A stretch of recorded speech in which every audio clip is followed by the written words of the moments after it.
Thank you. Good morning. Welcome to the American University of Beirut. Welcome to the first Cybersecurity National Day.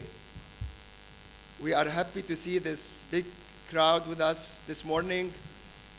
We have a very rich program with a lineup of expert speakers from industry, from academia, and from international organizations. We will get going with the program. Our first talk is a welcome speech by AUB, represented by our Chief Information Officer, Dr. Yusuf Asfour. Dr. Asfour, please, the floor is yours.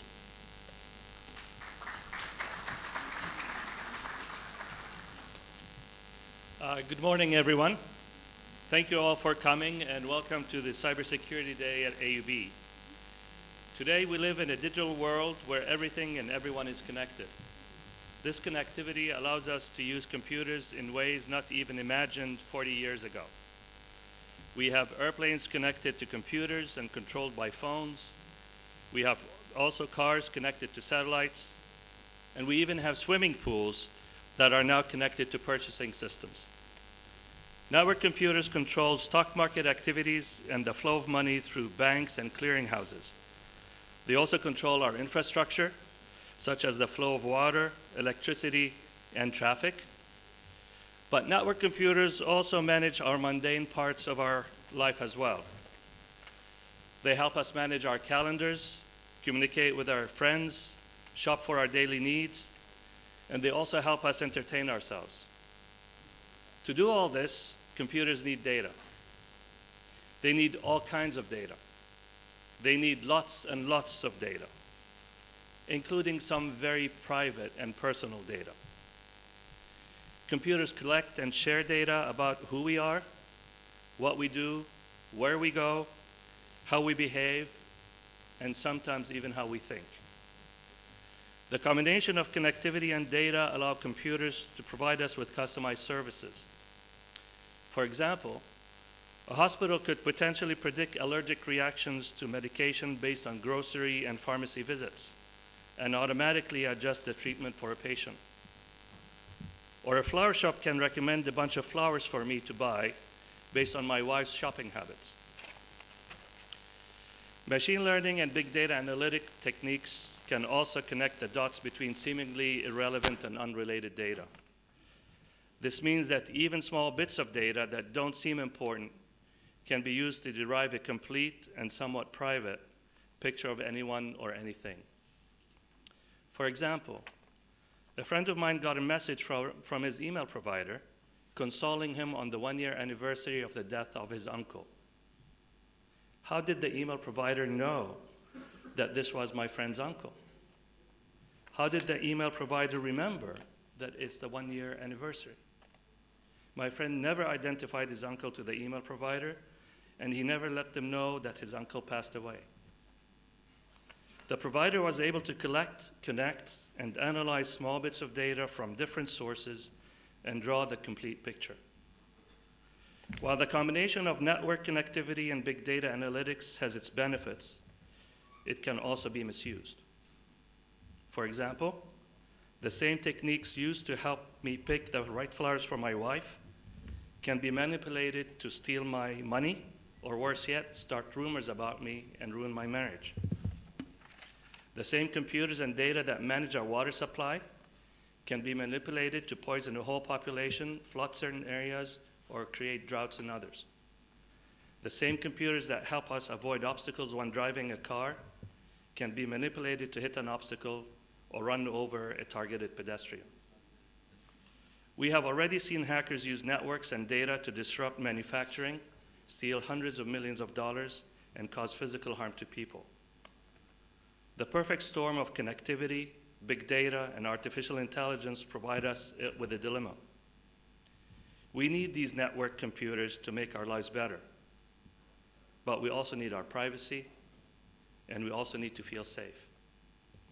In this age of big data, artificial intelligence, and network devices, we constantly exchange and store professional and personal valuables in the cyber world. In order to allow computers to serve us, we need to give up some of our privacy and safety. Cybersecurity is now part of everybody's life. It is not just up to the computer experts to keep us safe. It is as much about tools as it is about behaviors. And the time has come for every person to learn how to live safely in this world. It is for this purpose that the American University in Beirut, in collaboration with CERN CMS Project, ISACA and CNRS, as well as other academic institutions, and in partnership with our partners, Civis, BMB, and Cisco, has organized this Cybersecurity Day. We set up this conference to create awareness, trigger engagement, and shed some light on the critical areas in cybersecurity. The conference today brings together experts from the corporate, academic, and government sectors, as well as leaders from industry to cover the human dimension, as well as leading practices, challenges, and trends in cybersecurity field. I hope that you find this conference informative, useful, and interesting, and I hope that you enjoy the different panels and workshops. Thank you all for coming, especially on this day. Thank you.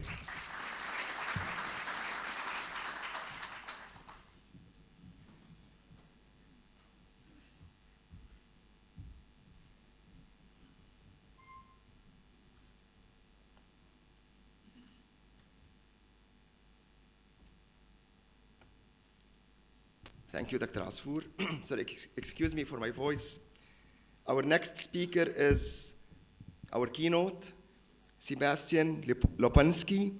He serves as the Deputy Computer Security Officer for CERN, the European Organization for Nuclear Research, which is one of the biggest scientific labs around the globe, with over 20,000 staff, researchers, scientists cooperating on one of the biggest particle physics project in the world. Sebastian works specifically on security strategy and policies.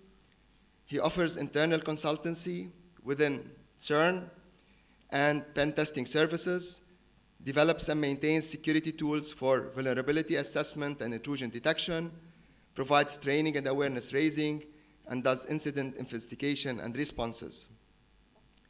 Sebastian is also the director of CERN's School of Computing, which organizes every year 2 summer schools for scientists and engineers involved in particle physics or other data-intensive science.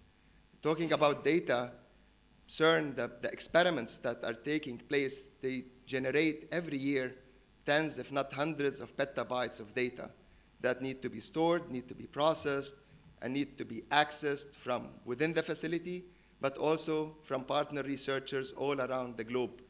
And again, there are all kinds of security challenges in doing that. Sebastian has a master's in computer science and an MBA degree, and he came from CERN just to be with us today at this event. He's giving this keynote talk. He'll be participating in a panel after the coffee break, and he will be giving one of the hands-on workshops this afternoon. Let's welcome Sebastian, please.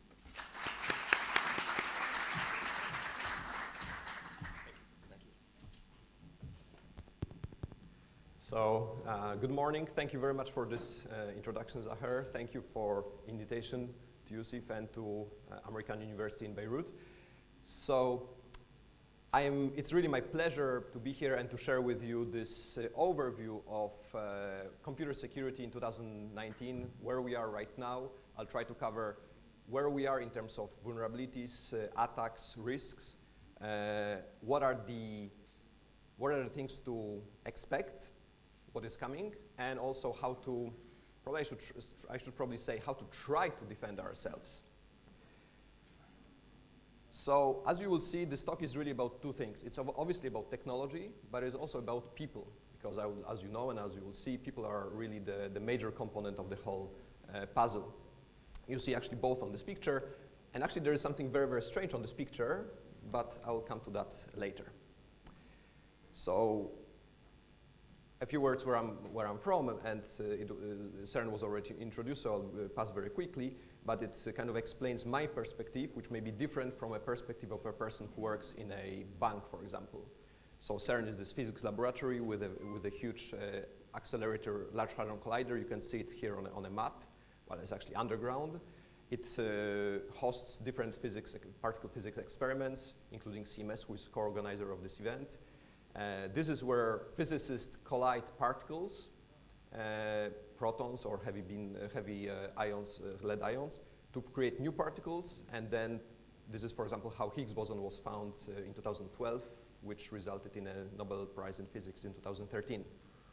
This is also where the World Wide Web was born. Actually, in March, there will be 30th anniversary of the first proposal written by Tim Berners-Lee. And finally, more relevant maybe here, is that CERN also has a lot of computing resources, computing storage and power. This is needed for physicists to do their analysis of the data. And this is my job and job of the team that I work with to secure. And as you can imagine, it's not a trivial job. So this is where I come from. So working in this domain over many years already, I can see different waves of risks and, well, let's say, vulnerabilities that come. And they usually come really in series, in trends. So you may remember those of you who worked 5 years ago in this domain, the famous Heartbleed vulnerability in OpenSSL, so a library that is used for cryptography in different applications. It's pretty much used everywhere, and then there was this very serious bug, and then people realized that we actually depend on those pieces of software which are somewhere, which no one kind of maintains really, but they're absolutely crucial for security. And of course, as soon as people realized, they started looking into other such problems, and a whole series of vulnerabilities or attacks in cryptographic either protocols or implementations were discovered. So they come in waves, and then the question is, what will 2018 be remembered for? And I guess you may have your different ideas or opinions, depends again from where you look at. I'll be curious to see what you were thinking about. Actually, for me, it's gonna be a year of hardware vulnerabilities. So this is what we wake up to in 2018, exactly a year ago, to these two vulnerabilities, Meltdown and Spectre. Meltdown is a vulnerability in hardware, in Intel processors, that kind of breaks the boundary between user applications and system memory, or system side. And Spectre is similar. It allows unauthorized attacker, unauthorized application to use CPU cache channel attack to access memory of other processes on the same processor. And the problem is that those are really hardware vulnerabilities. So it doesn't really depend on the operating system. You cannot really patch it with software. You have to actually apply, you have to put workarounds maybe in software and wait for microcode fixes be provided by the hardware vendor. And they came in several terms because there were actually several variants of those vulnerabilities. And as soon as people realized, yes, of course, we depend on hardware, then researchers started looking into those vulnerabilities or looking for similar vulnerabilities, and it became a tradition. So Intel, for example, pretty much every quarter it was publishing new updates on different types of speculative execution side channel attacks. And I'll not, this includes the famous L1 terminal fault, new vulnerability, the new variants of Spectre and Meltdown, the port smash vulnerability which was kind of recent in November, and so on. So I will not bore you with details all of them, but let me dive in just to the Q2, which kind of shows what kind of things there are inside. So again, there are two variants of vulnerabilities. You see that the first one allows unauthorized disclosure of data from system registers. And really, it's a purely hardware vulnerability issue. There's no way you can fix it with software. It requires updating the firmware or microcode of the processor. Variant 2, similar. An unprivileged user could read memory, system memory, or memory outside of some kind of sandboxed environment, which basically means, think of virtual machine escape, for example. And it required both Microsoft code fix and updates to kernel and to any virtualization components that may be involved.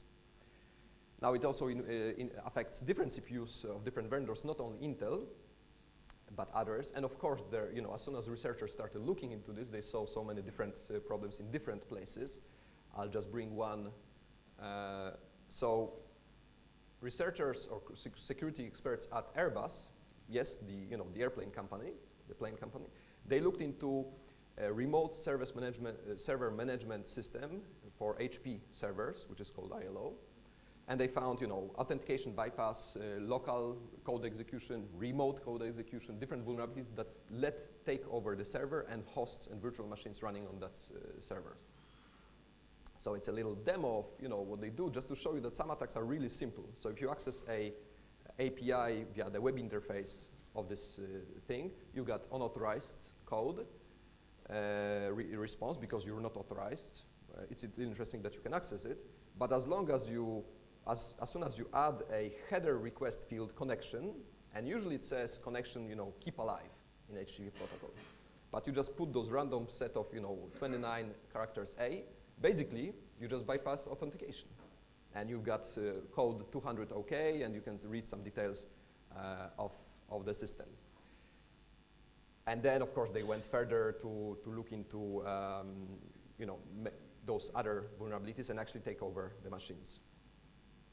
So we know that hardware can be vulnerable. Now the problem is that hardware may be made vulnerable. And this is yet another game. So I'm sure you all remember the article published in Bloomberg in very recently, early October last year. And I quote that how China used a tiny chip to infiltrate America's top companies. So this is what is called supply chain security or attacks. And what the article claimed is that China managed to put this very, very tiny chip that normally on the motherboard you cannot really see it. And this motherboard was used in servers of a major producer of servers, and then used in major companies around the world, including US, including Amazon and Apple. So, and actually created a backdoor, a way to back for the system, and actually it was, according to the article, contacting back some command and control server and so on.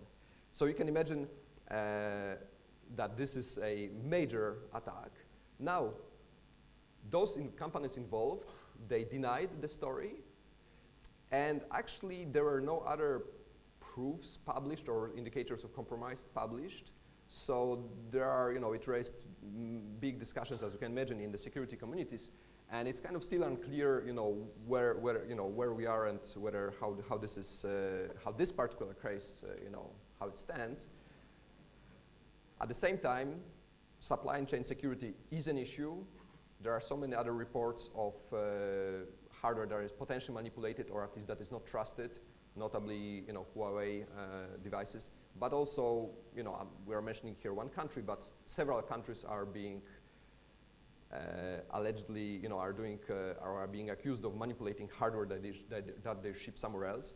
Well, one thing is for clear: supply chain security is an issue and will be an issue for years to come. And the problem is that you cannot just insource everything inside your own country or inside trusted companies. It's just economically not viable. So obviously, there will be always adversaries with, resources that, who will be able to afford this kind of major attacks. And same applies for software. So if you think about it, software's vulnerabilities can also be very, very expensive, or exploits to those vulnerabilities. Especially I'm talking about vulnerabilities, so-called zero-days vulnerabilities, for which there are no patches available yet, and they are private, so they're not publicly known. So there are companies who trade, who buy and resell this kind of information about vulnerabilities and about exploits. Zero-Day is one of them. So this is their payoff kind of table. So for example, if you happen to find a remote code execution on some content management system such as Joomla or Drupal, you would be paid for that vulnerability, assuming that this is 0 day, up to $10,000. All right. If you find the same kind of vulnerability for WordPress, it goes much higher. It's up to $100,000. It's interesting to look at those tables because they, the price level kind of show either how secure is how hard it is to find a given vulnerability, therefore how secure is the product, or the other way to look at it is how much popular is the tool, and therefore how much useful can this exploit be for potential malicious actors. And of course, if you go much higher, you've got, for example, remote code execution and local privilege escalation in some popular browsers, or even remote code execution on Windows platform, which is, such vulnerabilities can be up to up to 1 million if you buy them. Now, for mobile platforms, prices go even higher. I'll not go into details, but just show you that a remote jailbreak of an iPhone, fully patched iOS iPhone system, is valued up to $1.5 million. If that exploit is so-called zero-click, so doesn't require any interaction from a user, it's valued even up to $2 million. So this is major, major big money and major business, as you can see. And you may think, who buys it and why, right? And maybe this gives, I'm not saying it's connected, but this is kind of where you see 0 days vulnerabilities being used. So Kaspersky company has observed, so their automatic tool has observed an attempt to exploit a vulnerability in Windows. So it was a 0 day vulnerability. And this exploit, the idea was to basically install some malware and finally control the computer of a victim. And they found so this was a 0 day vulnerability, and they found very limited number of attacks, but targeted at victims in the Middle East. So this is where, this kind of vulnerabilities are being used before they are being published and patched by the vendor. Now it's all patched since November. So this looks very, very scary, and maybe this is not really new to you, but and I hope I didn't scare you too much. But let's look like how our daily business, security business, looks like. And our daily business is basically patching Adobe Flash Player and Acrobat Reader. And this is something that is there for years. For some reasons, those products, and okay, I'm mentioning them, but there are other products that are vulnerable, month after month, year after year. Look at those big series of vulnerabilities or security advisories being published just for 3 months. It's, by the way, interesting because if you zoom into it, or if you click on, you see that the priority for that vulnerability is 1. I don't even know what it is. Is it higher or lower than priority 3? Anyway, so small digression. Now, the thing is that, dealing with those, let's say, normal vulnerabilities when they are published and they are patched, when there are patches for them, it's something that mature organizations already do and have to do and know how to do, more or less. I'm not saying it's trivial, but it's doable. And mature organizations, do harden their configurations, disable unnecessary products or services, use maybe more secure alternatives. As an example, a couple of years ago, CERN has decided to move to other alternative PDF reader.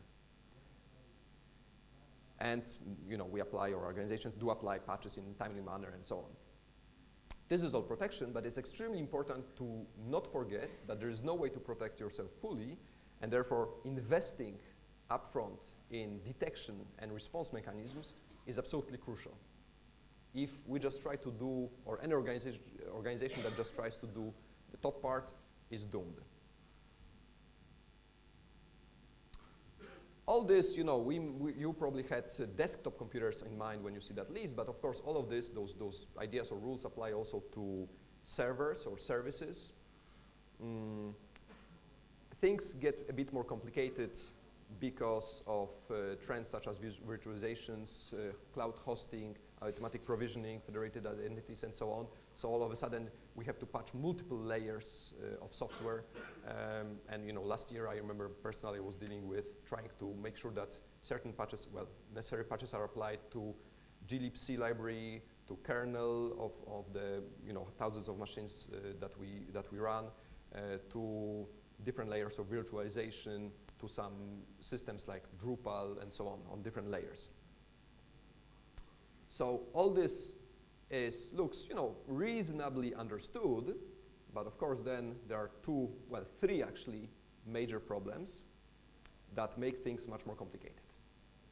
So one of them is shadow IT. By shadow IT, I mean anytime that someone decides to set up their private service or private server not supported by IT department in a given organization, this is where problems start. And we see it all the time, and it's extremely hard to control, especially in an open organization such as CERN with academic freedom. People just set up their own things, and eventually they don't maintain it. And we had a compromised Drupal server, which was not a central server, but a server just set up by someone somewhere a few years ago, and then not maintained, so it was outdated, and of course it got compromised, and then we had to deal with the consequences and investigate and manage the incident. So this is one issue. Of course, maybe in other environments, you are able to control your environment more, and people are not able to set up whatever they want, but still people try. The other problem is Internet of Things, and of course I couldn't, not mention this. I'll come to that in a moment. And then the third thing is legacy systems, which no one really may know exactly how they work or what they do exactly, but everyone is afraid of turning them off. There are no patches, or maybe they were even homegrown, home-written. So let's look into this very, very quickly. Internet of Things, it may be the story of this famous, iFridge or smart toaster in your home, which is kind of still a thing of a future, although we have still already at home so many connected devices. But if you think about it, we already have Internet of Things at CERN or in any organization. For example, network printers that have web interfaces. For example, security cameras or any other devices that are connected, or actually control systems to technical infrastructure. So, and there are many problems. I'll just really briefly mention them. Those devices, or any device that you can connect, usually they come with many, many features enabled by default, which is like opposite to what you would normally do in security. Usually there is no security built in. So there is no security engineering when the whole product, hardware, software was designed. They are connected, so remotely accessible very often. They have different interfaces, sometimes interfaces that you are not even aware of on some non-standard ports. And they're of course interconnected, so it's hard to put them behind some firewalls. They usually come with weak default settings and some default passwords that you can Google for. And it happens so often. I think everyone has those stories. For example, we had beautiful, nice coffee machines at CERN, and then basically people managed to Google for default passwords and have coffee for free for some short period, fortunately. So this happens. And then they are, of course, very hard to, or impossible to patch. Hard because it's just so cumbersome to patch those devices, and we have hundreds of those devices potentially, eventually we will have, and each of them has a different patching mechanism, or maybe even patches or updates are not available because the vendor just doesn't care. And the vendors don't care, or because customers don't care. Customers are not willing to pay more for security. What is security? I want my camera to work or my whatever device to work, right? I will not spend more time on this, but there is an interesting book that has recently been published by Bruce Schneier, who examines this topic of how security of those interconnected physical devices changes everything. Because now those devices actually not only, security is now not only about data, it's actually about property. Think of your home security system. It's about life. Think of self-driving cars, which may and will get hacked. All right, and then the other problem that I mentioned is legacy systems, which, so this is just a screenshot of a colleague of mine that tried to do penetration testing against CERN domain controller, and actually unfortunately managed using NTLM proxies. So, in fact, this is a man-in-the-middle attack to get domain admin privileges, which in any organization basically is a game over. Any attacker gets this, they own the whole organization. So, and this was unfortunately possible, now it's fixed, because of some old system that was basically allowing this kind of attack somewhere. We find other things, and I'm mentioning them because I think any organization faces this kind of problems. So this is code from 2004, well, piece of code, which was running as root until quite recently on those thousands and thousands of batch computers that we use for physics computations. And, well, it's in Perl. In Perl, you can do horrible things.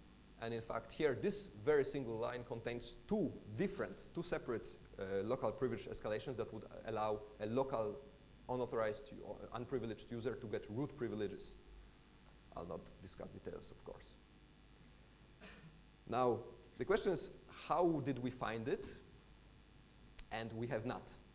It was just reported by some user to us who said, look, I found this, maybe you should look at it. So then we said, how did you find it? And the user said, well, I was in a usual boring meeting and I just listed processes on some public Linux cluster because I was just curious what is running there.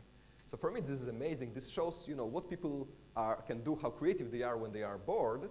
So in this moment, it was very positive. Of course, it could be negative. So yes, we do often rely on old and unfortunately vulnerable code. But then who knew how to code? Actually, can you raise your hands if you are convinced that you knew how to do secure coding back in 2004? All right. Convinced maybe was a strong word, but maybe I should even ask, who knows now how to do secure coding? Okay, no, let's not raise your hands. But this is still non-trivial. By the way, there is a workshop this afternoon by my colleague Hani about this. And this is an important topic, secure coding. All right. But the real target eventually is users. And users are the easiest target, really, or the easiest way the easiest attack vector. We see this kind of emails all the time. I think any place, any individual also sees them. We see actually less ransomware than last year or 2 years ago. More extortion scams, which are basically maybe easier and certainly more effective, apparently. Where they say, the email would say, dear user, your computer is infected, and I recorded you where you were visiting some website that you shouldn't have been visiting, and so on, and I'll send it to all your contacts. And basically, this is apparently a major threat. Let me show you something that we faced. This one actually we saw also at CERN, obviously, but let me show you something that we saw just in December last year, where this guy Giovanni sent an email to all his, so he was a team leader, he sent an email to all his colleagues saying, no, please see the attached thing for your action, regard Giovanni. And there's a PDF document, scan.pdf. All right, so it looks kind of a bit strange already. In fact, if your mail client allows you to see the sender, the real email address, it's office.outlook@yandex.com. This is not Giovanni, obviously, right? But then not all mail clients let you see it. So actually, this was in the morning. And then in the evening, one of those recipients was kind of skeptical, so said, dear Giovanni, I think this might be phishing. Can you confirm? Thanks. Now, but okay, send it, of course, without knowing, to this malicious email address, right? Within 5 minutes, the attacker responded, hi, this is safe and secure to access. Get back to me as soon as you can, as we get this. Regards, Giovanni, right? So it's interesting that there was really someone responding, within minutes in the evening, at least European time, All right, so you may say, come on, who falls for it? Well, people do. So let me show you what happens if you open the PDF. Well, first you have to open the PDF to fall for it. Then this PDF says, it's a secure document, so you need to download it from here. So you click. Second action. Then there's a pop-up window. Let me make it bigger for you. This document is trying to connect to ruedesnunu.com. What is ruedesnunu.com, right? Okay, do you allow, not? Yes, so some people, if you need to go forward, you have to click allow, third action. Then it goes to ruedesnunu.com, then it goes to some other domain in Australia, so it really is redirection somewhere else. And basically what you eventually see is this kind of online, so it's not a scan anymore, it's not a PDF document anymore, it's a completely different story, but it's a Excel online document, or at least seemingly, which pops up this, window, simple window, to type in your password. Fourth action, And unfortunately, some people did it. It's amazing, but they did it. You had to do 4 wrong decisions to go there. Actually, that person didn't even put their CERN password here. They put their local Mac password, which is like, wouldn't work anyway, right? So, but okay, at least it was more secure. So they didn't expose their CERN password. So, you may laugh or you may say that, this is so obvious, why would people go for it, fall for it? And they unfortunately do, because an email, this is very effective, social engineering is very effective, and email is still the main attack vector against organizations and individuals. It is ideal for targeted social attacks. You can really, send it to who you want with message that you want. It is particularly hard to control. The thing is that it is often underestimated by security professionals, who underestimate the challenges involved, the costs, the limitations to any protection measures. So obviously, 2 attack techniques are malicious attachment, and there are good protections, and I think it's important to have those protections in place, even if there are never 100%, but there are appliances or systems that would try to so-called detonate or kind of open those attachments in emails, incoming emails, in some sandbox environment, so detonate them and simulate user interaction and see if the attachment triggers some malicious activities, maybe some malicious network connectivity. But the other attack vector is, or technique is links to either phishing or malware websites, and this is incredibly difficult to protect against, because basically no automatic system can visit links in emails. Why not? For privacy reasons, because this link may unsubscribe the recipient from some mailing list. This link may confirm something, or maybe this link can be accessed only once. So if an automatic system, opens the link, then the legitimate user recipient will not be able to do so. Now, obviously, user education and endpoint protections are a key line of defense, and this is what we have to invest in. This is also what we do at CERN with mailing awareness campaigns, which I will show you maybe for your amusement. So we send emails that look like malicious, that include a link which goes back to us, so we can see how many people click. And then if people click on the links, nothing bad happens, of course, but they're redirected to this page that explains them, this is not a good idea to click on random links, and what are different things that you could try to see in the email that could maybe hint you that this was not a legitimate message. Does anyone want to guess, or do you want to guess the click rate? So what percentage of people actually click on those emails? And they're not sophisticated. Half. 9? No, it's not so bad. It's not so bad. No. It is, 20 to even, now 15%. Bearing in mind that those emails do include, typing mistakes on purpose. They were crafted not by us, because we could do much better. They were crafted by some external students from some university without any inside CERN knowledge. They clearly come not from, because it's so fake, so easy to spoof sender, but we explicitly put sender at, for example, someone at cern.com and not cern.ch and so on. So, still, I would say this is still a big number, because if we all of a sudden have 20 or 15% of compromised accounts or computers, this is bad. Well, better than half, I agree. And then the problem is also that it's hard to react to ongoing incidents. Well, this graph is not very good, but people click within minutes after receiving the email. People are so fast on clicking on emails. It's like even they were sitting and waiting for the email to come and waiting to click. That's amazing. It takes them minutes, or within an hour, half of the people already clicked. Now, some people say, I didn't click, but I forwarded this to a colleague, and he clicked to see the page. So there will always be, interesting cases. So with this, of course, I could cover so many other domains, and really this is a very, very brief overview of where we are and what we see, and from a certain perspective, so I missed many important topics, I absolutely agree. I'm happy that Yusuf mentioned the privacy aspect, which is extremely interesting and extremely important, which is slightly outside of what I covered. But trying to conclude this part, I think we should come back to the, people and technology. It is hard to make them work together. And this picture, do you see what's wrong on this picture actually?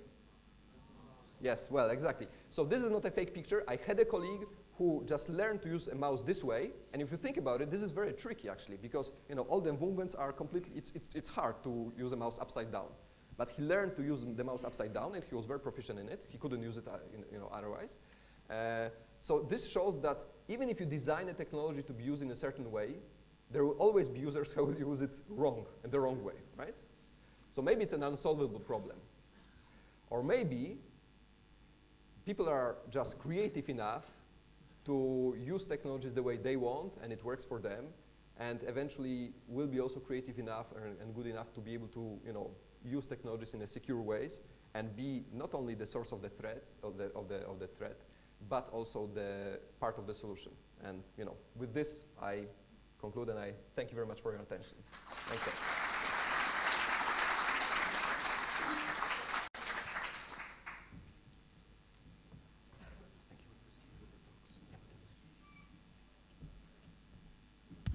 Okay, thank you, Sebastian. In this session, we will not be taking questions. All our speakers will be participating in the panels. After the coffee break and the panels, there will be plenty of time for Q&A, and you can always ask questions that reflect back on the talks from the morning.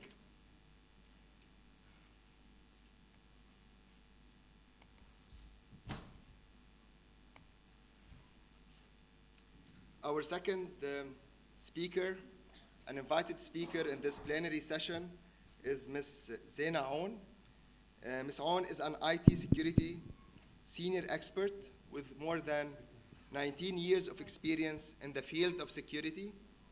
11 of those 19 years have been in France. She worked with big firms before, like Schlumberger, then Atos Origins, as a senior security expert and security technical director. Currently, she's the head of IT security division in the Central Bank of Lebanon, and that's since 2011. The Central Bank of Lebanon, as we all know, is probably the highest risk organization from a financial perspective. It's the backbone of our financial system, and probably the issues and the challenges that they face can be classified among the highest risk. So probably no one envies Ms. Aoun and her team on the responsibilities that they have to deal with on an everyday basis. Ms. Aoun lectures already. She was involved in academia, so she teaches on IT security at the Faculty of Engineering, ESIP, and at the Lebanese University. She has a telecommunications engineering diploma from ESIP and a master's degree, again specialized in networks and security from Telecom Paris. Let's please welcome Ms. Aoun.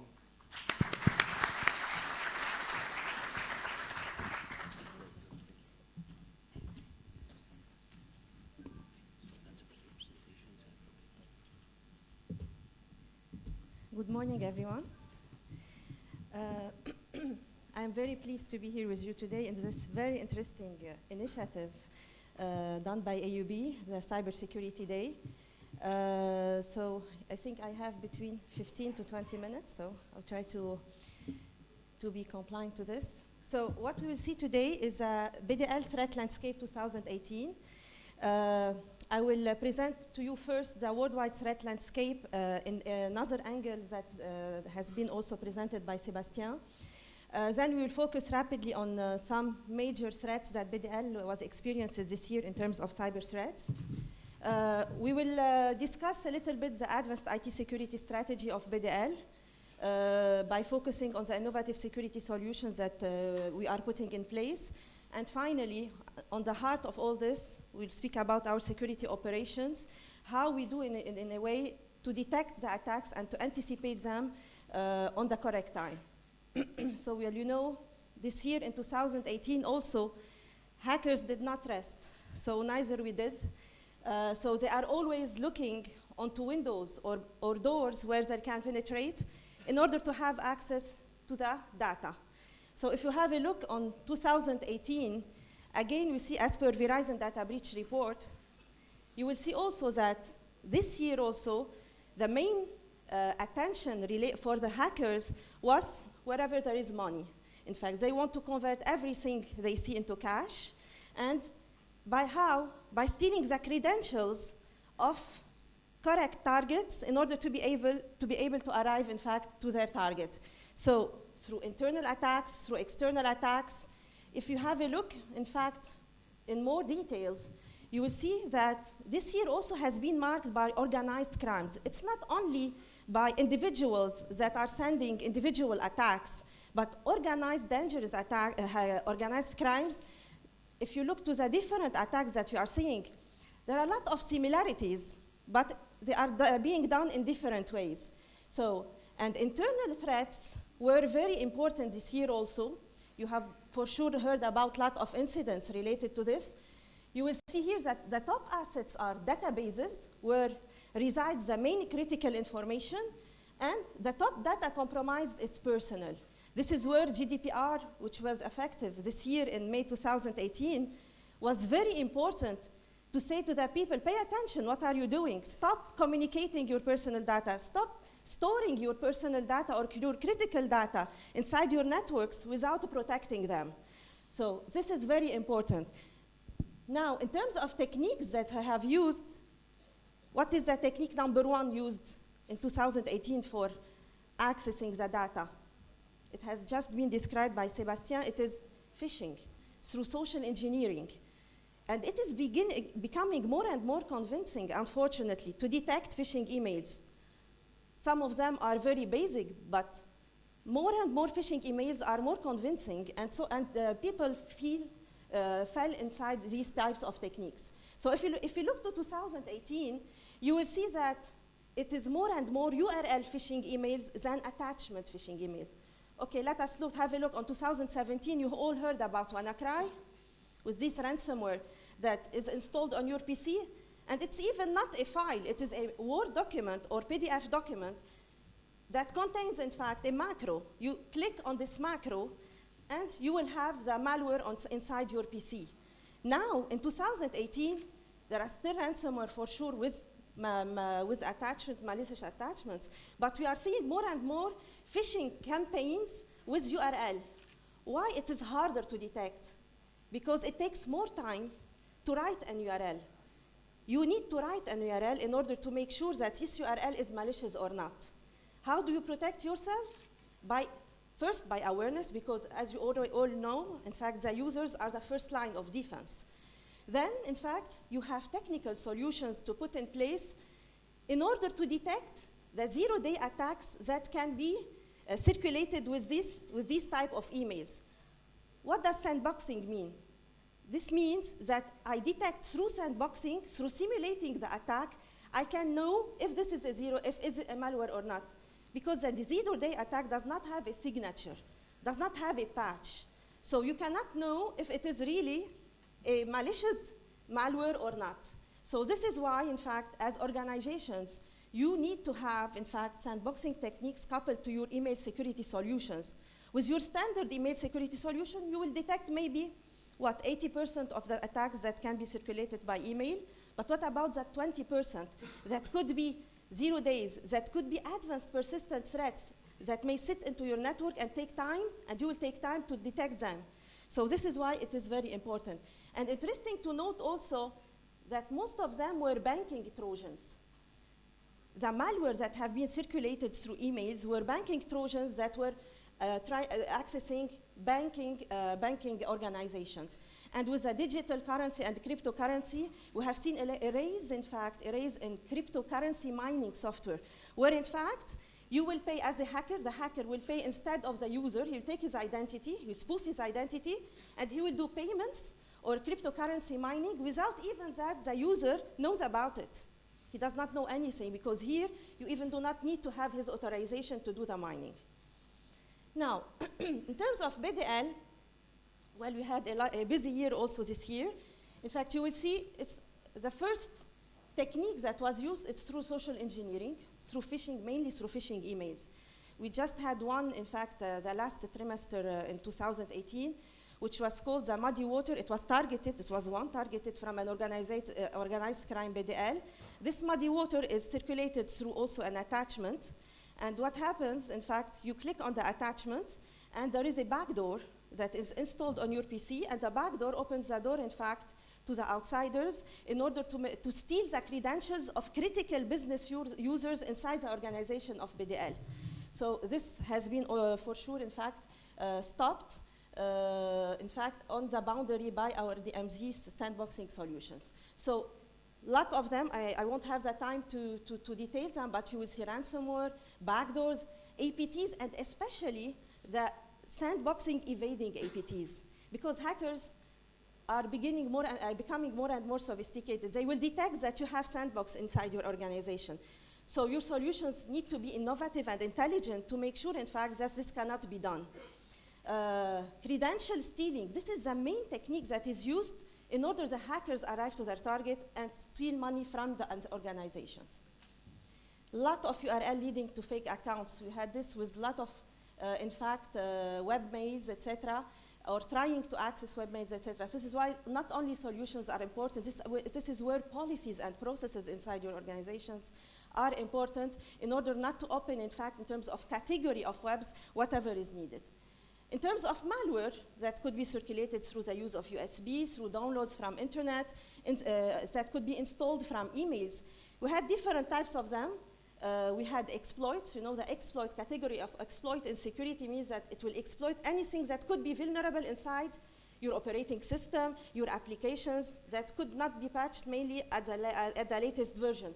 We had a lot of also policy violation, in fact, where, in fact, for example, through this malware, I can breach the policy of BDL, which says, for example, we cannot go onto social networking networks from the BDL network.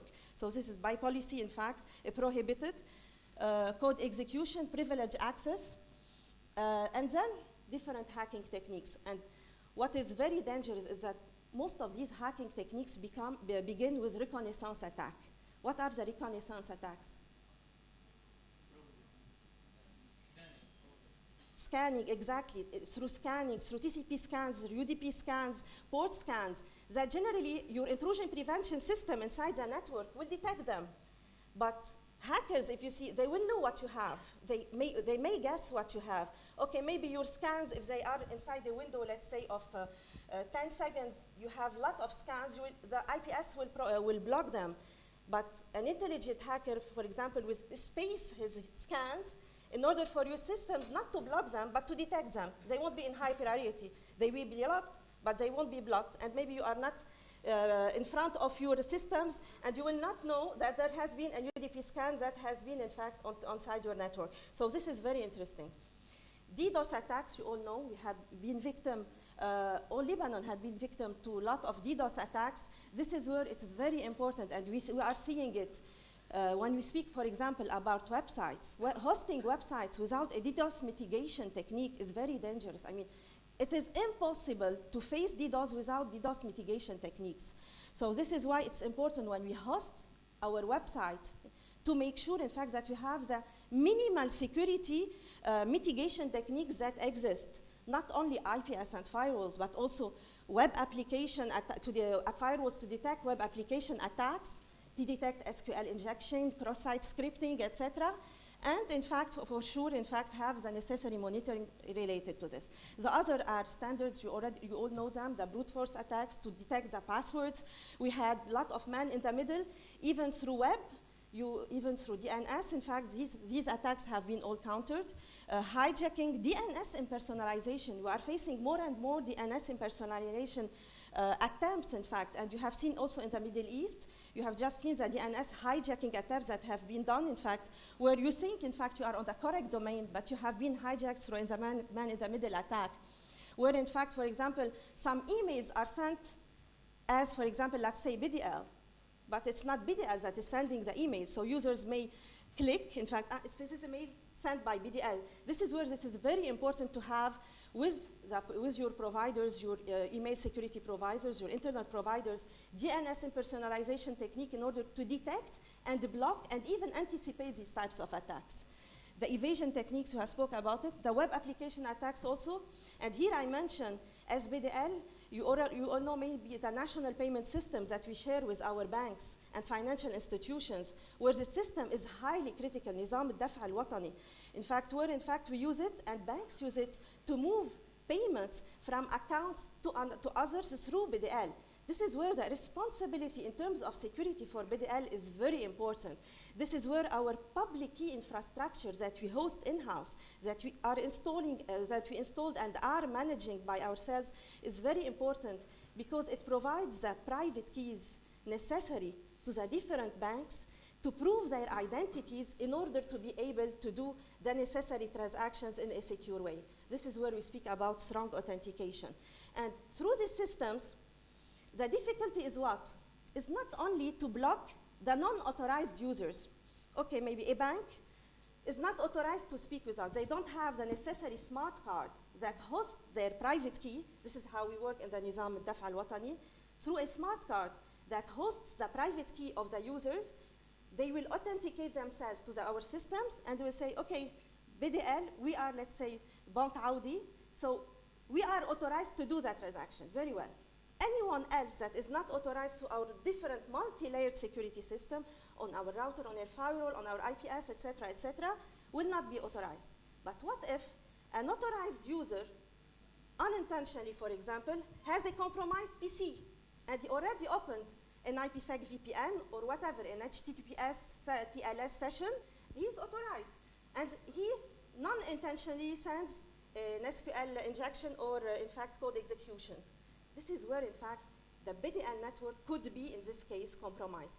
This is where it is very important, in fact, to protect this type of attacking techniques and never say that it's okay, I already protected. It's really a continuous improvement approach, and you need to follow up with the latest technologies, with the latest threats in order to be able not only to defend, but to anticipate these attacks.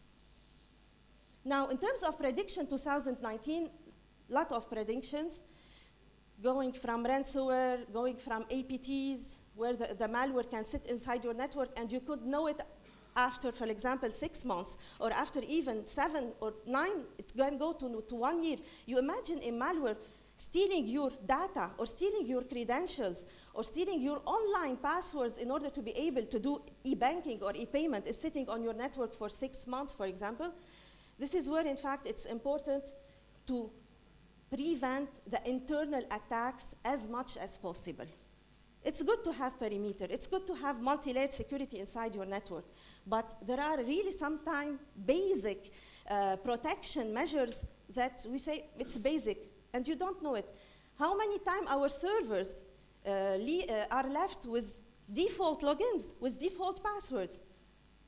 How many times, in fact, we don't install an identity and access management solution for our users? It's very important, in fact, especially the administrators, to segregate the roles of administrators. Why do I need an administrator account on a business user PC that never installs a program on his PC, or never runs an application that needs administration access? So there are this type of security policies that can be achieved and implemented in order to prevent this.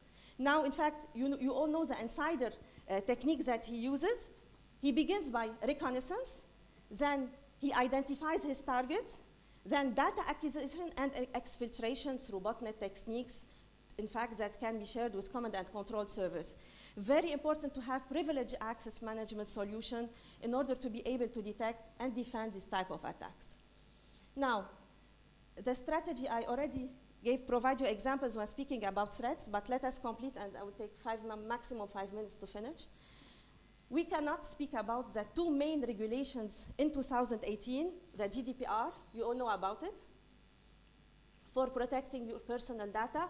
GDPR that says to the user, stop communicating your information.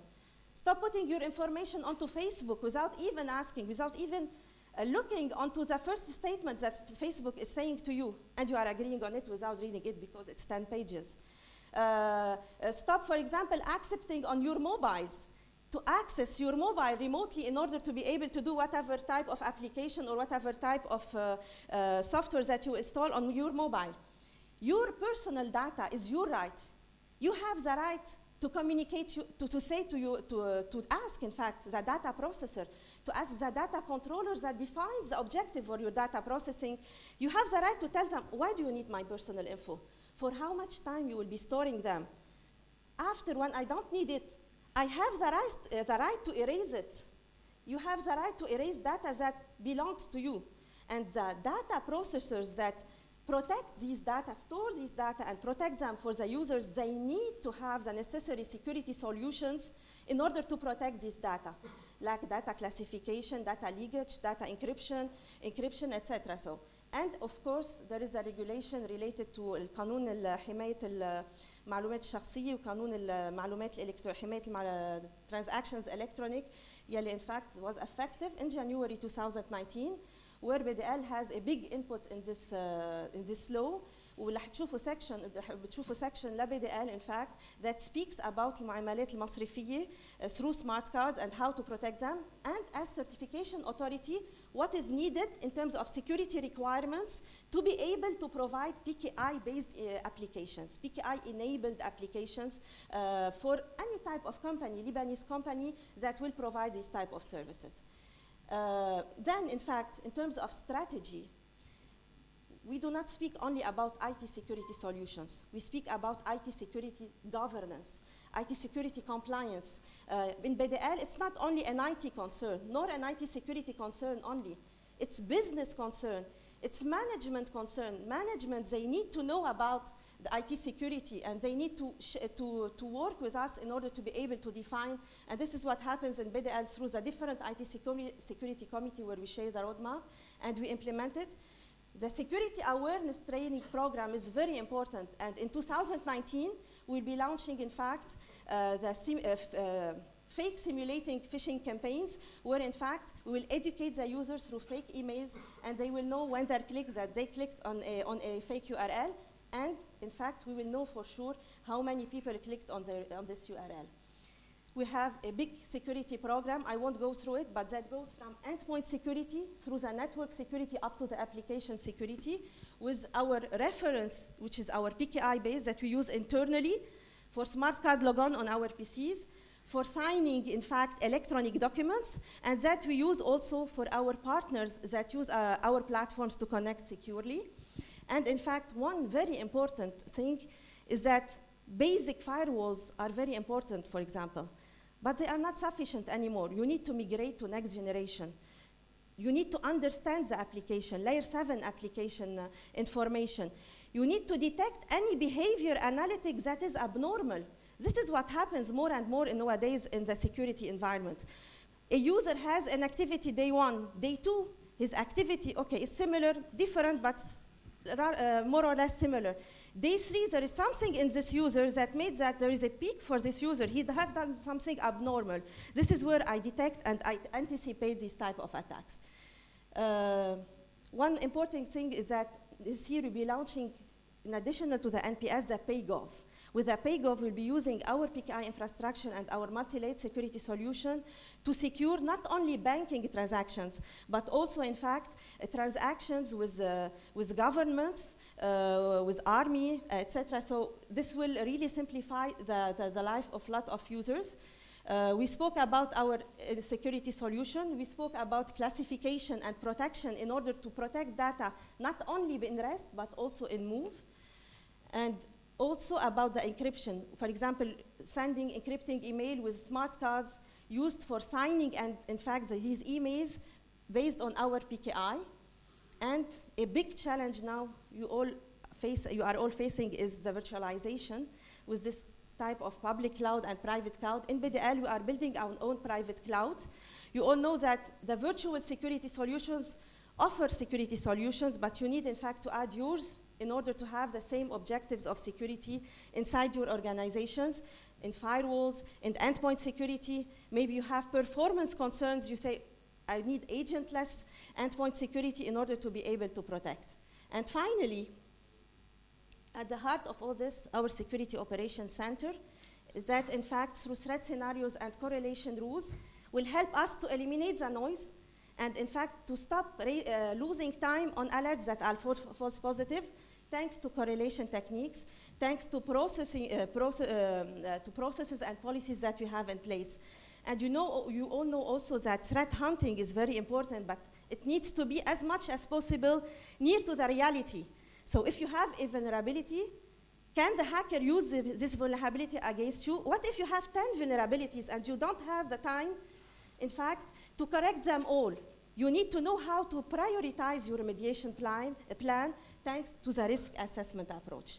Thank you. I will finish just by saying cybersecurity now is not an option. It is a culture in your life. And in fact, your data privacy is your right also in this life, so that both of them, privacy and security, you need to protect them very well and very preciously. Thank you. Thank you so much. Thank you so much.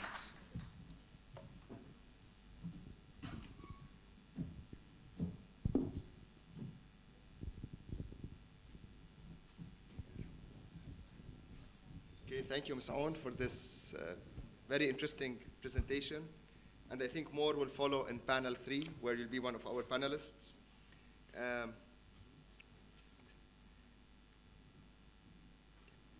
We have 3 more invited talks in this session. Again, these are expected to be up to 15 minutes each, just providing very high-level overview on different dimensions related to the field of cybersecurity. Our next presentation will be given by Mr. Hani Dia. Hani is the co-founder and CEO of CIVIS, a cybersecurity company based in Lebanon that's launching a crowdsourcing platform for penetration testing and working with universities and companies to promote secure code development. And Sebastian highlighted the importance of secure code development. For the past 20 years, Hani worked for Cisco, SAP, and other IT solution providers covering the Middle East and Africa regions. He's an alumnus of the American University of Beirut with a Bachelor's of Engineering in Computer and Communications Engineering. Hani will be talking about artificial and human intelligence to secure corporate data. Hani, the floor is yours.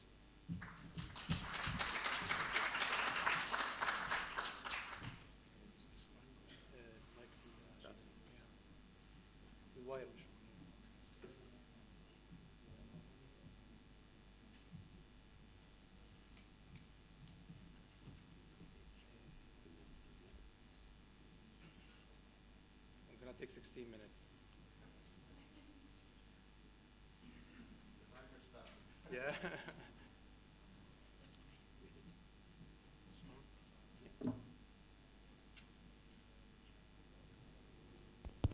Okay. All right, good morning. Okay. So I'm going to start with this, if it works. DIA 1, 2, 3, 4. Any guess what would that be? Ah, okay, that's obvious. So yeah, I'm putting this, I'm starting with that because it's like when you're a medical doctor and you advise your patients not to smoke, and then you smoke. I also, as a security professional, feel that we have to be the same. When we say use strong passwords, use strong passwords. And I fell for this. And I used this on multiple accounts. And in order to prepare for this presentation and before you start hacking and try this on multiple potential emails and others, I had to change 20 or 30 access in different places. Okay, and again, it's a major issue. And I think Zeina just mentioned the importance of password security. And a recent report by Verizon confirms just that, like 76% of breaches, of corporate breaches, involve weak password, as simple as that. And that was an interesting also finding when I was researching about passwords and the actually habit of changing or using the right password, is that many people prefer to clean toilets rather than actually change their password. And it is painful, really. I mean, to change the passwords, all the passwords I used, or DIA 1, 2, 3, 4, or multiple accounts. It wasn't my email, by the way. At least in the email side, I used a very secure password. But in order to change that, I had to wait until the last minute to actually do it because, again, nobody likes to do it. And actually went a bit further and checked. There are multiple websites. If you can put a typical password, it can tell you how fast a normal computer code would need to actually crack it. So in my case, my very simple and weak password would take around 2 hours. I could have added just one little character and it would have been really more difficult to crack it. And it would have been around 4 weeks to do it. And if I have used this password, it would have been 10 million years. Okay, so this is the kind of password that we should all be actually trying to use. But you might say it's a very difficult one. How can you remember all these characters? Yeah, I think this is why we use our birthdays and first names and last names and so on and pets names. But the recommendation by security professionals is to use acronyms for a long type of phrase. Could be a song, could be anything.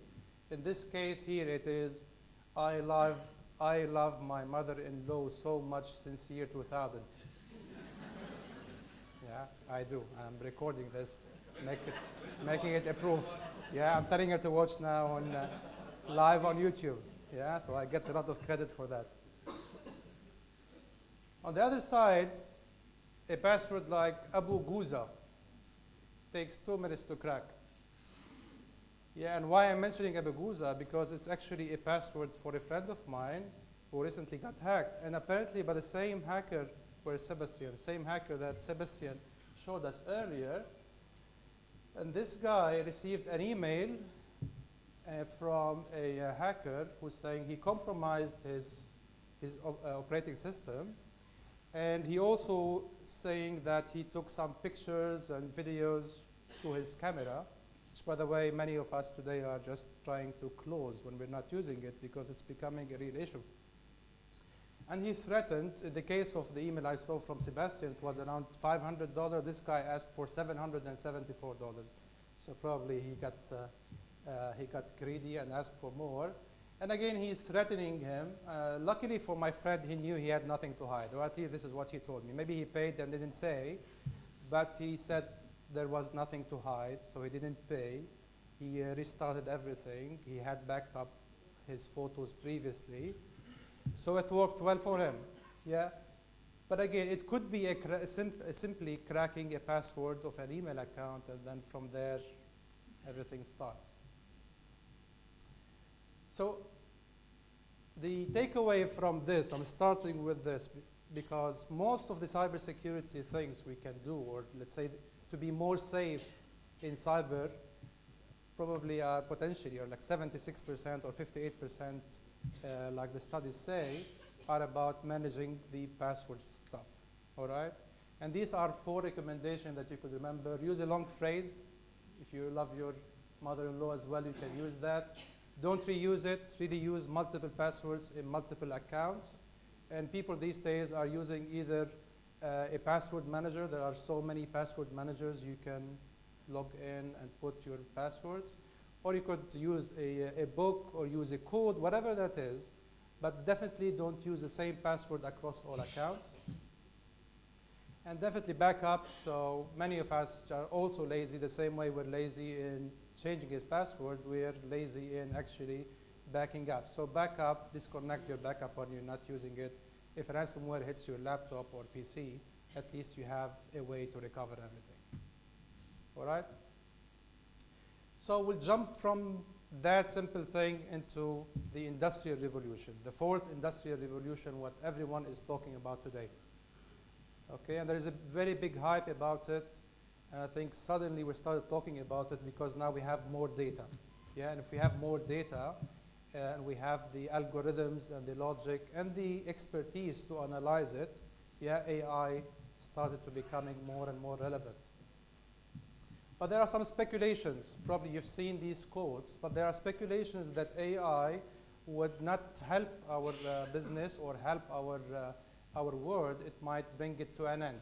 Okay, probably these are extreme, but again, it shows you that no one still understands where the trend is going. Are we helping develop something that eventually would harm us? But again, we wouldn't know.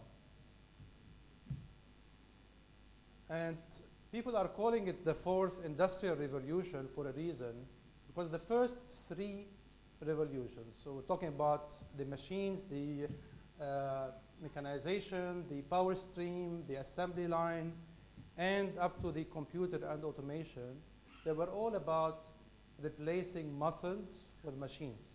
This is what it was really mainly about, right? So move from physical, hard labor stuff into more of an automated and done by machines. And what AI is promising is to replace brains by computer code, okay? That's the promise of the artificial intelligence. Now, we need to separate the hype from the actual what's happening today, right? So there are definitely certain areas where AI is proving to be very useful, very beneficial, and there are cases in cybersecurity we'll mention in a minute. But it's also important to understand that it is not like magic. It will not just suddenly be able to do everything that a human does. So we need to be really conscious about what AI promises are. And I use an example just to show that when we count on AI to decide on our behalf, we receive certain false positives. Yeah, like the case of what happened with Google back in 2015, when the Google Photos AI confused colored people and mentioned gorillas as a label. That was an automatic label. The same way it detects a plane or detects anything else, it put the wrong label in there, which was, again, very embarrassing for Google. There are similar cases for every other technology vendor around the world. But the point is not this. The point is, even in cybersecurity, when we say, okay, AI is the solution, yes, it is useful, it's going to help us. But if we say AI is the solution, we will also have false positives, and we will also have false negatives, correct? So we need to keep that in mind before we start jumping and say, let's just put AI, and AI would solve the day. Okay, so the reason why the challenges are in AI to make the right verdict, and especially in cybersecurity, is because, as we said, AI requires data, yeah? Massive amount of data that needs to be correlated and analyzed. And in the case of cybersecurity, like many of you in companies and organizations would feel uncomfortable in making a tool or a software get access to all your information or to ship it to the cloud. And many technology vendors these days are asking customers just that. Yeah? Give me your metadata, I'll put it on the cloud, and it will help us correlate the massive amount of information, and then from there analyze what can be done. Yeah? And I had discussions with few customers, and it made me think, yeah, this is true. Yeah, what if at the end the AI or the cloud is a code, and code has vulnerabilities, and if that gets exploited, it's a disaster, okay? But if you don't give or don't feed the AI machine enough data, there will be no right verdict. So we'll always have certain issues around, is this the right decision? Is this bad? Is this good? We'll always have this kind of dilemma. Now, few things, again, at least to give credit to the AI development in cybersecurity, there are areas where it really did help. Okay? Four. So there are areas where it would help, really, areas like in threat intelligence, attribution, and so on. I'll jump quickly to an interesting story in my last 4 minutes, and this is something that inspired us to start our business. We hardly understand what AI is, and then Amazon comes and says it's AAI, artificial intelligence. And their story comes from an old machine in the 18th century that was supposed to be a robot, a chess-playing robot that beats humans. And, but in fact, it was nothing but a person, a chess master, hidden inside that box. Nobody can see it, and he was actually playing against humans and winning. He even won Napoleon Bonaparte, and later, when it was used in the US, Benjamin Franklin, and many others. So what Amazon did, they created a web service with an API and said any programmer today can use that API to tap into the minds of people. Okay, so it's a completely different way of thinking about it. We want the computers or artificial intelligence to replace people, but then we're putting a human inside it as well. All right? And there are so many applications for that. One of them is the analysis of pictures for inappropriate content, or analyzing voice, audio, or transcribing, whatever. You can see millions of information or examples on Amazon MTurk. And there are some fun ones you can look at as well. Someone who created a 1,000 sheep project, asking everyone to draw a sheep, put it on one place, and then sell a pack of 6 sheep to people and use certain proceeds to charity, or make 2,000 people sing chunks of a song and then combine it into one. So you can look into that. But the interesting thing is, MTurk, this web service by Amazon, is also today helping develop better AI. So you find people who are annotating content, annotating information, and helping build the models for many AIs for different companies. That inspired us. This is where the idea of our company came, is we want to tap into the minds of people, but we want to get them to help in providing better cybersecurity.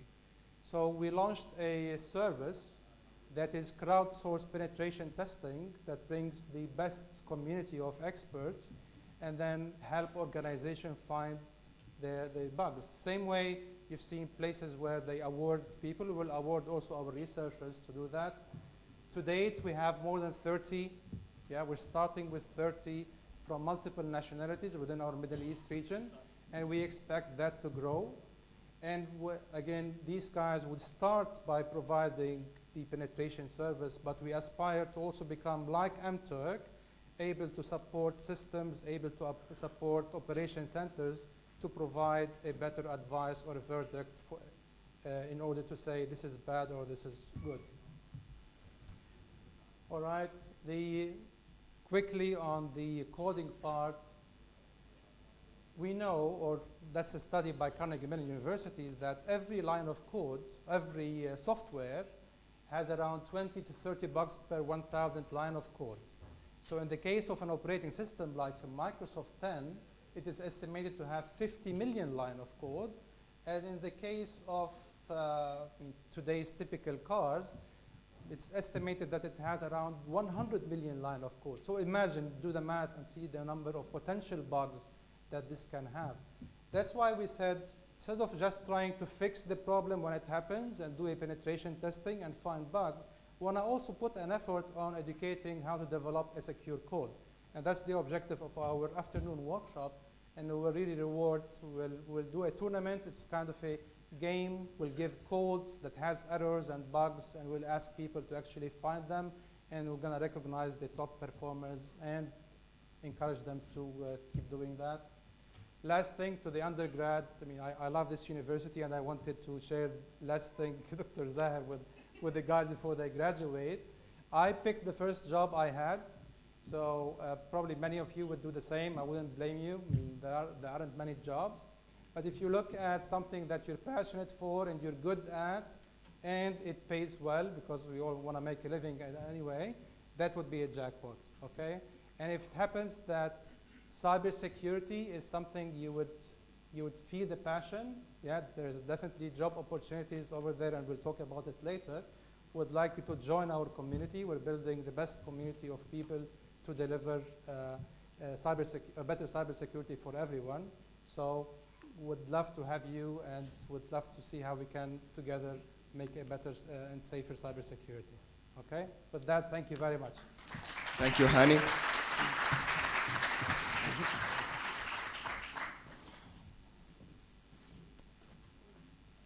We move on to our next speaker.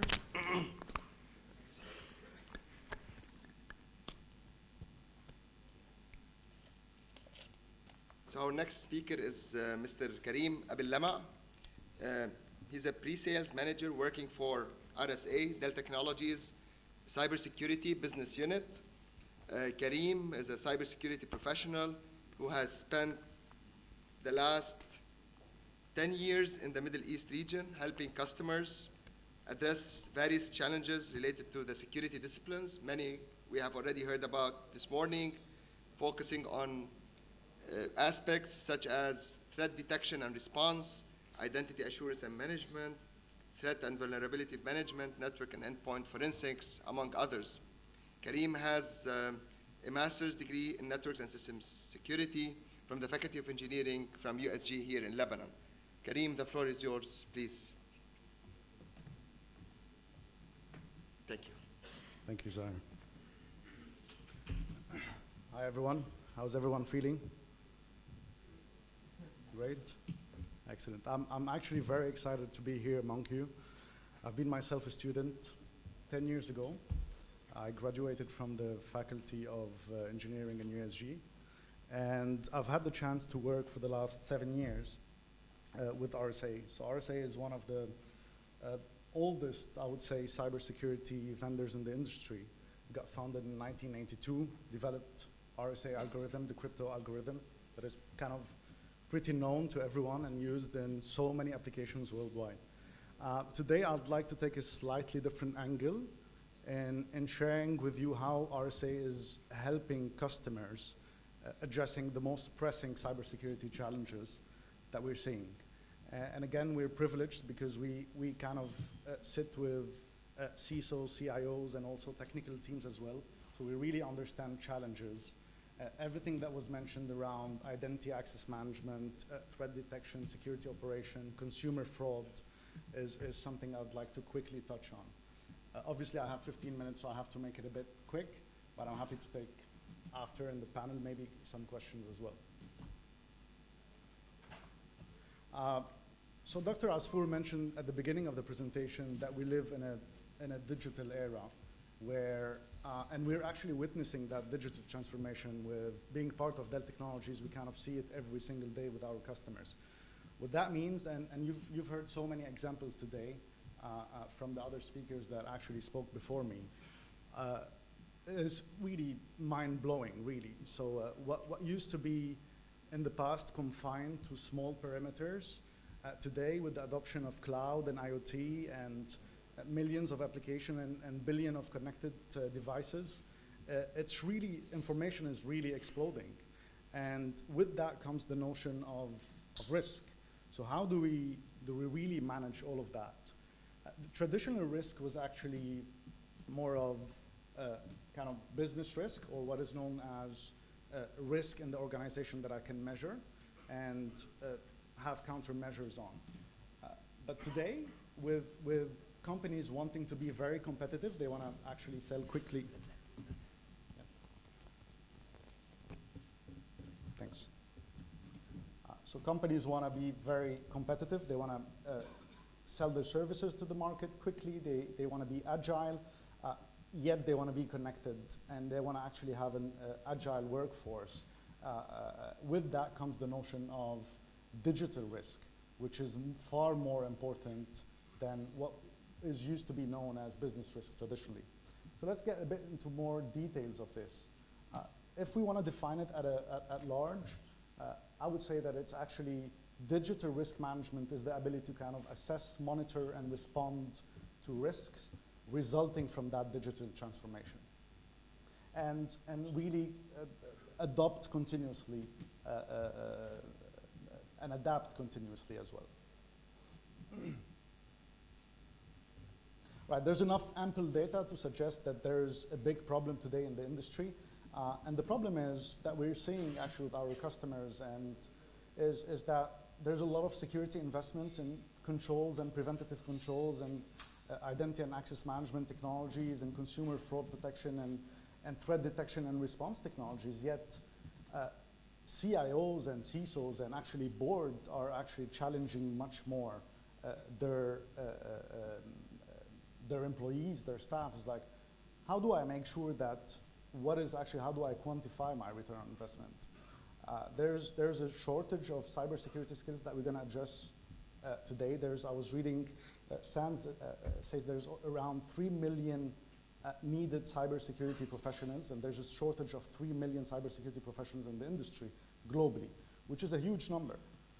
So and how do we actually make use of the scarce resources in a smart way?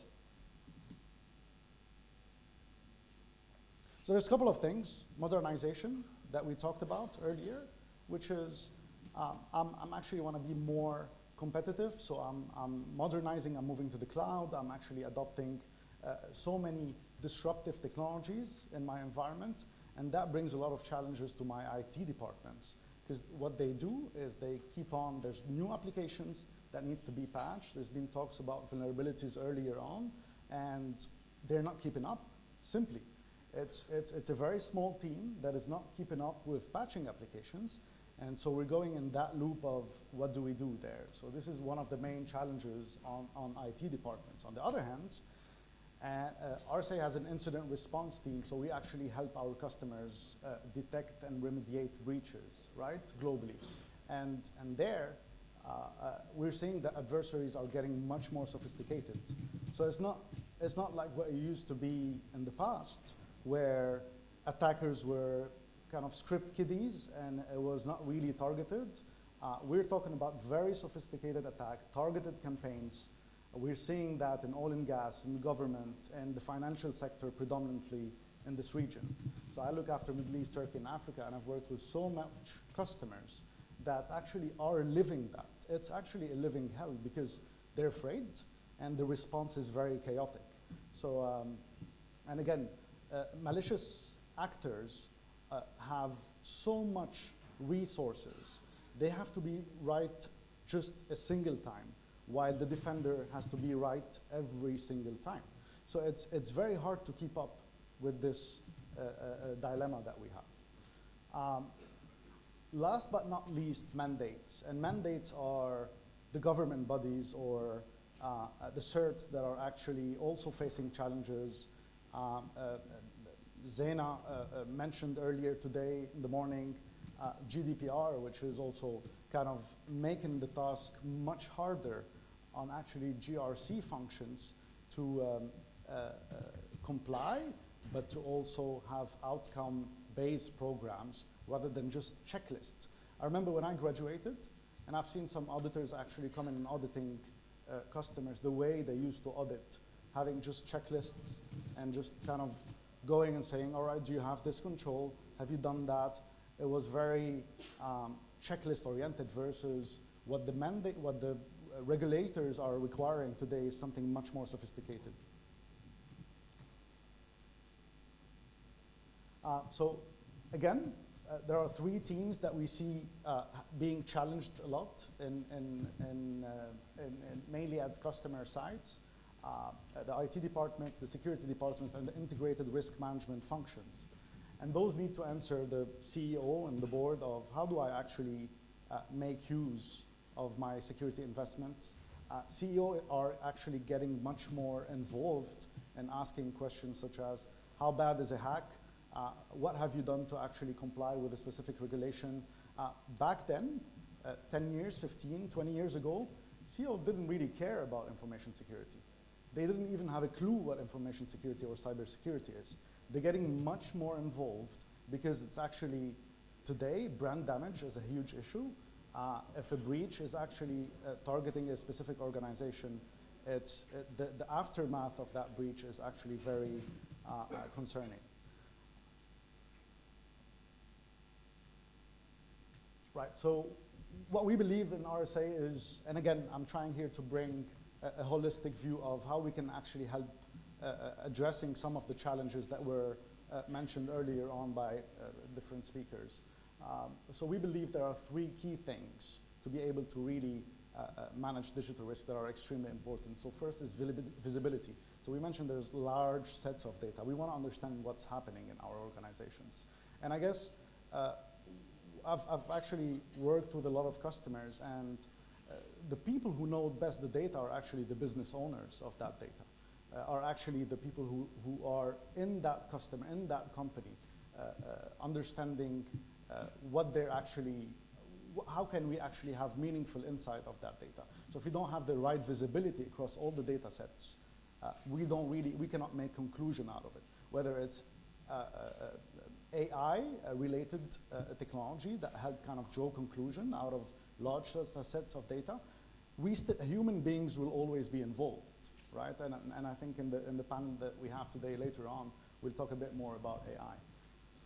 The second point is insight. So how do we actually connect the dots in an environment?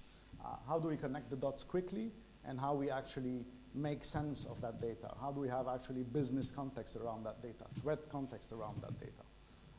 Third, but last but not least, is actually how, if I have an environment where I'm actually have that visibility and have those insights, how do we take actions? And the actions could be, in the context of a security operations center, for example, the action could be a remediated, coordinated response. In the context of a GRC function, an action is actually how do I comply with a specific regulation. So the action needs to be coordinated, and there needs to be collaboration across all the three functions. Today what's happening, and this is the main challenge that we're seeing, is that all three functions have separate answers and they work in silos. And that's the main problem that is not really helping the bigger issue, which is I might have different answers in different places, and I might have different tools that do not talk to, that do not connect together properly. So how do we actually have that in a consistent loop? So we've developed actually a couple of initiatives where we've developed frameworks around cyber incident risk, third-party risk, data privacy risk, and business continuity risk.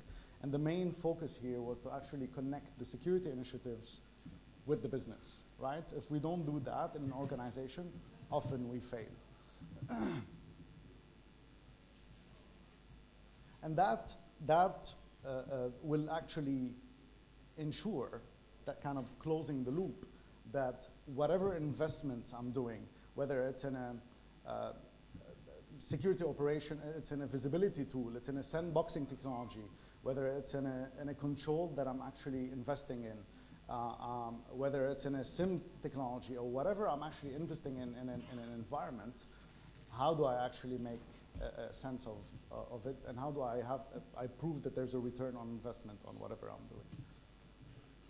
So again, what we're trying to do is really, what we're delivering is a unified, phased approach to managing digital risk. So people can organize and adapt accordingly. I'm being said I have 2 more minutes.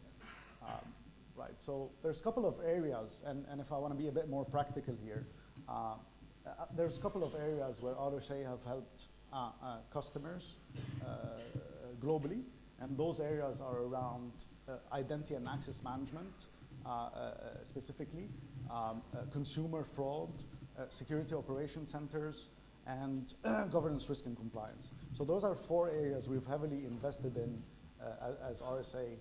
And but again, having those initiatives being kind of drawn or being followed separately is not going to do us a lot of favor.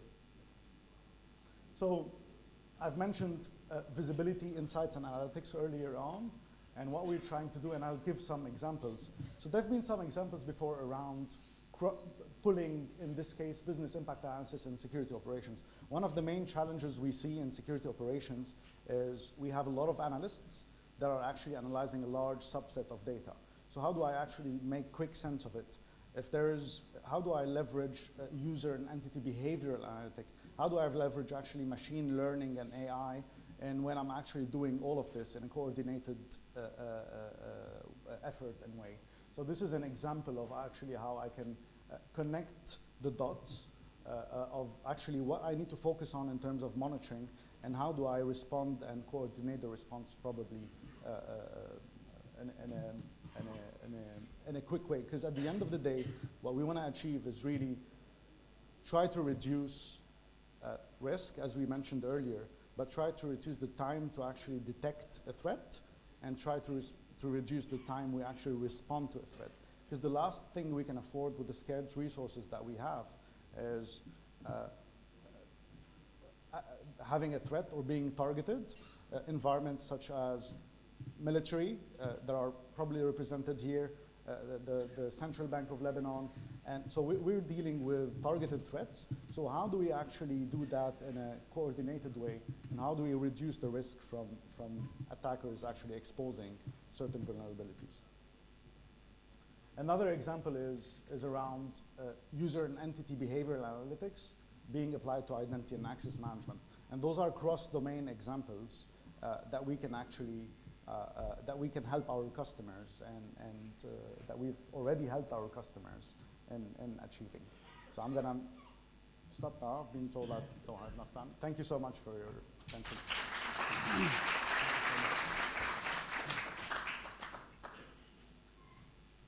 Thank you so much. We'll move on to our last invited talk in this session.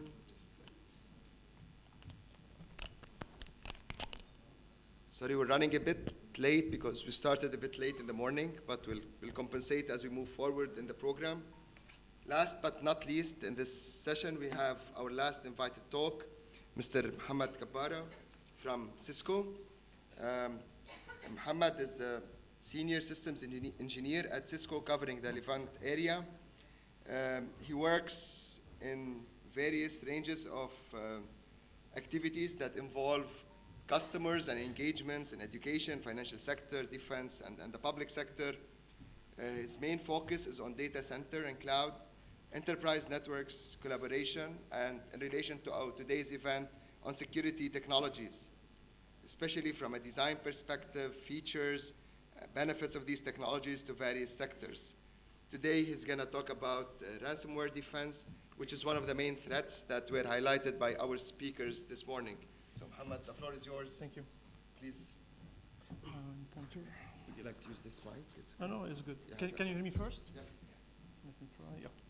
So thank you so much for AUB for inviting me to present today. So AUB for the past few years has been my second house. So many of the people here in the room, they know that day in, day out here in AUB. And also I'm also very lucky to be the last one to present this presentation, because it will act as a good summary for what we have discussed today. So many of the words that I will be covering in this presentation, the 10-15 minutes that I have, is related to what Sebastian, Zana, and Karim has mentioned. So for a 15 minutes talk, it would be easier to go to a specific topic, be sharp on it, and act directly. So let's talk about ransomware, one of the famous attacks that we recently faced in the past few years.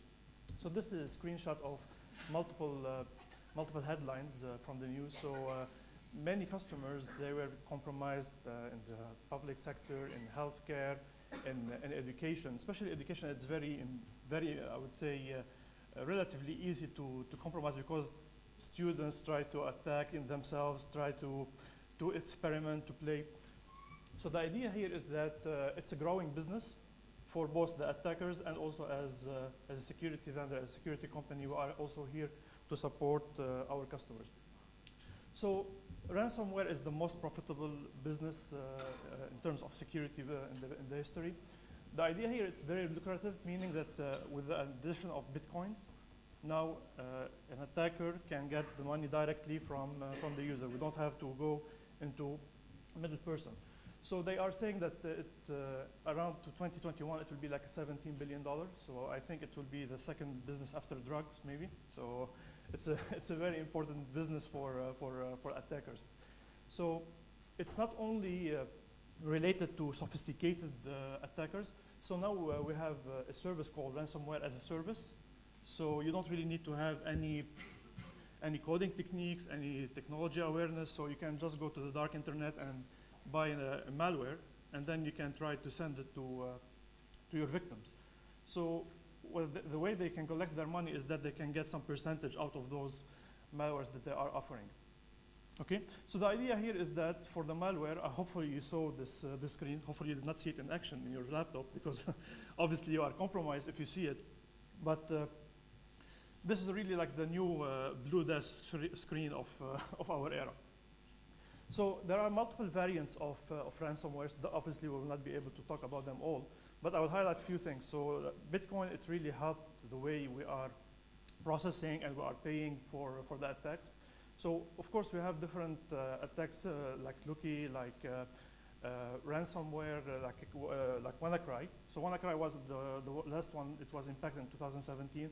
Most of them, they were really impacting Windows operating systems. So we will discuss in the next few slides what are the ways to attack such customers. So as a summary of what everybody said today, so we have two types of ways to penetrate, either through spam, email, or through websites and malvertising. So according to our studies back in 2017, so 80% of the attacks were directly from email attachments. So we send an email and most of our users, they press on it, they download it, they run it. So email attachment is number one in terms of vectors of how we can attack our users. So if we are doing it in the web way, so we can send an email with the web, or we can just have some malvertising on some websites.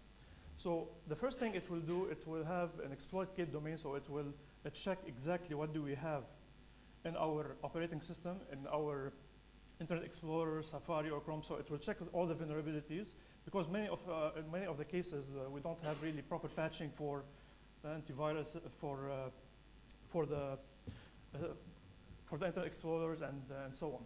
So we will have this exploit domain kits. Based on this, it will communicate to the outside, to the command and control infrastructure.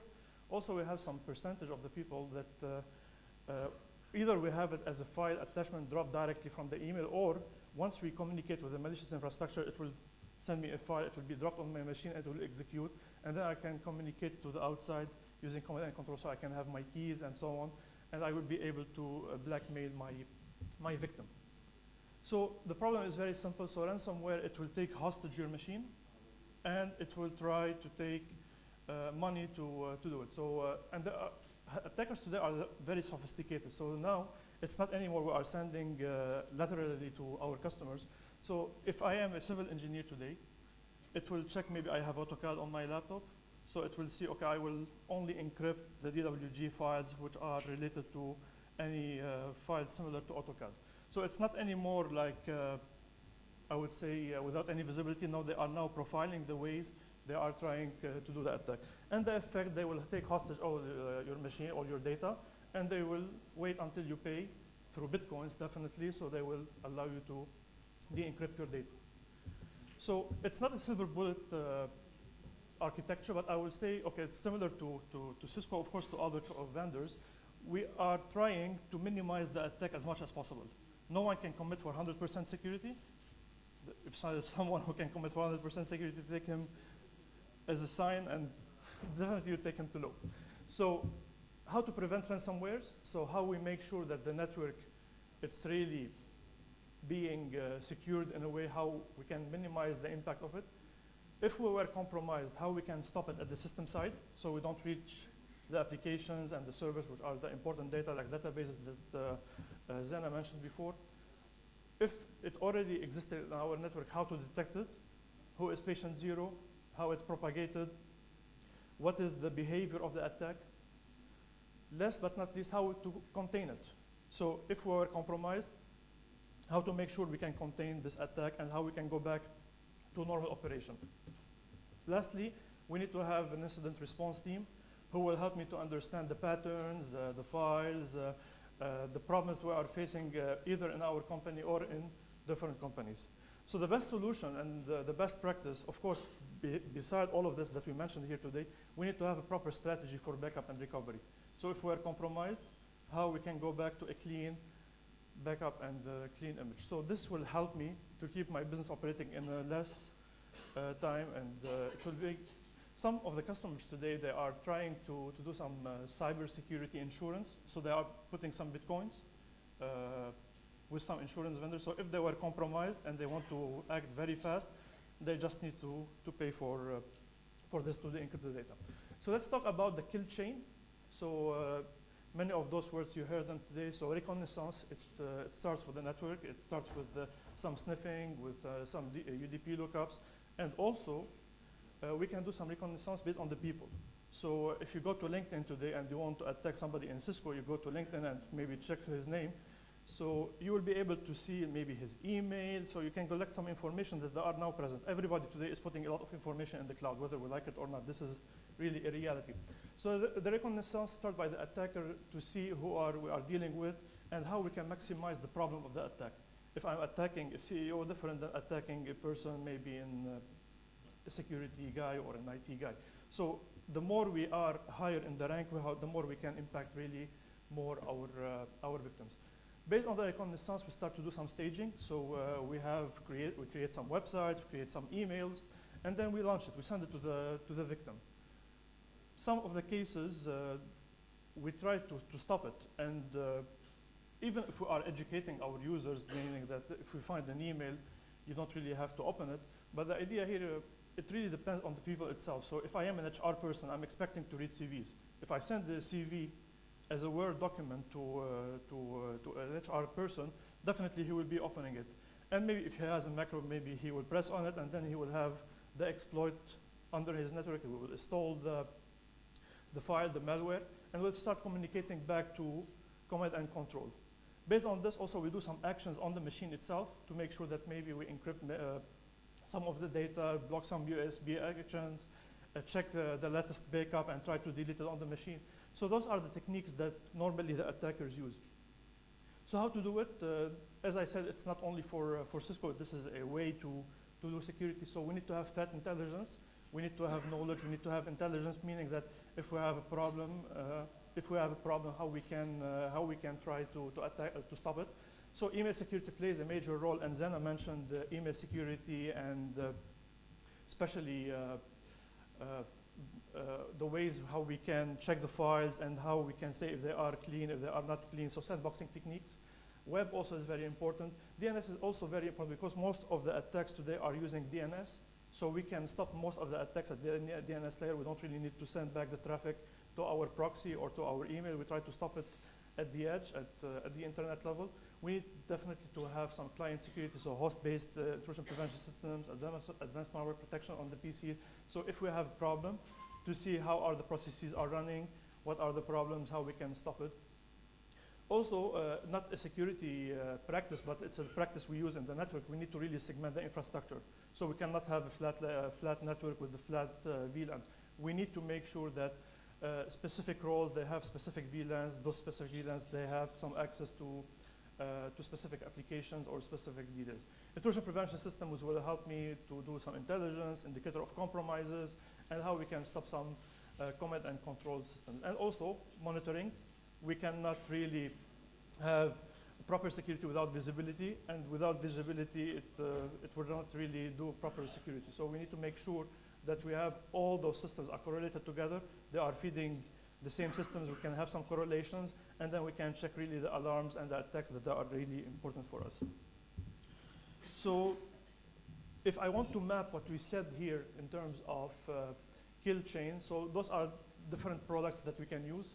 So definitely I don't have time to go over all of this, but the kill chain, we can try to stop the attack at any stage of those stages. So if we are passing through reconnaissance, how we can do some security at the staging, how we can do security at the launching. So we have different products that everybody uses, like firewalls, like IPSs, DNS security, sandboxing techniques. One last thing I want to mention here that some of the traffic are encrypted today. So we need to make sure to have some techniques to understand how we can deal with the encrypted traffic. So we have now machine learning. Hani mentioned AI. So we need to have some techniques to, without really de-encrypting the traffic, we need to make sure to understand if there is a ransomware, if there is an attack or not. So this is based on machine learning, based on AI. So we don't really need to to de-encrypt, inspect, and then encrypt again.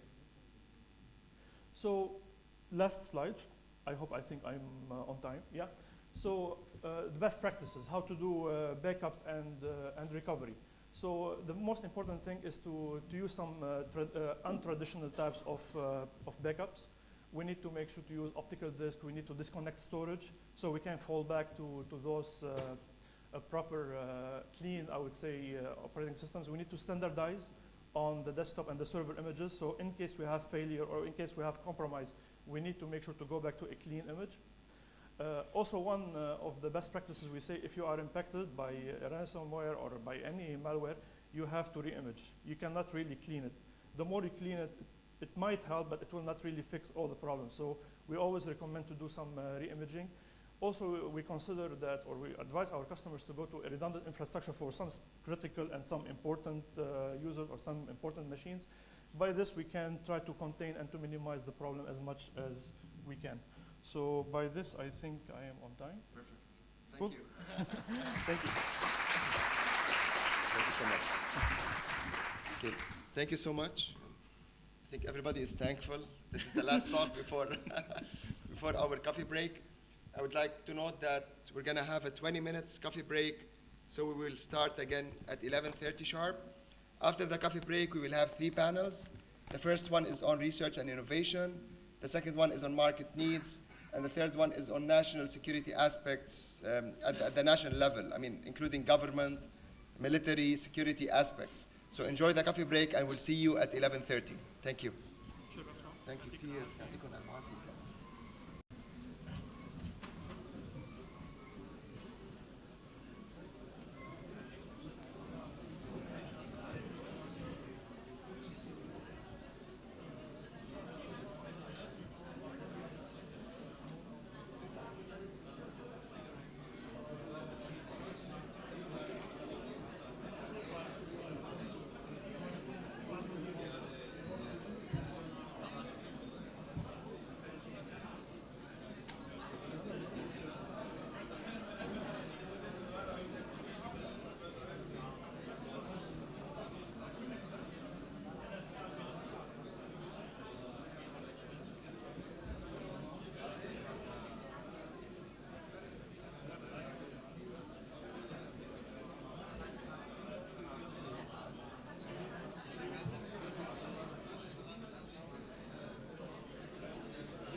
Test one, test one, test one, test one.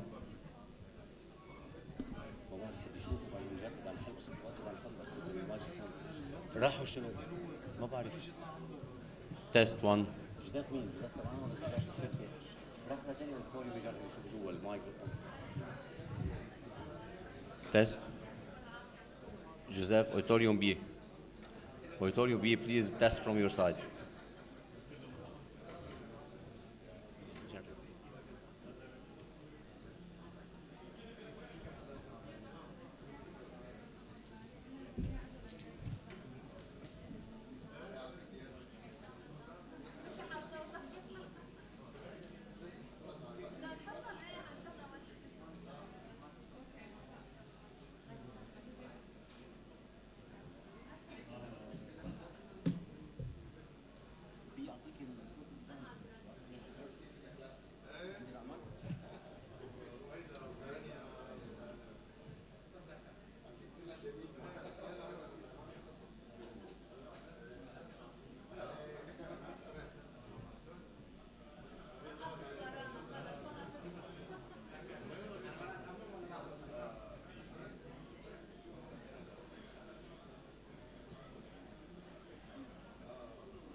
ما بعرف. لا. هي في شيء فايت على المكسر. تنغير الانبوت تبعها بلكي بتنحل القصة.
سعيد.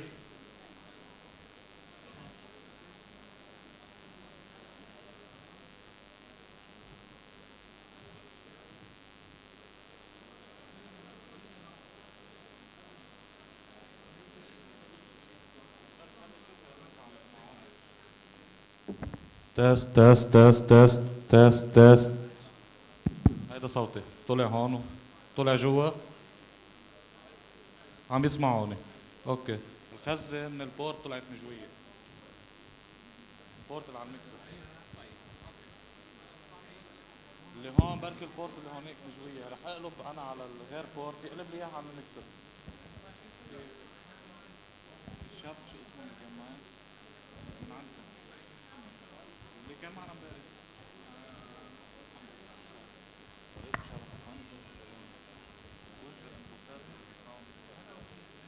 ابدا البرداية يطلع فيها.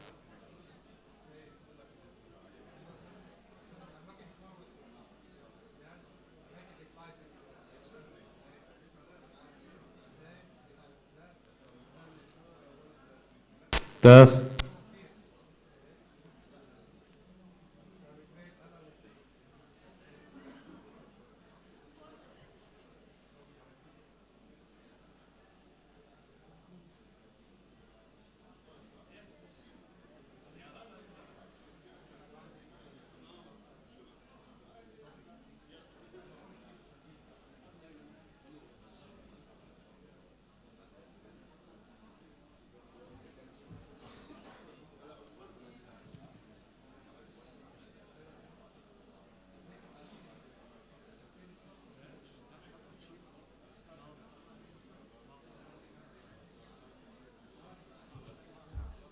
Testing 1, 1, 2.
تست جوزيف عم تسمعني؟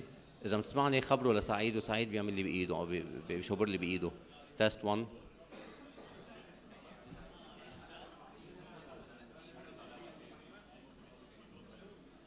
بطارية؟ بطارية؟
Test one, test one, test one.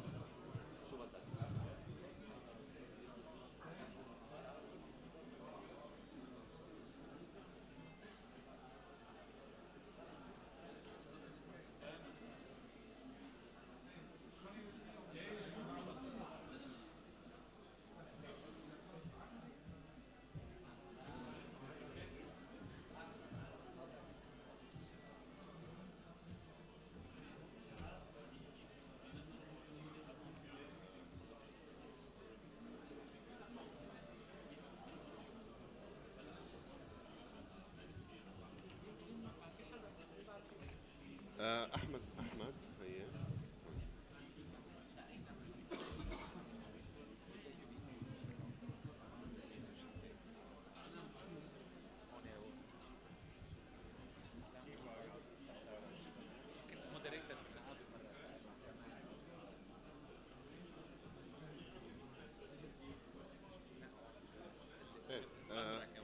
ليك أنا حاطط بالسلايدز إنه ححط أول شيء بايو أنطوان. when I say the بايو حتكون البايو موجودة. هو أنطوان عماد عزام بعدين I start with the questions. كيف بدك نقعد؟ أنت وين رح تقعد؟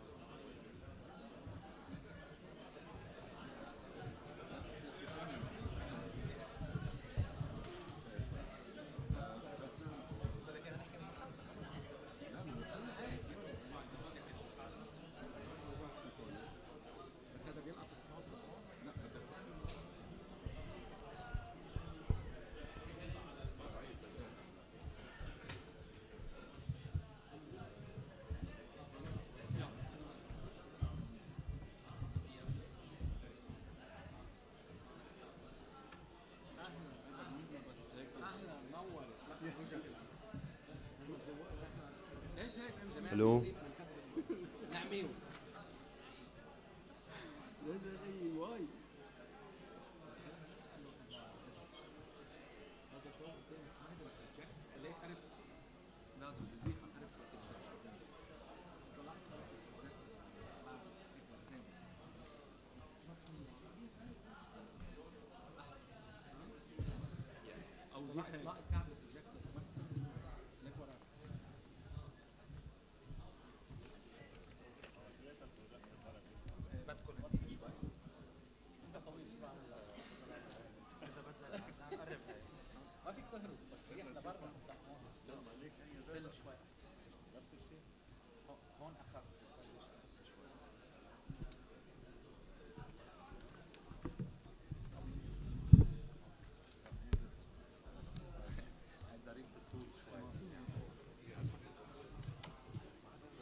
هذيك خلي هذيك بس ماليه كم صوره لا نحن نقبل لا لا ما تعذب كثير بس هيك شيء اثنين اذا بدهم يقيموا ايه فيهم يقيموا حتى بالنسبه لا ولا شيء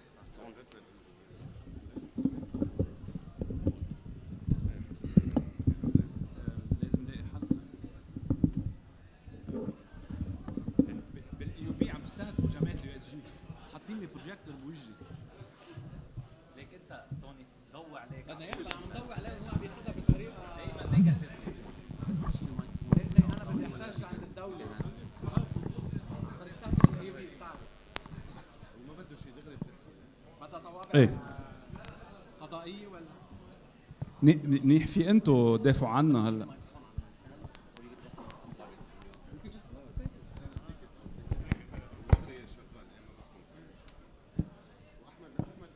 والله هربت من الضوء بس مش اكثر لا فاين احمد انا وياك ما مستهدفين فرانكوفون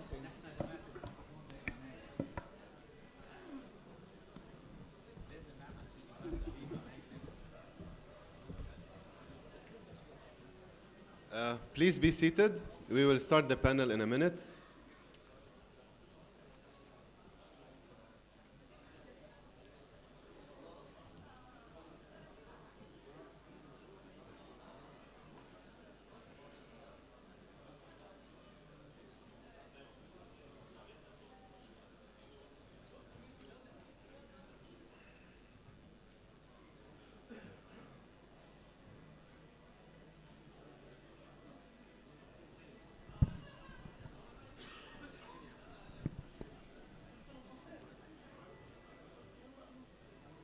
This is, we will start panel number 1, entitled Research and Innovation.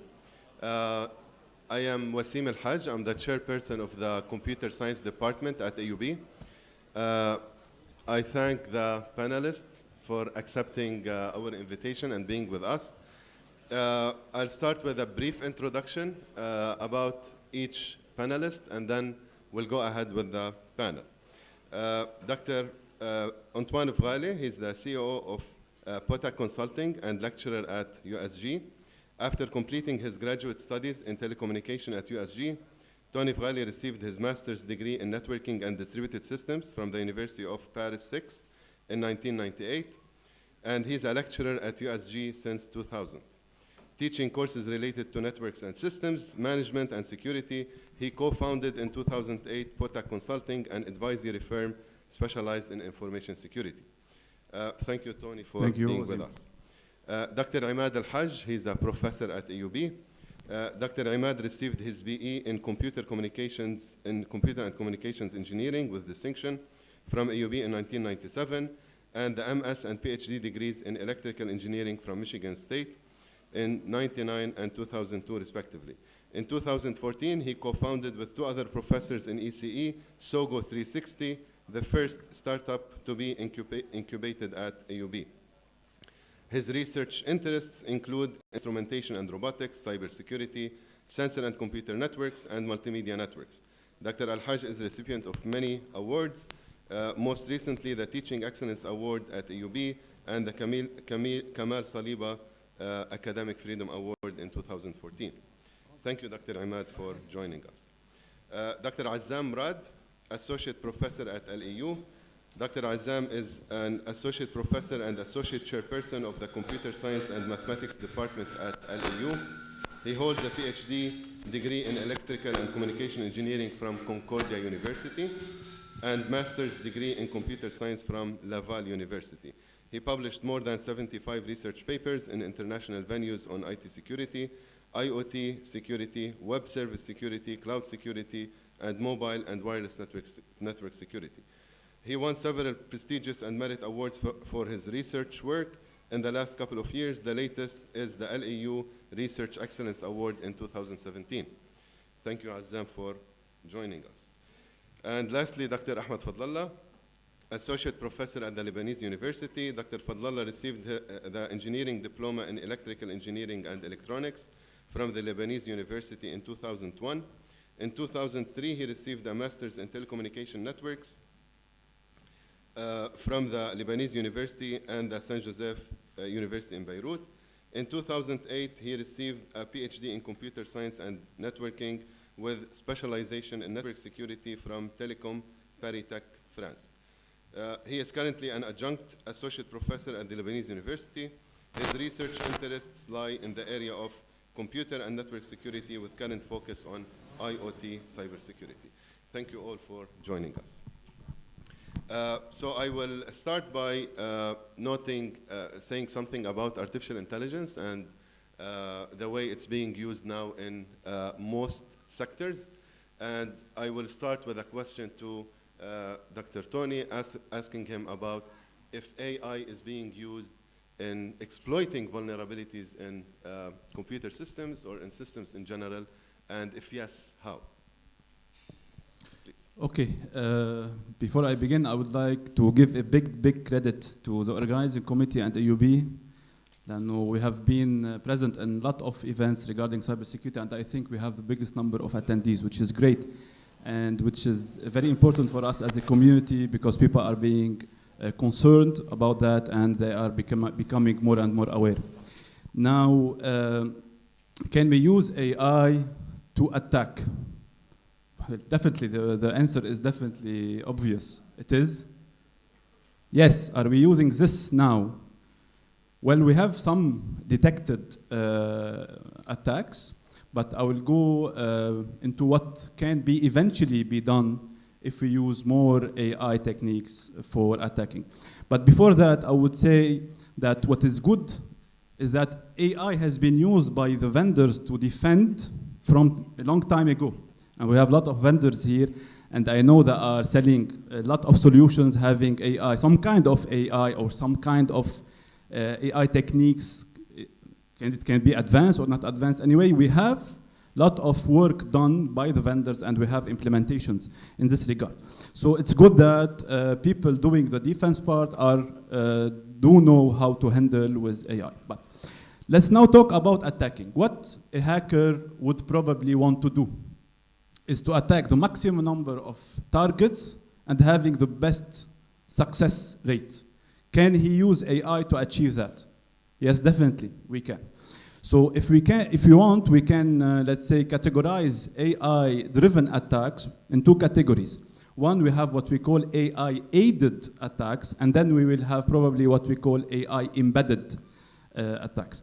For AI-aided attacks, mainly we will be using some machine learning or some of the AI techniques to, let's say, craft a spear phishing email specifically for one specific target, and this phishing email can be generated dynamically, and this would be probably very efficient, and it will have a better success rate, especially that today we have efficient anti-spam and more awareness. So we can craft it automatically by using some kind of AI technique. Two, we can have, let's say, mutation in viruses and done automatically. Now we know that we have viruses doing polymorphism, but they are programmed to do. They cannot learn how to mutate based on a specific environment. A third type of AI-driven, AI-aided attack can be using computer speed attacks, and we know that today we have smart bots that can launch scanning, doing reconnaissance for the first phase of an attack, but then hackers do manual intervention. Later on, we could probably have machine speed attacks, so targeting the biggest number of targets. And eventually, as well, we can have AI-aided low and slow attacks. So now we know that, and I think Zena has already spoken about that attackers in some cases, they launch very truncated and then slow attacks to evade whatever intrusion prevention controls we have. But they are doing this manually. Eventually, we'll be able to generate AI-aided, and it can change the behavior based on whatever attack we have, whatever control we have. And definitely, we can find new vulnerabilities, and this will be used for the good and the bad. Regarding AI-embedded attacks, there's a very interesting demonstration and paper done by IBM, where they call it the Deep Locker attack. It's a malware with a AI embedded that can eventually, based on the target, based on the environment of the target, based on softwares installed, software parameters, or let's say biometrics, face recognition, we can have a lot of sensors that we can use, and based on it, it's a really very targeted attack where we can, in case the target is not the one we want, in case we reached a device, it's not our specifically target, then the behavior of this virus, it's a normal benign behavior. But once we get to the CEO, let's say, device based on these parameters that we are collecting, the malware will launch its malicious activity. One more thing before I just conclude, we can as well, now we need to think about what we can do, what hackers can do to attack the AI model itself, specifically when we have a lot of AI as a service APIs today. So definitely we can attack the model by doing evasion, by doing poisoning, to manipulate the input data, to have a bad decision, or to manipulate the output. And eventually we can have, in some cases, why not, backdoors inside the AI model itself. And this can be very, very, very dangerous. Okay. Okay, thank you. So, Dr. Imad, so this is, I guess, how AI is being used to attack. So how is it being used to defend? Marhaba, good morning first. Thank you for the invitation, Dr. Haj, and the organizing committee. you know, those coming out of UZIP, they use AI for attacking, but at AUB, we're on the positive side. Just by the way, they No, had put the light just in front of us to attack us. So if you notice that we're frowning at you, it's not because we're upset, it's because the light is in our eyes. But just to defend against UZIP, so we have a lot of potential, but before I talk about the potential and what we're doing in research, I want to warn that AI, I know now it's a hype, I know it's a buzz, and we all like it because we like to publish, and a lot of people in the room like it because they could sell. But the reality is that AI is not always more intelligent than other systems. And the reality is that at the end of the day, AI is just mathematical techniques that we've been employing and deploying for a very long time. It's just now that we're getting more media attention on it, and that is fine, but we have to be wary from a technical perspective what is AI and what are the limitations of AI.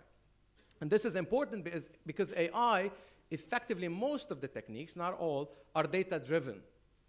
And that means that these algorithms, even though they've demonstrated their effectiveness in many environments and many applications, that when you come and apply them in your own particular environment, it depends on the quality of the data that you've used to train these algorithms, how they will perform. That would be very dependent on that.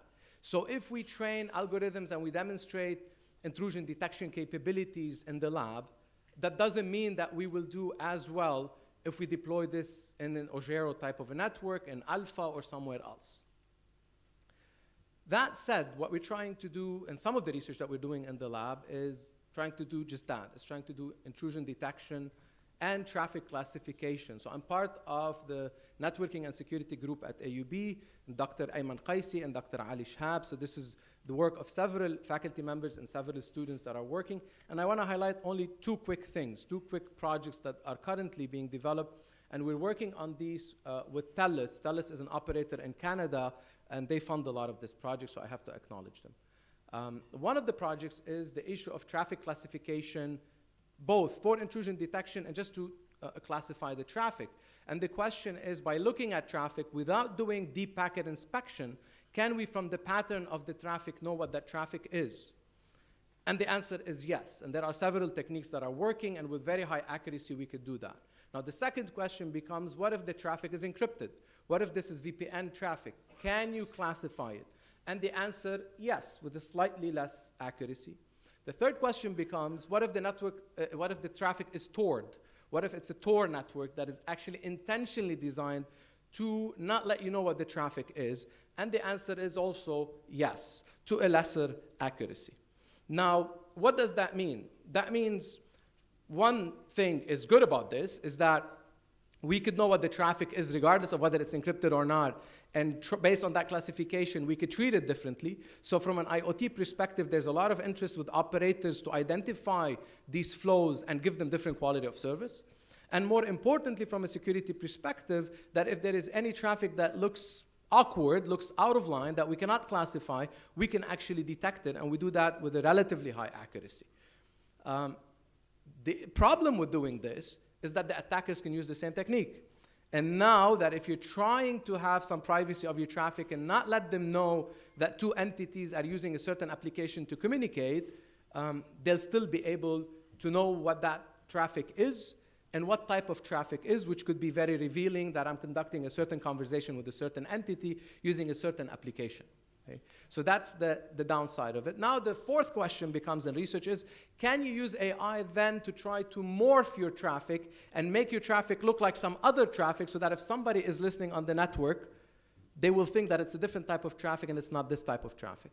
And this is also something that we're working on to try to do. And then the fifth question becomes, what if somebody is morphing the traffic to evade the AI using AI? Can we use AI to actually detect the morphed traffic that is trying to hide from AI?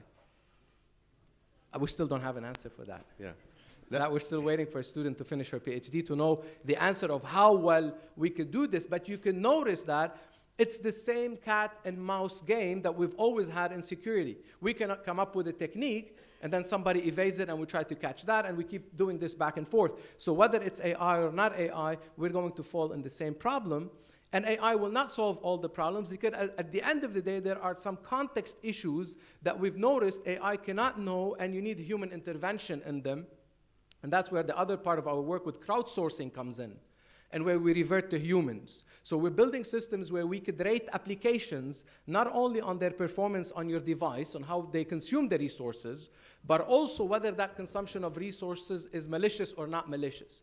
And unfortunately, we could do that well to a certain extent, but then we get hit with reality, is that sometimes an application might be consuming resources, but that's something normal because you're watching a video.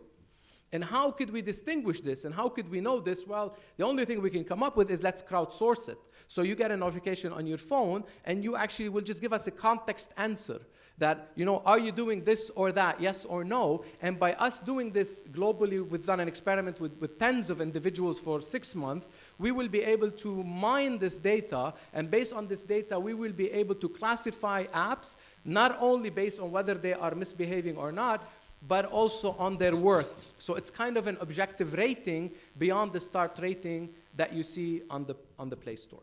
Dr. Ahmad, let me add another question. Sure. To your 5 questions. Yeah. So when you talked about the classification of traffic, are you relying on data that is already, like you already know it, that this is good data, this is bad data, and so on? And can the same techniques be used to detect new kind or new patterns of traffic that you didn't train on or you're not familiar with before? Yeah, the short answer is yes and yes. So we've used data sets from the literature that is public, and we've generated our own data sets because in the IoT domain, there's not a lot of public data sets. So we've generated these, and we use them both to train and to test based on the data that we've not seen. And we've tried different types of attacks, and not only we could detect that an attack is onset, but we can also classify the attack. We could know what type of attack is ongoing. Okay. And I think for us in the region, it's very important to realize, and this is something that you could use on the marketing side, is that the Arab region statistics show that we're 6% more likely to have an attack than anywhere else in the world, in the Arab countries. And why is that? I'm not sure. Lack of awareness. Lack of awareness. Yeah, or we're an easy target. I'm not sure. I don't know what the... So, Dr. Tony, so AI can be used to defend. Are we still relying on the traditional techniques or not? No, so what's being used right now? No, definitely. You cannot use traditional techniques, and you cannot use only techniques. But what AI can help. The big problem we have today in, let's say, Security Operations Center is we have a lot of information coming, not a lot of bulk of data coming in, and we have human individual coming and analyzing all of this. Definitely AI will empower them, will give them an edge, will help them to be able to analyze more quickly. And definitely, since somebody mentioned the gap we have in cybersecurity professionals and experts today, definitely it can bridge some of what is missing, some of the gaps we have. But as a research, what we are doing today at USG, it's a cooperation between Potec and USG. We are trying to see, once we detect an incident, is it possible, and I know that IT managers normally don't like that, but is it possible to be able to reconfigure some of the components of the network, especially that everything is being today software defined, so we have software defined networks, so we have software defined storage, we can reconfigure systems, virtual machines, move them, etc. So we are trying to see how we can, once we detect a specific type of attack, how we can automatically make a model learn of what is done, and then interact and change the config and try to confine, try to isolate some part of the network, etc., etc. So we are working on that. And by the way, since now USG and AUB are working together on research, we need to cooperate on that. Okay. Okay, sure. I want to switch gears a little bit and talk. Sebastian in the morning talked a lot about IoT and the challenges they bring in terms of security. It's cozy. It's became more cozy actually now. Actually, we did like a few years ago a small experiment to scan certain IP addresses and looking for or knocking on certain ports that are normally used in cameras, in digital cameras. And if we got like a positive answer,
model built on top of these IoT devices can provide us with myriad of applications related to home automation, related to traffic, related to transportation, health, and social life.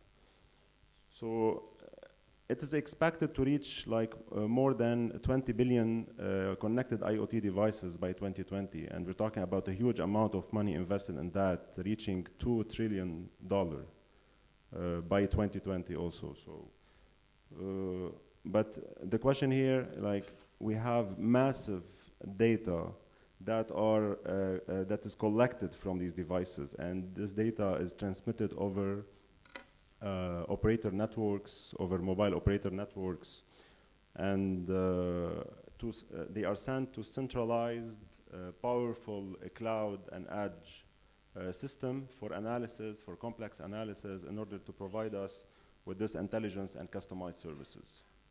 So this practically led to several problems. We are faced with problem of latency, we are faced with problem of traffic overhead, and most importantly, we are faced with the privacy and security issue. So our data is out of our devices, they are on the networks, they are with the providers, and this has raised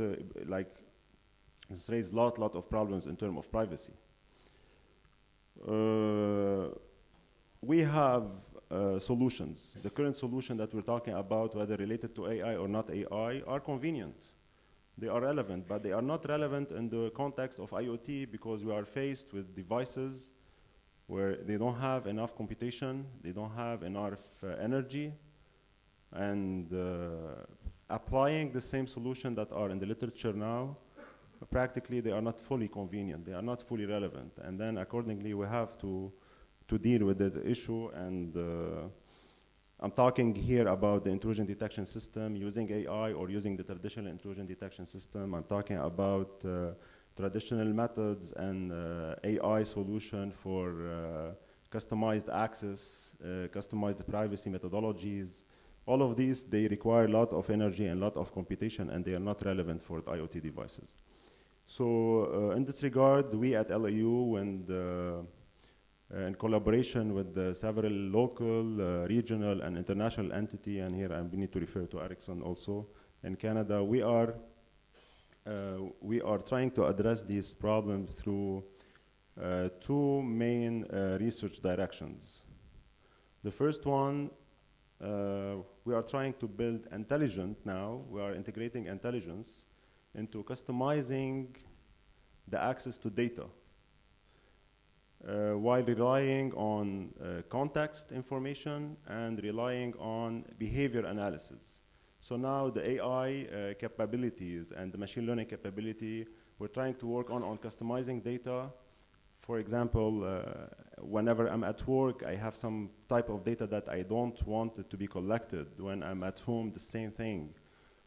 So I can use this machine learning techniques in order to differentiate between context, to differentiate between my behavior as a user, and then accordingly provide the needed information whenever it's needed. So it's not a yes or no question anymore. If you need my service, then you need to provide me with the data. This is not an answer. I need the service, but I don't want to provide all the data that I have. So this is like a big effort is put there in order to address such a problem. In fact, we're trying to build methodology where we customize privacy based on location, based on the user behavior, and so on. This is the one direction.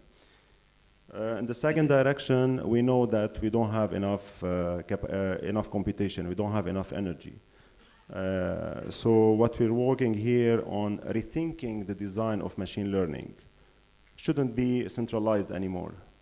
Like we know that we have now the current machine learning technique where all the data are collected, sent to centralized system, and then after that the analysis is applied. So why we need to stick on centralized collection of data? In fact, due to the lack of resources on IoT devices, this centralized machine learning technique is the only solution. So a first attempt, what we're trying to do is to elaborate lightweight learning techniques. Now, let me elaborate here. Like the current technique, you apply the learning and you apply the training on the central system, while the prediction is applied on the mobile devices. Now, what we're trying to do is to bring learning and to bring training on the device itself. So this is one first attempt. So to do that, we need to think about lightweight machine learning techniques. This is first, and we need to think about shared resources between these devices, offloading techniques, all of these of type, and they are practical. Have you been successful in that or not yet? Somehow, yes. Okay, somehow, yes. This is the first attempt, but still it's somehow limited. So up to an extent you can do it, but it's not fully operational all the time because the resources are very limited. This is one attempt. The second attempt, and this is done actually with international collaboration, we're trying to rethink about distributed machine learning. So based on the first work, we can customize what should be done within centralized infrastructure and what can be done within distributed infrastructure. But in this case, we have to redesign the whole machine learning models. Excellent. And the aggregation technique and so on. And this is another attempt that also we're working on it. Excellent, thank you. Thank you very much. Follow-up. So I know that Dr. Ahmed, you worked on same idea, but from the authentication point of view. And actually the example that I gave on the smart cameras and so on, it's partly maybe due to that. So can you tell us more about what authentication, what role it's playing, and what should happen from the authentication perspective? Okay, thank you, Dr. Wasim. Thanks for the organization committee and Dr. Zahir in particular. In fact, I will ask the question in another way. So what if we don't have authentication? It's a disaster. I think the result is a disaster. So the same that applies in the regular domain, classical networks, and the impact we might have is almost the same. But the impact is also increased with the large spectrum of application, with the criticality of the application of Internet of Things, and the type of application we have. So just an example about the widespread use, the 20 billion devices in 2020, just a number that it's significant that in 2020, a home will generate as much traffic as the Internet in 2008. Or that, so we might think about what type of data is generated, and what type of control we might have on these devices. So the impact of an unauthenticated IoT system is equal to what you can do with a compromised node. So you might think in a critical infrastructure you will have a disaster, There are some attacks that happened in 2014 where they suspected that this was because an overpressure in a certain sensor that resulted in a pipeline that explodes. So this is an example what we might have. And if we go to privacy things, example of even some infamous attack that happened previously about CCTV cameras or some smart home devices, we might think about the impact. So authentication is a must, and we all agree on that in the security context. But in the IoT domain, it is more important. But I will add something also about this. So if we look at from a research perspective or from an implementation perspective at the different layers of an IoT, at the sensor layer or at the network layer or the application layer, you will see that each of these layers might have a different security requirement, but you would always find that authentication is there, and we need to satisfy this. So the same that was mentioned by Dr. Azzam, that, okay, authentication is not a new problem. We have a lot of classical or traditional solutions. But the context of IoT is different. We have a lot of constraints to consider. We have a lot of different application domains that we should consider. Now we can see the IoT as a set of, I won't say a separate domain, by domain with different requirements. You will talk about the IOV, the Internet of Vehicles, the Internet of Energy, the Internet of Sensors, the machine-to-machine communication. And in each type or in each category, you will find the security requirement and the authentication restriction or constraint and requirement. So the authentication solution needs to address these new constraints. So we cannot say that we have a strong cryptographic algorithm and this is suitable for IoT unless it considers the energy aspects. So it should be, the energy consumption should be low, the complexity should be low, etc. It should be scalable to deal with this huge amount of devices. So the scalability is a very important factor when you address the authentication. Of course, privacy preserving, and Dr. Azzam mentioned this, it should preserve the privacy of the users. So in addition, you can say about also the interdependency between the IoT and the other technologies, such as the augmented reality, the artificial intelligence, and other. So you have to consider this also when you deal with such security solution. If I want to address some of the research we are starting now at the Venice University. Just one? I will say two, if you allow me. One and a half. The first one, which is related to the Internet of Vehicles. It's in collaboration with Telecom Paris in France. So it is part of the European project scope, and it is related to the authentication aspects in V2V communication. And this is one. And the second one, we are dealing with the authentication using the hardware-based, so the physical unclonable function. Excellent. And we are working on this right now. One just final point. There are some trends related to, now we are more and more seeing publications related to the integration of blockchain with IoT authentication techniques or general security techniques. So these are some trends, especially for master student or PhD students. If they are interested in such a domain, it will be a good point to start and looking on. Thank you. And I want to add something. Isn't a little bit late, unfortunately, that we have IoT solutions deployed everywhere and they didn't even thought about these very critical issues. And this is our biggest problem. Since the inception of the internet till now. Security is never taken into account by design. Exactly. It's always a reactive.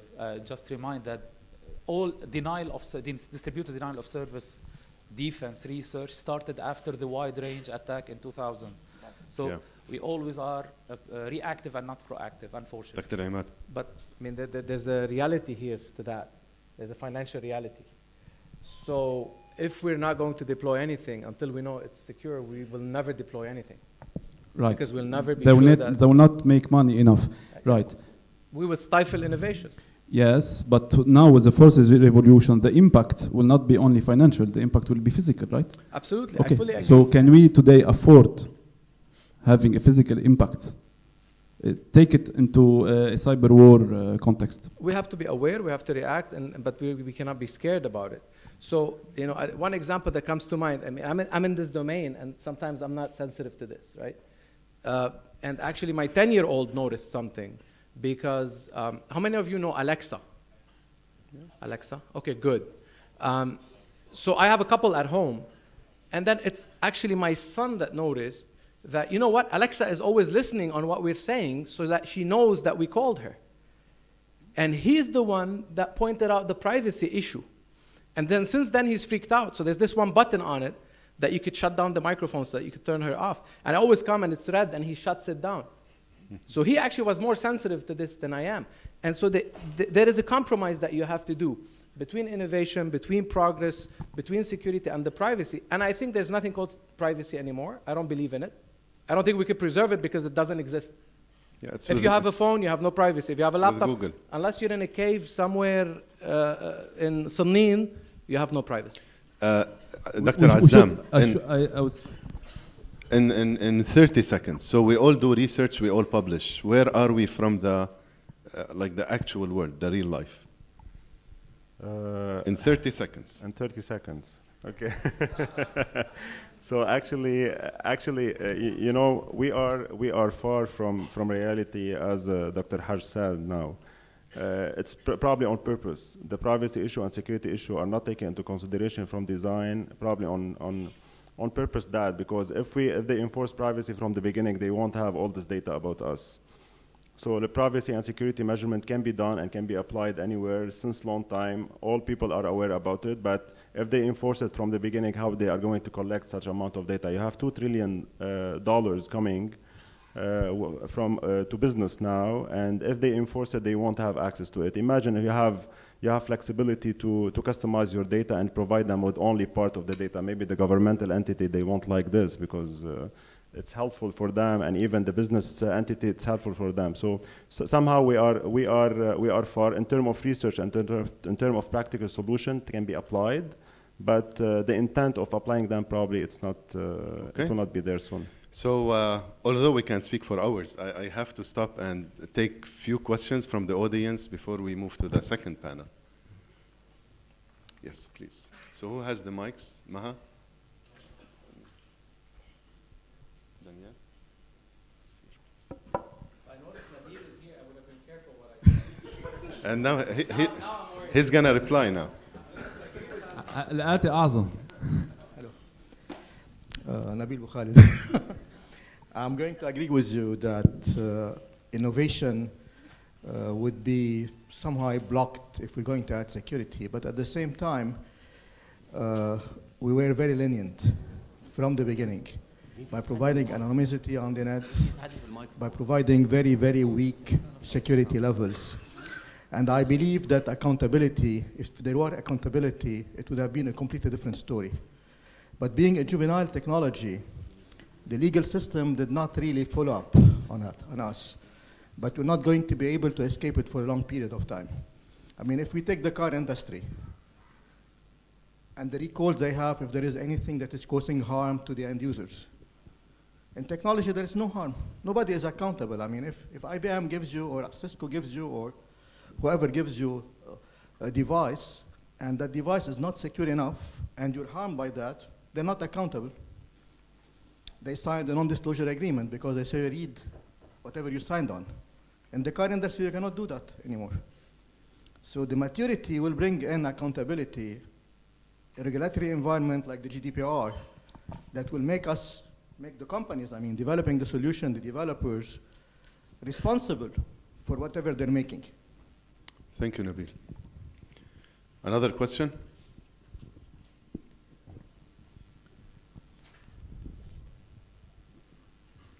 No other question? Just to answer, Nabil, even in GDPR, the vendors cannot be accountable.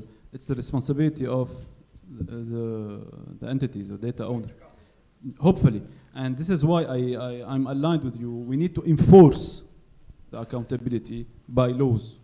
And we need to enforce security for everybody, for every enterprise. And we as cybersecurity professionals, we have a responsibility today to help the public sector enforce security on every level for every enterprise, even in the private sector. Ahmad? For those of you that don't know Nabil, we could blame him for a lot of this. He's one of the people that brought the internet to Lebanon. So please, if there's any security concerns with the communication, please, Nabil. If you miss Nabil, Ayman Qaisi is sitting in the front. He's one of the other people. You know, obviously I'm not against regulations and laws. I can't say that with the people present in the front. But we also have to be careful, because the issue of liability is very challenging, particularly when we talk about advanced technologies and AI. Who's liable? The person that did the algorithm, the person that collected the data, the person that packaged it, the person that programmed it, or the vendor? I don't know. In the age of AI, almost... Or the user. Or the user, for that matter. So talking about the user, and there's some responsibility on us here. How many of you have a Facebook account? All of us. Okay. How many of you still have a Facebook account? Still. So, and they did this study of, you know, how much money would you take to deactivate your account for a year? And the numbers were very high. So it's actually us and the perception of privacy. I'm not against security, I'm not against privacy, obviously. But I'm saying our perception, the human perception of what privacy means is shifting. And that's something that we have to consider. I completely agree that systems have to consider this in the onset of design, but there's an astronomical cost for it. I put my commercial hat on this. If you tell me don't roll out a software unless you could, you know, put your reputation on it, I probably will never have a software out in the market. Yeah. But it should be a right, at least. The right to have the security, the right to have, and then if I don't want to use this, right? It's my call. I have to close the session by just saying that there are many recent attacks on AI algorithms. So there are AI algorithms that already have leaks and attacks in them.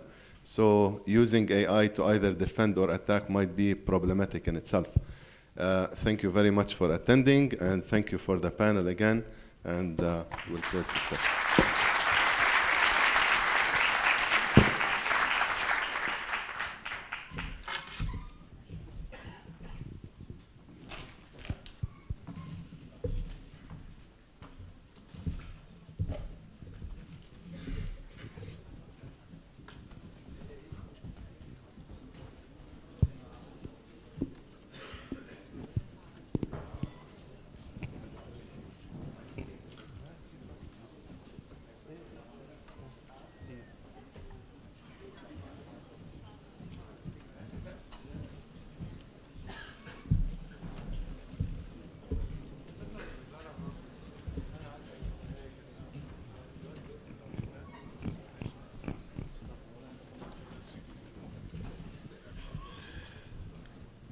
حضرني هون انا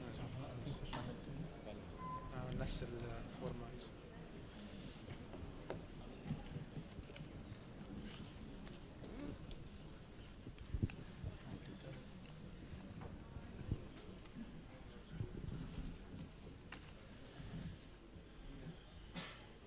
Shall we?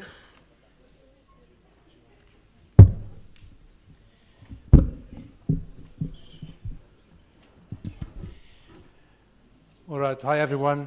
So we're going to try to make this session also a continuation of the discussion that we previously heard. Very interesting discussion around AI.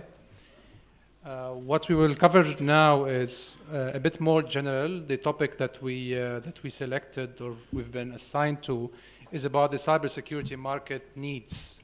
And in order to narrow down the discussion, we said let's divide the area into. Sorry, I'm pressing here. So let's divide the discussion into three things. One is around the processes. So what's the recommendations for companies and organizations? Yeah, where to start from, whether this is certification or compliance. Yeah, what are the recommended best practices? So this is one. The second thing is we'll talk about people. So what's the current view on the shortage of skills or the required skills to get a better cybersecurity organizations? And the last thing we'll cover technology. So we'll touch about the AI discussion. I think it's worth probably giving an opportunity for the technology vendors we have today on the panel to also say their views and again for us just to understand how can we best utilize technology to get better cybersecurity. So with that, I'll introduce the panel we have today. So with us, we have Jacques Bakayev. So Jacques is a retired brigadier general of the Internal Security Forces, who served mostly as an IT specialist in the ISF IT department. He worked on building, or he was actually part of building the anti-cybercrime unit in ISF. Jack is currently engaged in digital transformation consultancy and IT management, and with a special focus on IT security and governance. Yeah. And with us also Abdo.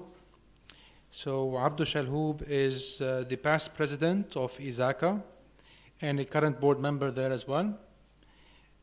He's the executive VP at Path Solutions with 30 years of experience in senior ICT positions in local and international markets.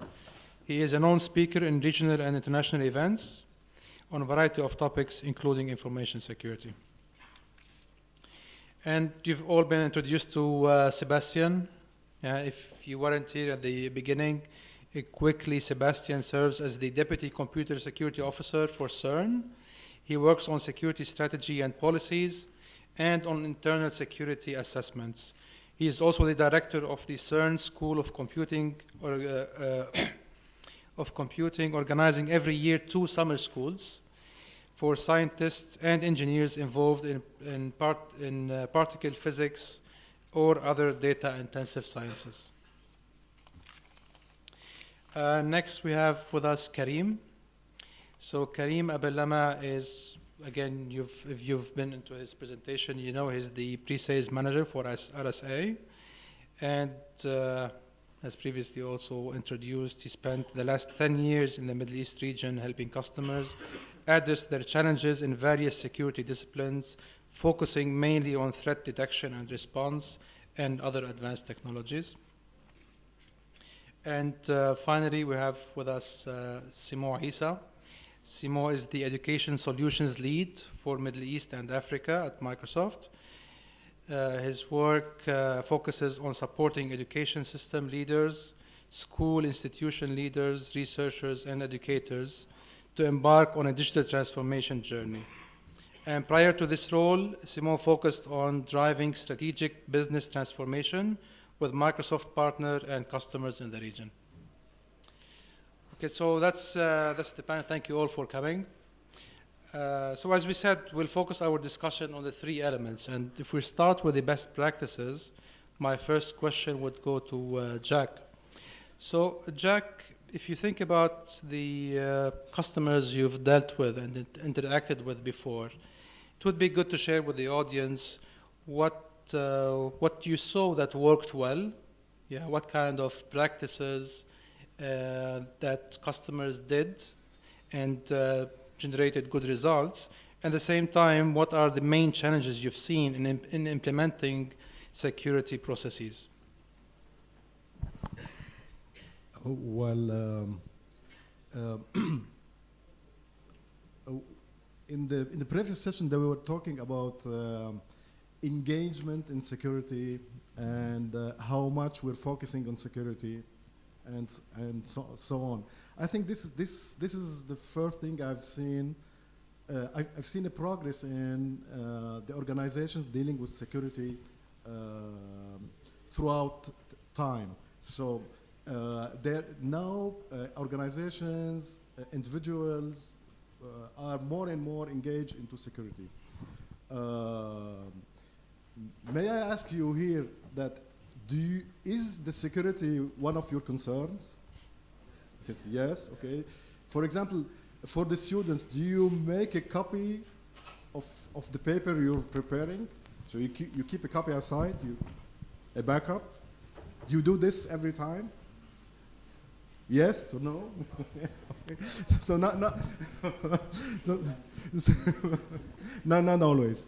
This is exactly the situation in the business world, especially in Lebanon. The first challenge is the management engagement into security challenges. So more and more organizations are taking security challenges into consideration. And more we're seeing dedicating a part of their budget for information and technology security. We're not seeing that in 10 years ago. The best practice now is like to dedicate up to 20% of your IT budget to the security. Is this reasonable? Okay, should we do this? Well, more, maybe, yeah, maybe more. This is the first challenge. Top management engagement, dedicate a budget to security. I would say allocate resources, not only budget, because you need to have the budget and you need to have practitioners and specialists. The second challenge is to make a build or buy decision. So, do I implement my own security or go to some specialist? Do we do it myself? So the experience is showing, is telling us, don't try this alone. Don't do it alone. So you do it alone, you end up with admin passwords and no backups and so on. So it is better to go to the professionals. But the challenge of the professionals here is to build trust. You won't give someone the management of your security system to someone you don't trust. So the challenge for the practitioners here is to build trust. To build trust. And before going and addressing information technology issues like on IoT, advanced things like IoT, AI, what else, blockchain, and so on. Let's address the basics. Let's look at the basics. I would say that we can categorize the market into three categories. The first category is the large and big enterprises. The second is the small and medium enterprises, and the third is the personal level. Actually, in Lebanon, for the large enterprises, they are somehow doing well, and we can say that Tony was talking about enforcement of the security. The only thing enforced, security enforcement in Lebanon, is the 222 circular in the banking sector. So the banking sector is enforcing the information security in all the banks according to the 222 circular from the central bank. For the rest, it is optional. So it is different. The level of engagement is different between the large enterprises and small and medium and the individual level. But like in leading practice, I would say like go to the basics. Let's say, do you have an inventory? So who among you knows exactly what kind of information he's storing and he's dealing? Do you know everything? Do you know how many? What are the informations that you're keeping on the individual level? In the let's say when you grow and become bigger, so things are becoming chaotic. So the organizations are not knowing what kind of information they're storing and what they're doing with it. So this is the first, let's say, best practice is to have an inventory. The second is to have a risk assessment. So what are the vulnerabilities? What I'm facing? What are the challenges on those? And the third practice is to try to implement some controls to control the security, like having a strong password or whatever. So the controls, they can go from 2, 3, 4, up to 10 for the small enterprises, up to hundreds in the large organizations. So Jacques, I think you touched on multiple points. I think few points it would be good to really explore a bit further. What can we give as a conclusion or advice to the audience here? And the first thing that you mentioned around the budget side. So you're mentioning, and I've seen it, I'm sure everyone who works in an organization today in security suffers the same, is how can we get the management to approve a budget? Yeah, and proactively, not reactively, not after we get the attack and then we try to make mitigations and bring the investigation and so on. So how do we secure budget? And second thing is around the shadow IT part, right? I think this is something I remember in the presentation of Sebastian, you were mentioning, Sebastian, that also a challenge, even in large organization, how do you control, how do you make the inventory, as you're saying, Jack? So next question to you, Sebastian, following on that. At CERN, and CERN is a large organization, and I think we can all learn from what you guys do because you have a big responsibility of securing large amount of critical data. How do you manage as a security team, first of all, to define your priorities for a year, not be reactive, so be really proactive? And how do you manage to get the management support to actually able to get the budgets and implement it? Can you share some experience on that? Sure. So those are very, very good questions. And I think we all face the situation where there are so many things that we know we should be doing, and we just don't have the manpower or the budget for it, and that's a reality. Now, I don't think we should be frustrated, or we cannot be just frustrated by this reality, even though it's sometimes frustrating. But it's indeed about just prioritizing and choosing, where we had the biggest hit or the best result for the invested time or dollars. So. Now, we certainly don't have the 20% IT budget consecrated to security. Unfortunately, I would love to have it. It would be fantastic. But at the same time, we are not a bank, so we have maybe, again, different risk landscape than other organizations or other companies. Since we are not obliged to do formal risk assessment exercises by any regulations, we actually don't follow any formal methodologies. Of course, it doesn't mean that we don't do risk assessment. We do. And this is what helps us prioritize where we believe the risks are and which risk we should address first. Now we do it on a yearly basis, but also we have a very pragmatic approach, an ad hoc kind of approach, which you could almost call reactive, but this is still thoughtful and based on expertise and understanding of the risks involved. Now, securing budget is, of course, always very hard. And again, I think I will surprise anyone by saying that it's much, much easier to convince your management or top management to put some budget on the table after the incident, right? So I think I see many, many heads nodding here. And actually, we had the same situation in 2015 that we actually were hit by an APT group. And we discovered that only 3 to 4 months later, which is already not too bad because so many organizations are, hit and don't know about it for many months or years. And it was a major effort to understand actually even what happened and to contain the incident. It took many, many months. Eventually, by the way, it turned out that that group was not interested in the type of research that we do or the information that we have. So we believe that basically they just went away and that's it.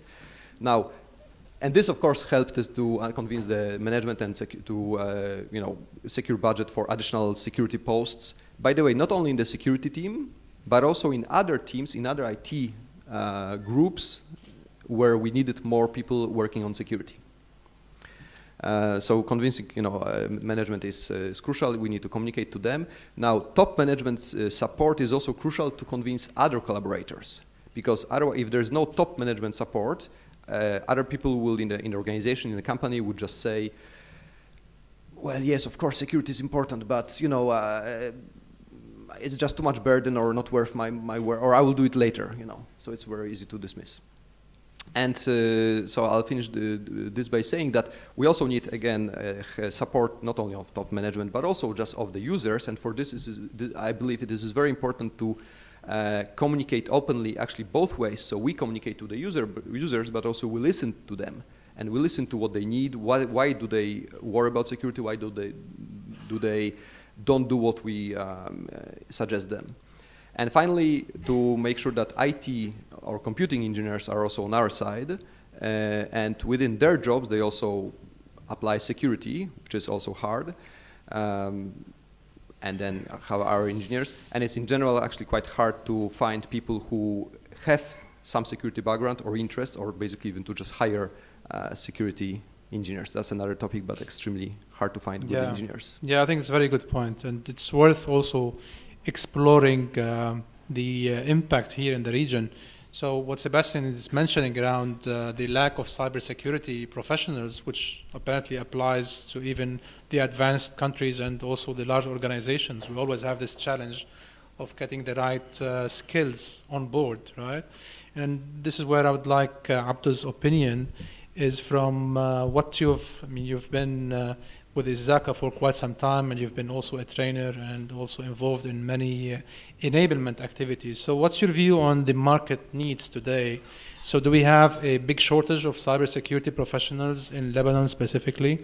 And if you want to give an advice to the guys over here who are preparing for a career and they're probably thinking about cybersecurity as an area, I know the biggest challenge for any fresh graduate to go find a job in cybersecurity, because everyone wants someone who knows at least something, not completely fresh. Okay, and that's the biggest challenge, having someone between 2 and 5 years experience in any organization is a challenge. So if you want to give an advice as well on what kind of trainings or knowledge they can acquire before graduating so they can play a role, what would that be? I will start with a study or report done by Gartner. Recently, according to Gartner, the unemployment rate for cybersecurity is 0. So there are more opportunity than qualified resources. And actually, opening is taking time to be filled. Not because there are no professional applying, but only 25% who is applying for cybersecurity are qualified for this position. And this is the good news for whoever is thinking to have cybersecurity as his or her professions, that there are a lot of opportunities. The bad news here is that, as my colleague said, that the cybersecurity role within the organization is not that well, it's not that needed. They don't look at it as a need. It's like a secondary up until they get hacked or they get an attack in their environment. So at that time, they start thinking of how we can invest more money, how we can allocate more resources for cybersecurity. This is the part. And in this part of the world, also the cybersecurity is, most of the cases is mixed with IT, which is wrong, completely wrong. IT, the main objective of IT personnel is provide service, fast service. The main objective of cybersecurity is protect assets. So they may contradict, and they are not with the same objective. So this is part, this is in the local market here. Is another research or a survey has been done by ISACA. It's the state of cybersecurity in 2018. This is, you can Google it, it's free, you can get it from ISACA. ISACA, for those of you who doesn't know, ISACA is an international association that does research, study, and surveys, mainly in information security, information system auditing, IT governance, and IT management. they have multiple certifications. So in that study that they have done for 2018, and they have done 2017, 16, and 15, it's always the key finding is acquiring and retaining a skilled workforce in security is challenging. So you may be lucky to acquire, but retain them because they will get a better job somewhere else. So that is one of the challenges. Another challenge is, as I said in the previous, the time required to fill a position is taking time, not enough resources, not skilled resources. Another challenge is the time, as my colleague said, that 3 months to detect an APT attack. This is good because the average is 6 to 7 months. So we are being attacked, and attackers and hackers are taking our critical data, and we don't know. So the time is critical. So this is from one side. From one side, we have so many threats, and from the other side, so few professionals working. And this is the skill gap that some of my colleagues also mentioned in there. And you ask, what is my suggestion for whoever is looking for this? One of the main criteria to make hiring manager to look at your resume are certifications. Once you get certifications, especially when we talk about global, we are applying for someone, some company outside Lebanon. In my position, in my work, I recruit resources in other countries, in India, in Pakistan, in Egypt. I don't know what is this university. Is it good, is it bad? I don't know. They work in some organization. It might be the best or the biggest organization in their country. I don't know them. And I don't go and do research for every organization, for every applicant that is applying for the position.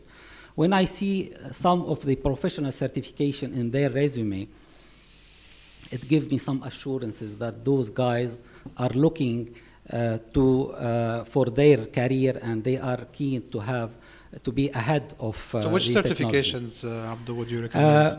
As I said, ISACA does research, development, and survey. And what they do, actually, they collect the best practices and they put them in certifications. They have certification for information security, CISM, Certified Information Security Manager. And they have CSX, Cybersecurity Nexus. They have 3 levels in CSX. The foundation level, and they have the fundamental level, and they have the practitioner level. So for those that are new to cybersecurity, fresh graduate, they can go for the fundamental level. And then the foundation level, that will be 3 main area that they have more specialized. We expect someone to have 0 to 3 years experience in the cybersecurity to go for the fundamental level. And the practitioner level, where it is expected to have 3 to 5 years experience. Then the CSX, it's like information security management, where it's expected to have like 5 years plus information security management layer. Yeah. And that can be done on self-study basis. Yeah, for the CSX, yes. Actually, all they can be on self-study. They can I think buy it's the important, resource. for at least the student community to be and able they to can have the learn. exam online also. Okay. Great, thank you, Abdul. I think this is very useful. So if we shift gears from the processes and the people side to the technology side, and we said we have RSA and Microsoft with us. So starting with you, Karim, you've heard a lot of comments around AI. I touched a bit about AI as well and the maturity of AI. And some of the previous comments, which I believe are also really valid, there is a lot of marketing around AI. So between reality and between the marketing side, what's happening exactly? And where is RSA today in that? And where do you see the market moving? Excellent. Those are, I guess, very good questions. So I think it's still a big hype. There's a big hype. It's a lot of buzzwords around AI, but I was actually surprised. I was doing some readings that AI is half a decade old. It's not really a new concept. In fact, it's been funded in the U.S. There's been a lot of rounds of fundings in the U.S. government in the 1960s. But back then, there was not a lot of computational power available. So what happened is the practical use of AI was not explored anymore, right? So one famous, and there was a lot of studies done back then. In the 1970s, they actually stopped and cut those fundings. There's been Dr. Arthur from working for IBM, Samuelson, I forgot his family name. Dr. Arthur Samuelson worked on a definition of actually, I'm going to start just by the basics and going back to basic definitions of AI, and a subset of AI that RSA is really interested in cybersecurity, which is machine learning. Dr. Arthur Samuelson actually defined machine learning as the field of study where computers learn without being explicitly programmed. So again, it's half a century old, and you'll be surprised that we've been using machine learning for more than 20 years ago. So in the context of cybersecurity and what really matters to us, and this has been actually tackled a lot, we want to really be interested in behavioral patterns. We want to understand what's going wrong. The problem with machine learning, there's actually two studies in machine learning. There's supervised machine learning and unsupervised machine learning. I'm not going to get into the details of each, but just to give a quick analogy, in supervised machine learning, think of you going to a bank, you're applying for a loan, and then you're getting, there are certain parameters that can be defined to feed the mathematical model so that we have an input and we have an output. Think of someone marital status, an income, his past history. So this is the input, and based on the input, we can come up with an output of whether we grant that loan. And this is an example of supervised machine learning.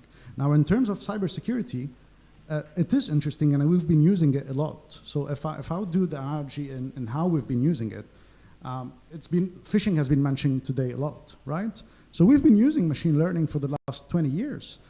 We've been looking at patterns, and we've been looking at past history of whether this is an interesting URL, whether it's coming from a specific geography. Have we looked at it before? And the output of it is whether to actually grant the email or reject the email or approve the email before, or the email goes through a flow before releasing the email. So this is an example in phishing and malware, understanding if there are certain compromised indicators of compromise that we need to look in specific malware. This has already been used. Now, the challenging thing that we're focusing a lot on is when we don't know what to expect, right? So we're looking at advanced persistent threats. So we don't know what actually the behavior is going to be. Every day there are tons and tons of actually malware being created. Every malware behaves in a certain different way. So every malware communicates with a known command and control server. The initial vector and attack vectors are pretty known. So the initial, it starts by a phishing email or some social engineering, or someone internally within the organization plugging a USB, and kind of the malware starts propagating internally and doing some lateral movement. But how do we actually, if we want to use supervised learning for that kind of model, we don't know what to expect. So this is where RSA has invested a lot in terms of unsupervised machine learning, which is actually looking at trends and patterns in the behavior. Right? So, and leveraging machine learning to do that is extremely powerful.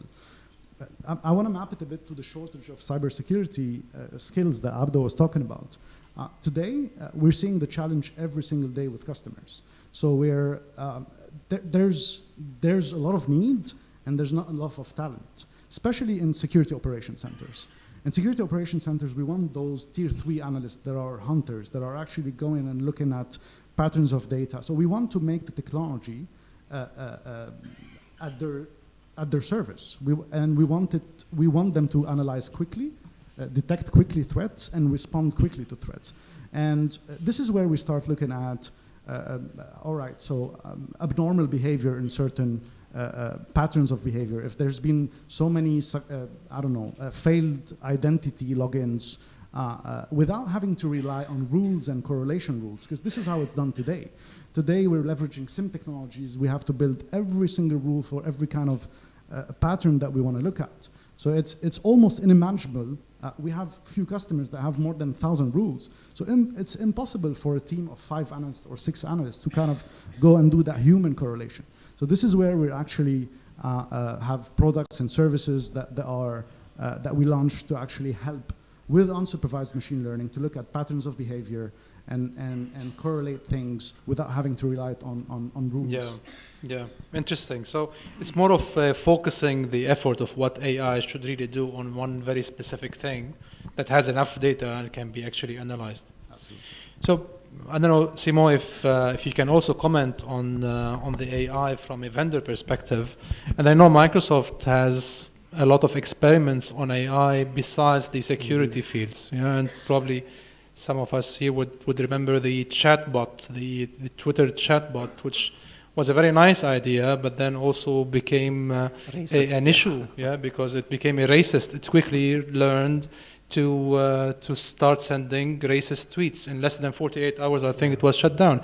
But again, the concept is really nice. It's like, can a chatbot learn from other people, and behave well? But where is Microsoft today in the AI part, whether on the technology security side or also on the general research? Of course.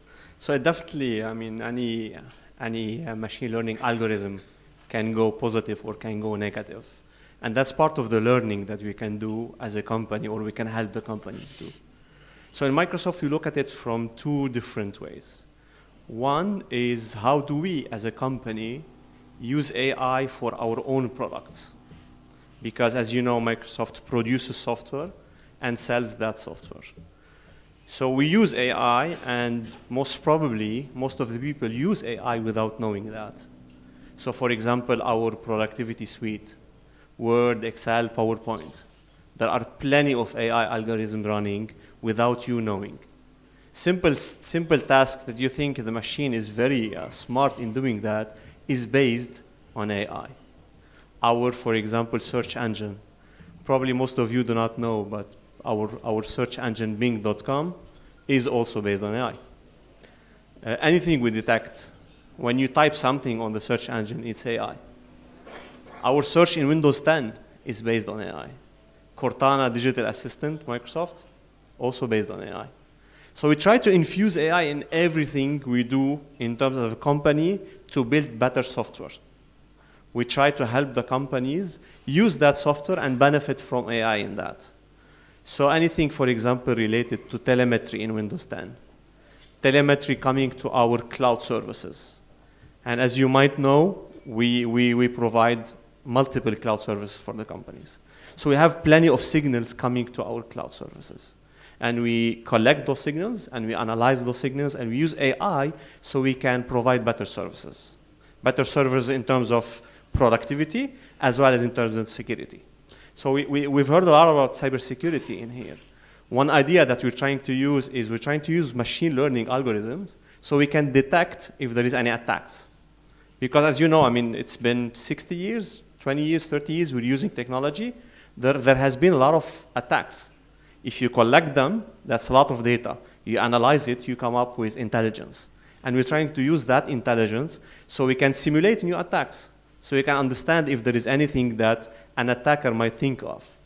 And we use all of that to be able to provide better services and better software. Now this is from one angle.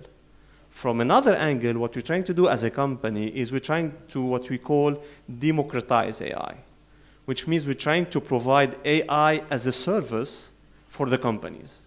We understand that all the industries would need or depend in the future on AI for it to become successful and for it to use the latest technology.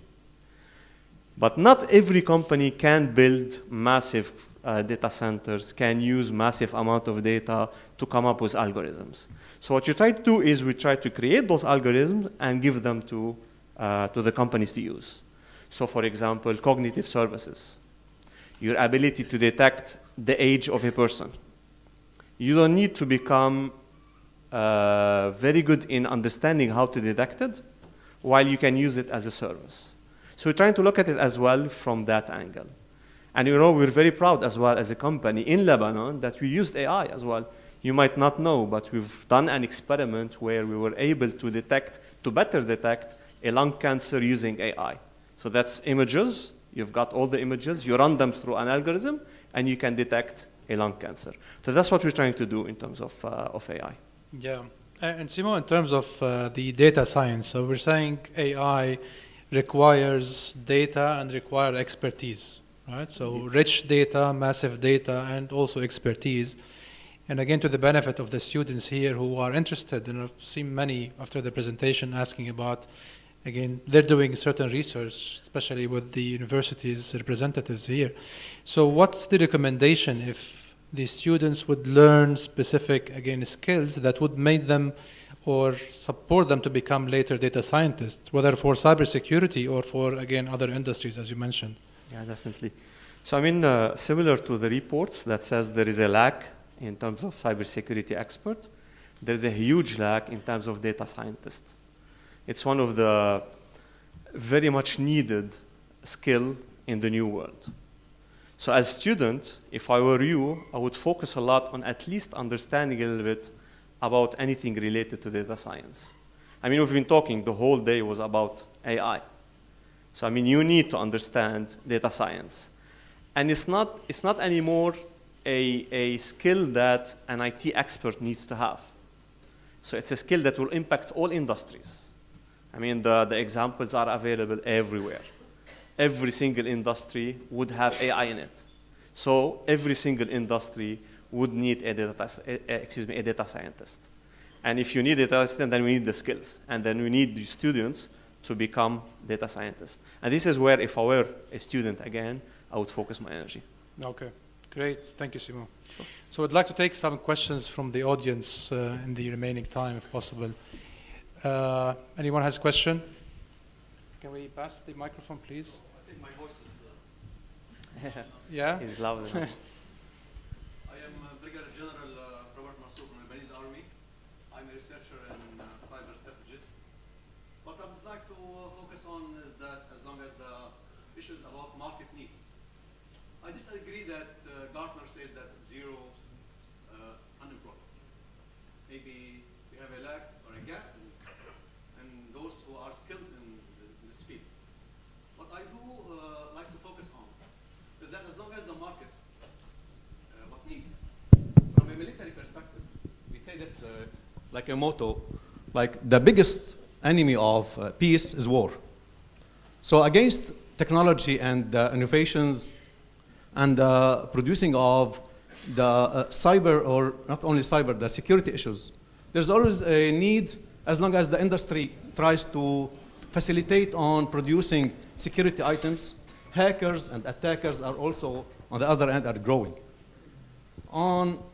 Just to facilitate what, on the basics that General Bakayev mentioned, to go to the basics, what are the required from when you invest, for example, in buying a PC? I think you don't allocate that you put an intention or a focus on what is the antivirus to buy with the PC.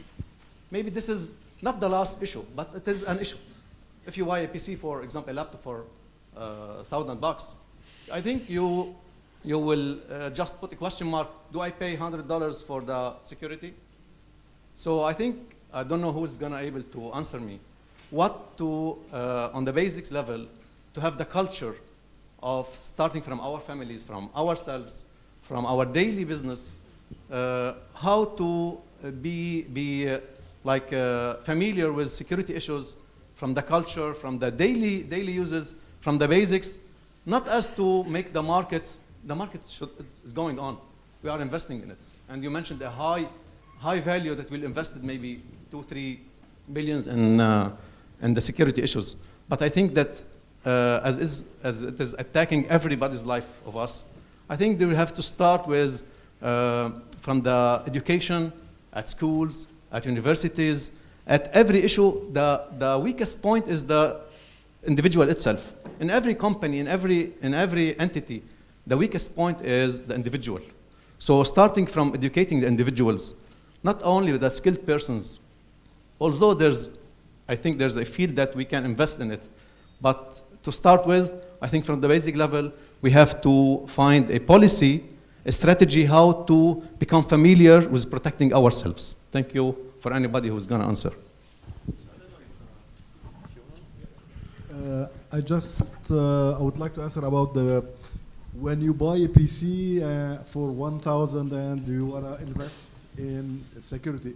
It is the essential point here. It is not the price of the PC. It is what kind of data you're saving on the PC and what kind of operations you're doing on this PC. So the value is the value of the assets on the PC, not the PC itself. So this is the risk assessment should be done on the content on the PC, not only the price of the PC itself. This is answer also a question asked how we can convince the management to invest in cybersecurity. This is exactly the answer. It's to go risk-based information security. So you assess what's the impact on your organization or on yourself. So if you have just at the individual level and you are taking photos years after years after years and you don't take backup, and in 1 second you are hit by a virus or ransomware, all your photos are gone. Are you taking this into consideration? How much impact? Does it worth the $100 that you pay extra for your PC? So this is mainly how it should be addressed at the individual level and at the organization level. It's a risk-based, and this is how you can secure fund for cybersecurity resources, cybersecurity equipment, and solutions. I just want to add just something quickly, and I think awareness is key. And I think we're not doing it enough, but I guess this is a great opportunity where when I graduated 10 years ago from USG, I didn't have this opportunity to actually go and attend such events because simply the domain was extremely new. So cybersecurity at large, it was not cybersecurity, it was information security. No one was talking about cybersecurity. So in 10 years period, it evolved a lot, but I guess there needs to be a lot more investment in awareness, and this needs to be at different levels. Absolutely at home, in schools, in universities, but also the government actually takes has a large responsibility through drafting laws and regulations as well. So we're not doing a lot of awareness. We should do much more, and I guess this is a perfect opportunity for us. I would second that. I mean, definitely awareness is key. Before jumping into any investment that you need to make, you need to be aware of the risks. And simple stuff like, if something is too good to be true, it's definitely not true. Nobody's gonna jump and give you $1 million just because you have the same family name. So you need to be aware. Just being aware, do not click on anything that it's suspicious, because you don't know a guy named Simon Issa sending you an email telling you to do X, Y, Z. So it all, like we've heard today, the biggest vector of attack is the email. And the second biggest risk is users taking action, whether it's clicking on links, replying back, doing anything. So simple awareness could be a lot beneficial and effective. Interesting, thank you. Another question? Can we pass microphone there, please?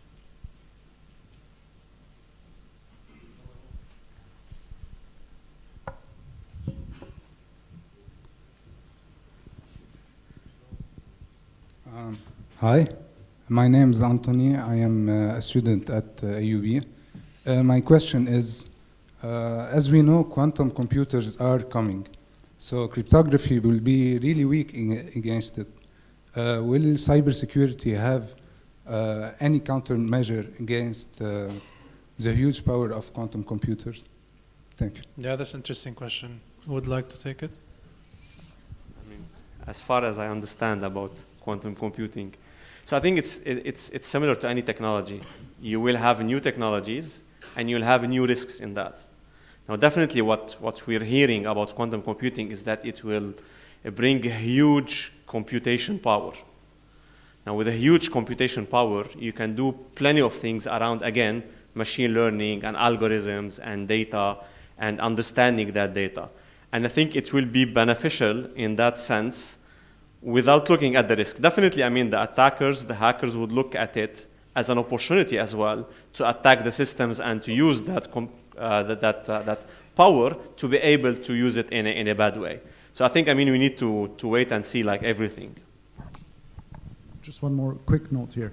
I think one important thing you mentioned is around the computational power it brings. And this leads us to more AI-driven applications. And this leads to actually more AI-driven, machine learning, AI-driven, as I said, applications. And obviously with quantum computing, you're going to have more, even large subsets of data. And there's going to be more practical use of AI, again, in cybersecurity. So it's going to lead to more of that. Another question? Can we pass, please, there? Middle here.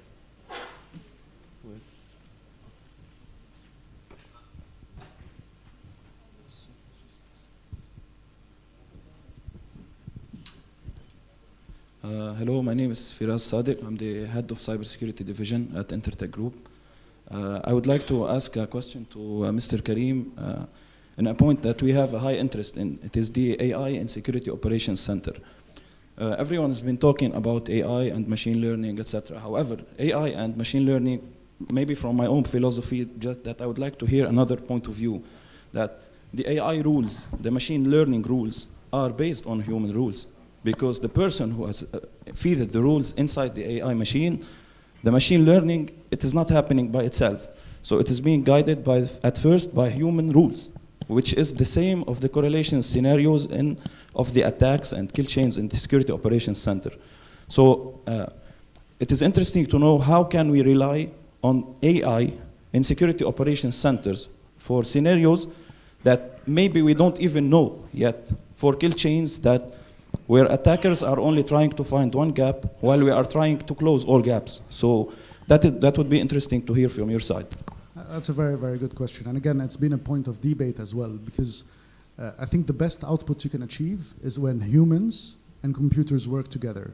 If you leave a computer do the job on its own, it's not going to actually, at the end of the day, you're absolutely right. There's inputs at some point in terms of function, in terms of the mathematical models and the algorithm that you have to feed that mathematical model so that it generates the output.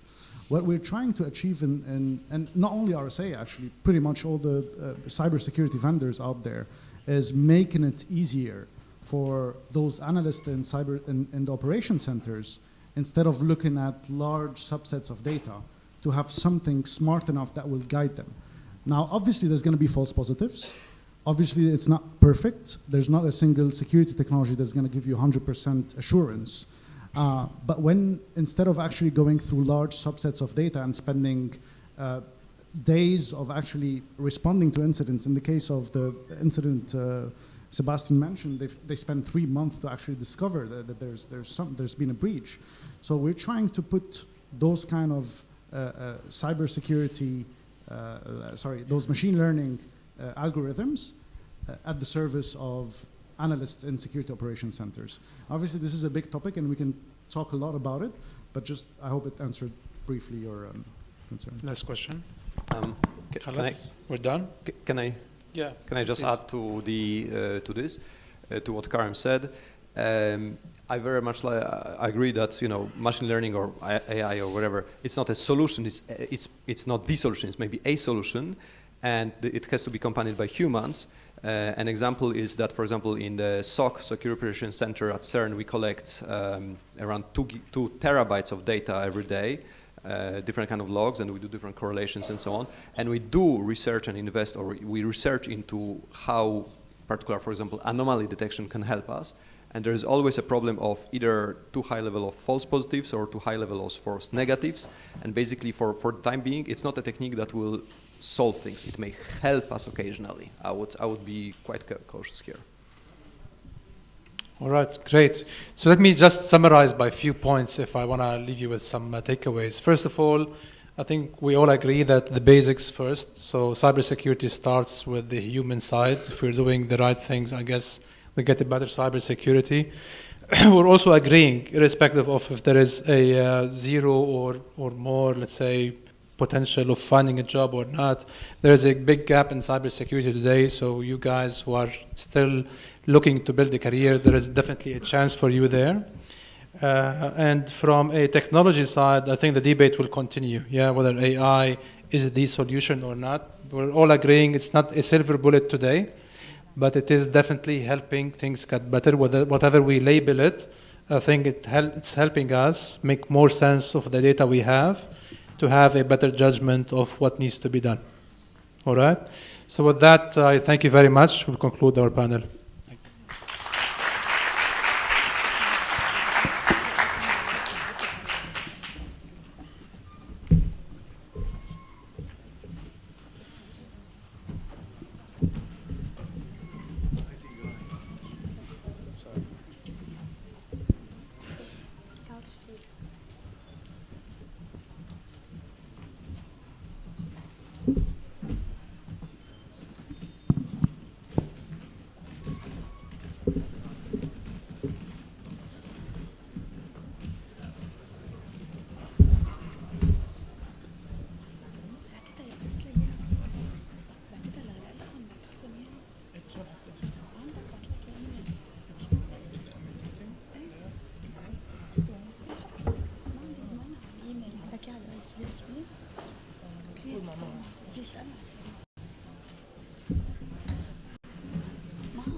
Yes, I will.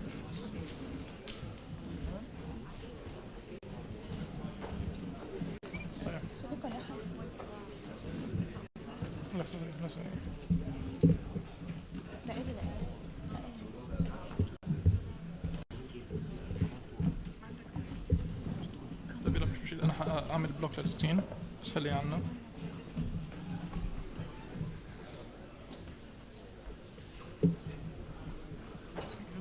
لا حتى سنجل بس بي سي طيب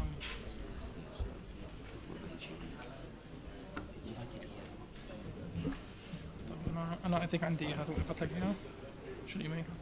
جي تي 18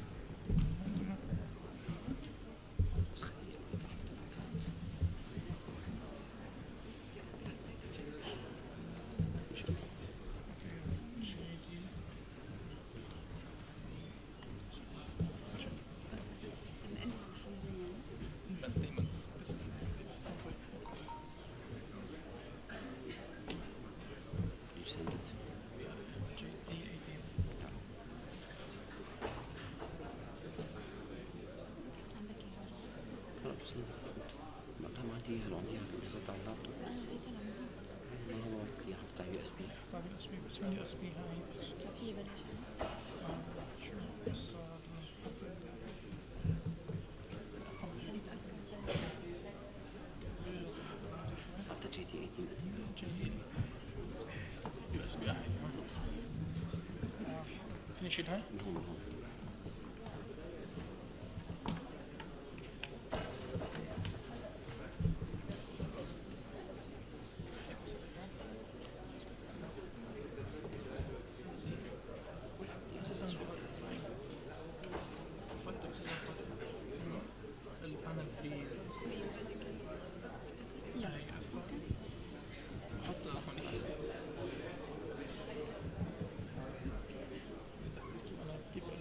مش هلا بس اول ما هي سيئة دول ولا بس؟ ولا انتوا عم تعيديهم؟ لا انا شو ما يطلعوا هي اللي بتحكيهم اول ما برجع اسئله قاعدة بس كل ما اسال واحد جاي ياخذ 2 minutes تقطع له برجع لبعض البوينتنج ولا انا بعمل بوينتنج من هون؟ طيب just make sure it's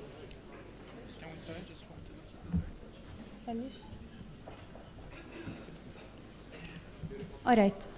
So the topic for this panel is a bit more dry, more rigid than the other topics.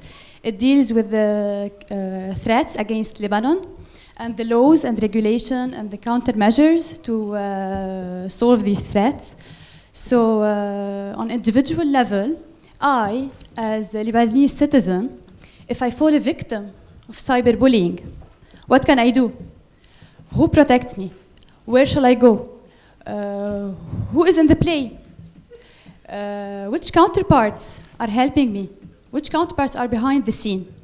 And on corporate level, I need to know the banks, the ISPs, the organization, what they are doing to protect my privacy as Lebanese citizen and to protect my money. So these questions and many others related to national security, I would like to invite my panel members to join us on stage to answer these questions. So please welcome Judge Hania Halwe.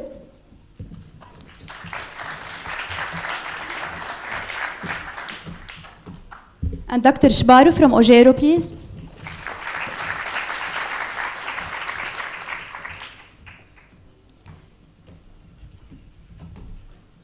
And Major Mark Sawan, please, from ISF, Internal Security Forces. And the Lieutenant Colonel Khaled Youssef from ISF.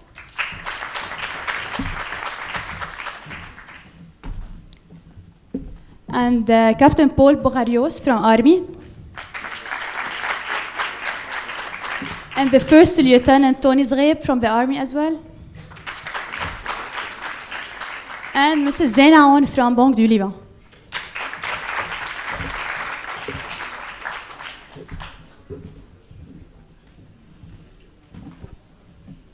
Okay, so to start with, I need to check my phone because I need to control the time. So bear with me. Yeah. Okay, so let's start with Hania because you have some hot news for us as Lebanese citizens. Good morning. I'm Judge Hania Halwe. I have hot news for the criminals and the nice people. Actually, a new law has been issued in Lebanon. It's law number 80. It's law number 81. It was published on the 17th of November 2018 to be applicable starting today. So starting today, all the crimes I'm gonna listed will be prosecuted. Okay. Beware. Be aware.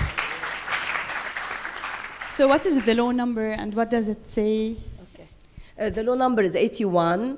The law covers 7 different fields. I'm gonna talk today about the cyber crimes only.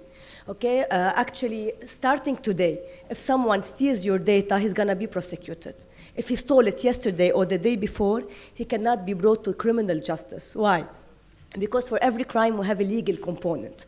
Let me tell you the Article 636 from the Lebanese Criminal Code. It says stealing is taking the possession of something material from one hand to another. Well, data isn't material, and the possession that doesn't move from one hand to another. It stays with the victim and with the perpetrator. That's why it couldn't be prosecuted under the term of the stealing, of the theft. Starting now, we have new kind of crimes. Actually, because operating system and data is new, our law didn't cover them before. Now we have crime that covers the computer system, system interference. Like, let me give you an example, the DOS attack. When someone would send botnets, would send millions of emails to a server of a person, causing it to shut down so you won't be able to use the service. Now it's a crime. We have also the crimes against the data, the integrity of the data, the availability of the data.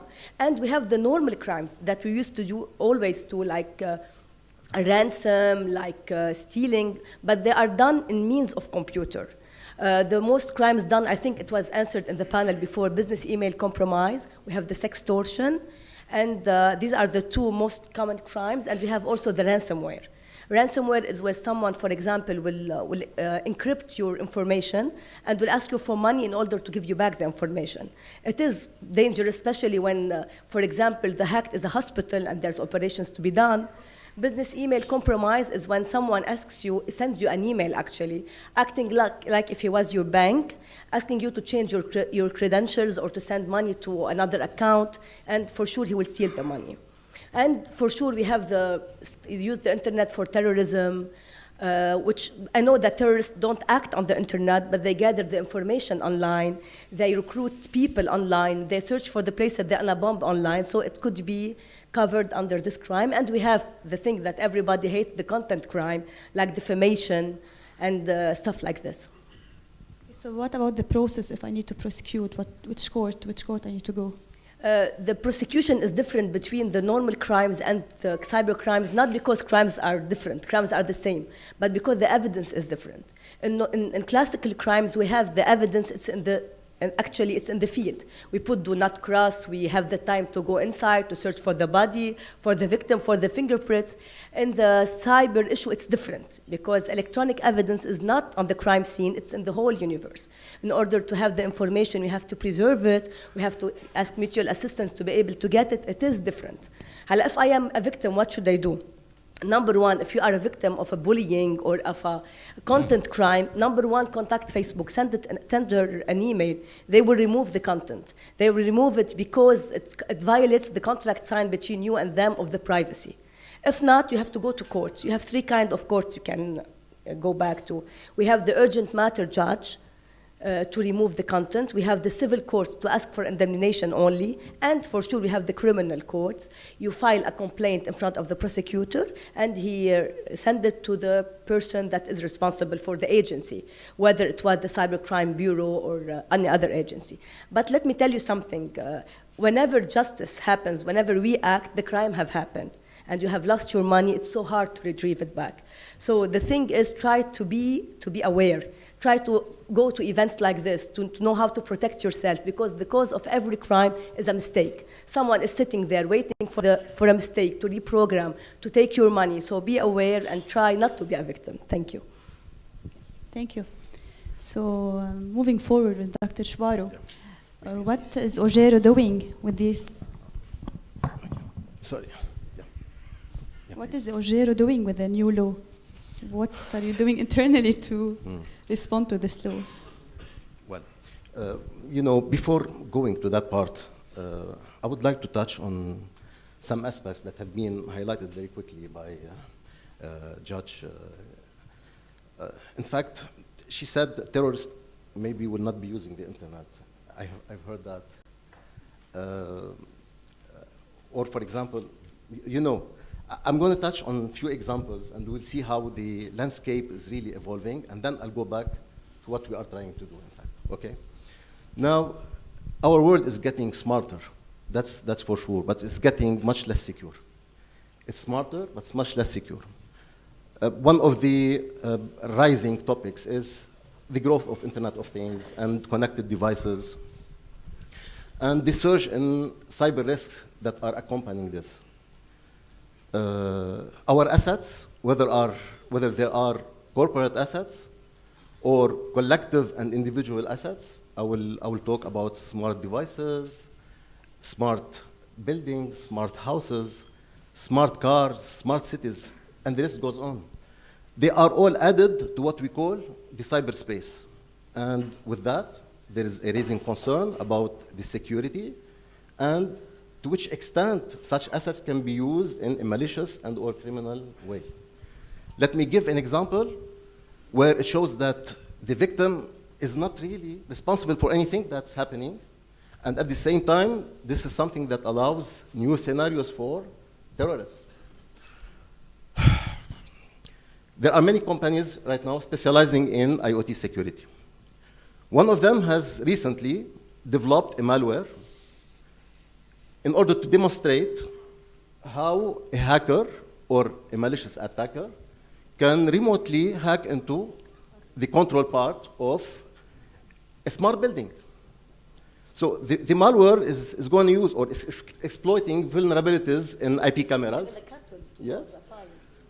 In IP cameras, and then from there it gets a foothold into the network, and then slowly it gets propagating by using other misconfigurations and vulnerabilities and pieces of software that are lying here.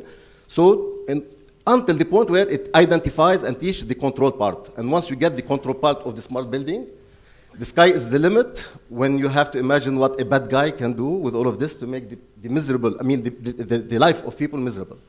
So here, for example, if I'm living in this smart building, I'm not responsible for any, not nothing, but there are people who have been watching and doing something, okay?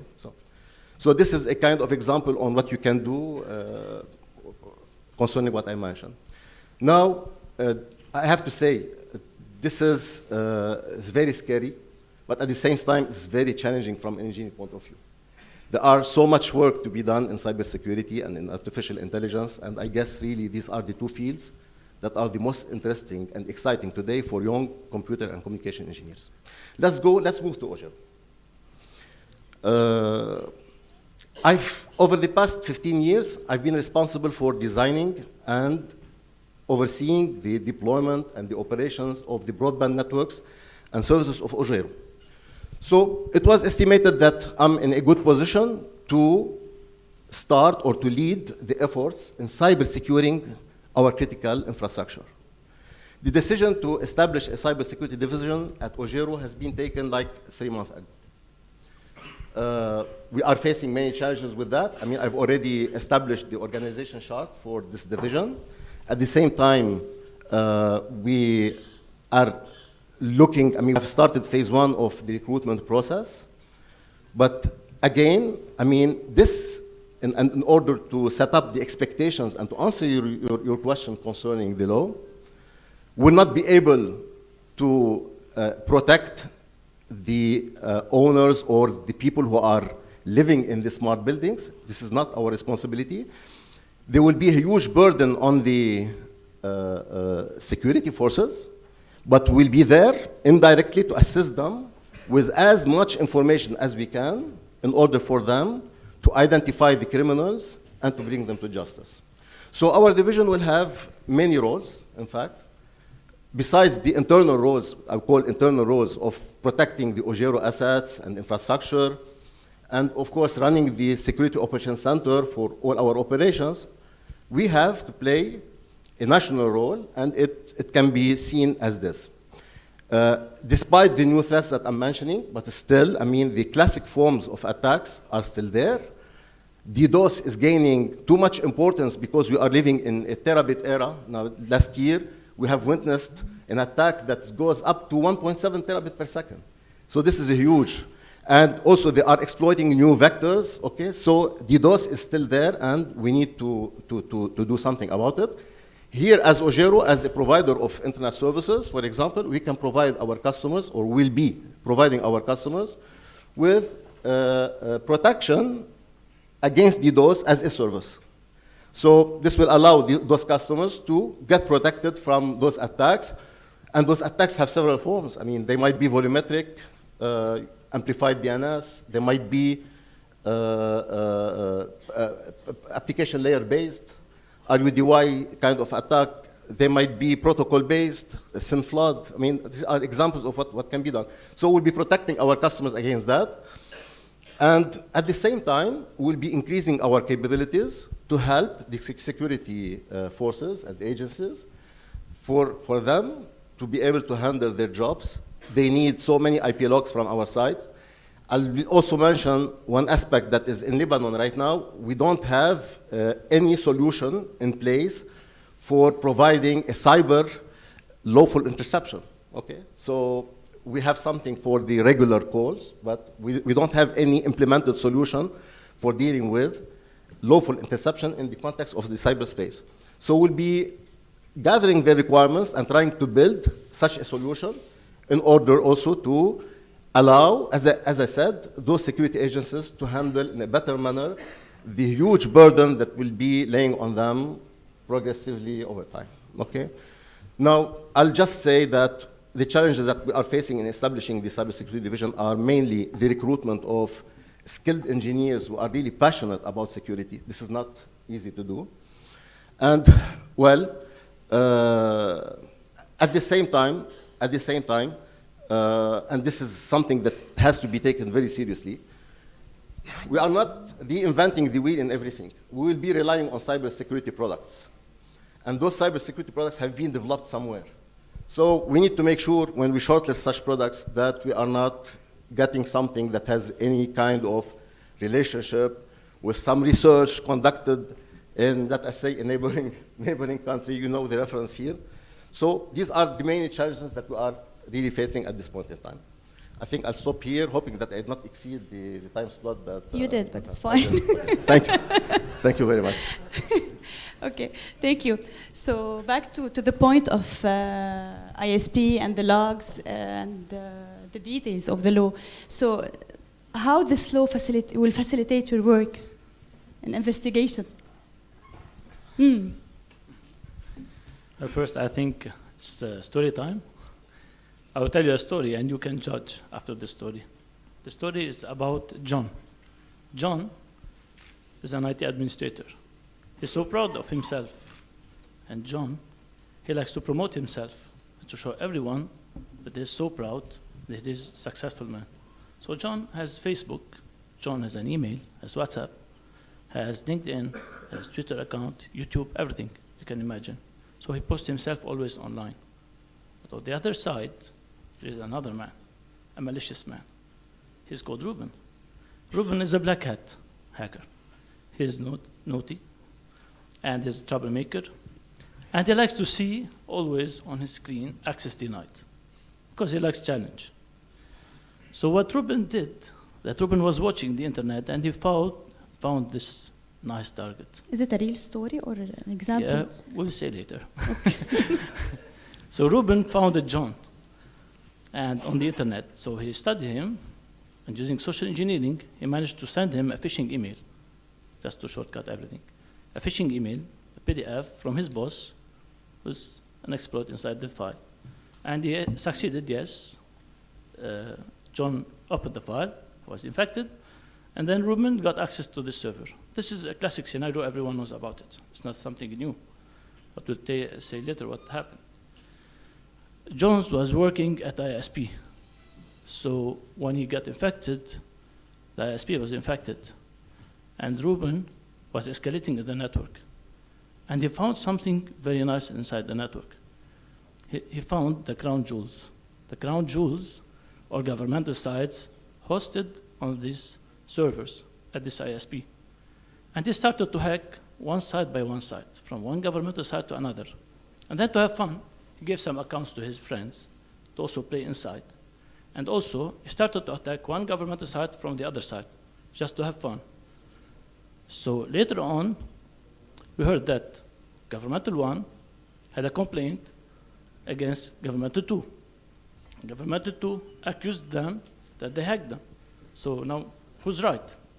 And then also, he used one governmental site to attack a foreign site, and he gave access to his hackers, his friend hackers, and one of them started to lead an attack from a governmental site against a foreign site, outside Lebanon, of course, and the site of outside Lebanon had a complaint against the governmental site inside Lebanon. So this is how was the mess. And then, after these, they called ISF, called the police. The police came, they just made the incident response, and they found some logs. And then they found an IP address. After the IP address, they went and arrested the guy. And Ruben was arrested. But this is a nice story, classical story. But believe me, this is a real case. This case happened in Lebanon since 2017 and 2018. And this is not only a scenario. So this is how bad the situation is in Lebanon.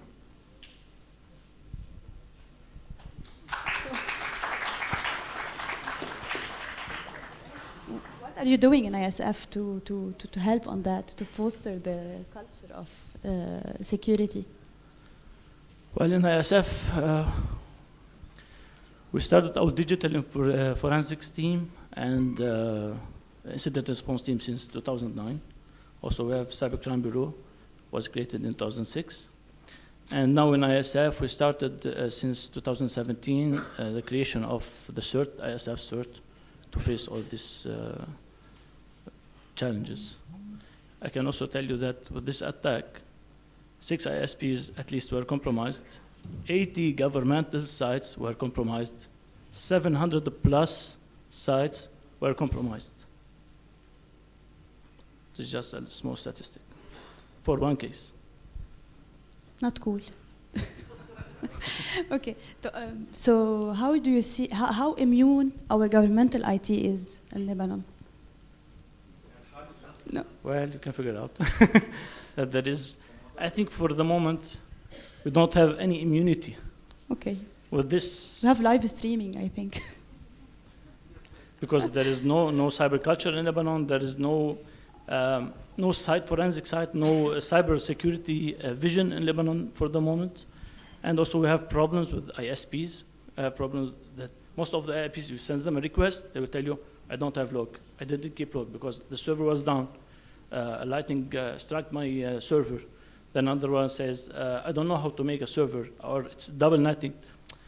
You have a lot of problems. There's no regulations. And also we didn't have any law in the previous period until now. So at we least hope we're from now moving on, forward. we can force, at least we have something. we can force these laws on them. So maybe Khalid, if you want. So what efforts are we doing on national level regarding cybersecurity? Let me first highlight one idea that my colleague has raised. We in ISF, we have worked extensively on cybersecurity, and we were able in 2018 to create or to achieve a high-level roadmap in order to establish a CSIRT or CERT within ISF. Well, a CSIRT is a computer emergency response team, and CSIRT is a computer security incident response team. They mean the same. And CSIRT is a group of IT experts whose main function is to respond and to handle computer security incidents. And CERT can be classified according to sector or depending on the constituents. It can be academic, financial, governmental, commercial, or even national. And the key services that CERT or CSIRT usually provide can be identified into proactive services that will aim at preventing crimes from happening by leveraging awareness, by adopting best security practices, and by raising awareness of ISF personnel. And their active services aims at handling the incidents when occurring and mitigating their damage in case they occur. And in our plan, we adopted we divide our plan into 4 phases. We are currently implementing phase 0. At the end of phase 3, our CSIRT will be fully operational, providing all the services that normally a CSIRT provide to its constituents, and it will have credibility and will exchange information with other CSIRTs, local or international. And we hope our plan will reach its full implementation soon. Regarding the national efforts, our government has a great role or an important role to play and a responsibility to take in order to secure our IT systems, our personal and national data, and also our critical infrastructure. But this is not enough, because I believe that to protect our cyberspace is a responsibility of each and every one of us, whether we are government agency, enterprise, institutions, and even individuals. Me, I'm responsible, my colleagues and you, we have to learn the basic cyber skills and cyber hygiene to apply them on our daily life at home with our family on our devices. So this is an important issue that I need to address for every one of you through this conference.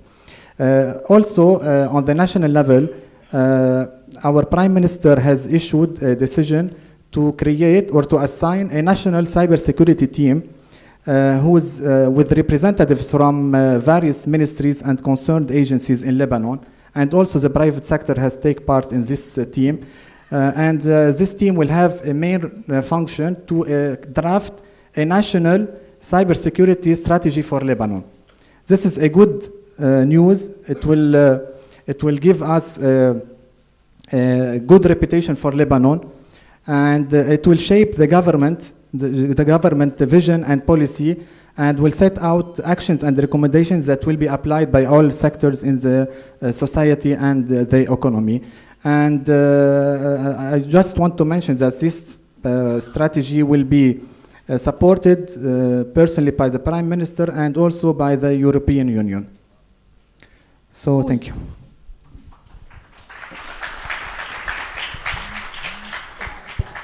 So this is on ISF level. What about the army? How are you? First, let me thank the EUB administration and everybody that is present, because these events are extremely important for us to actually step further in the cyberspace.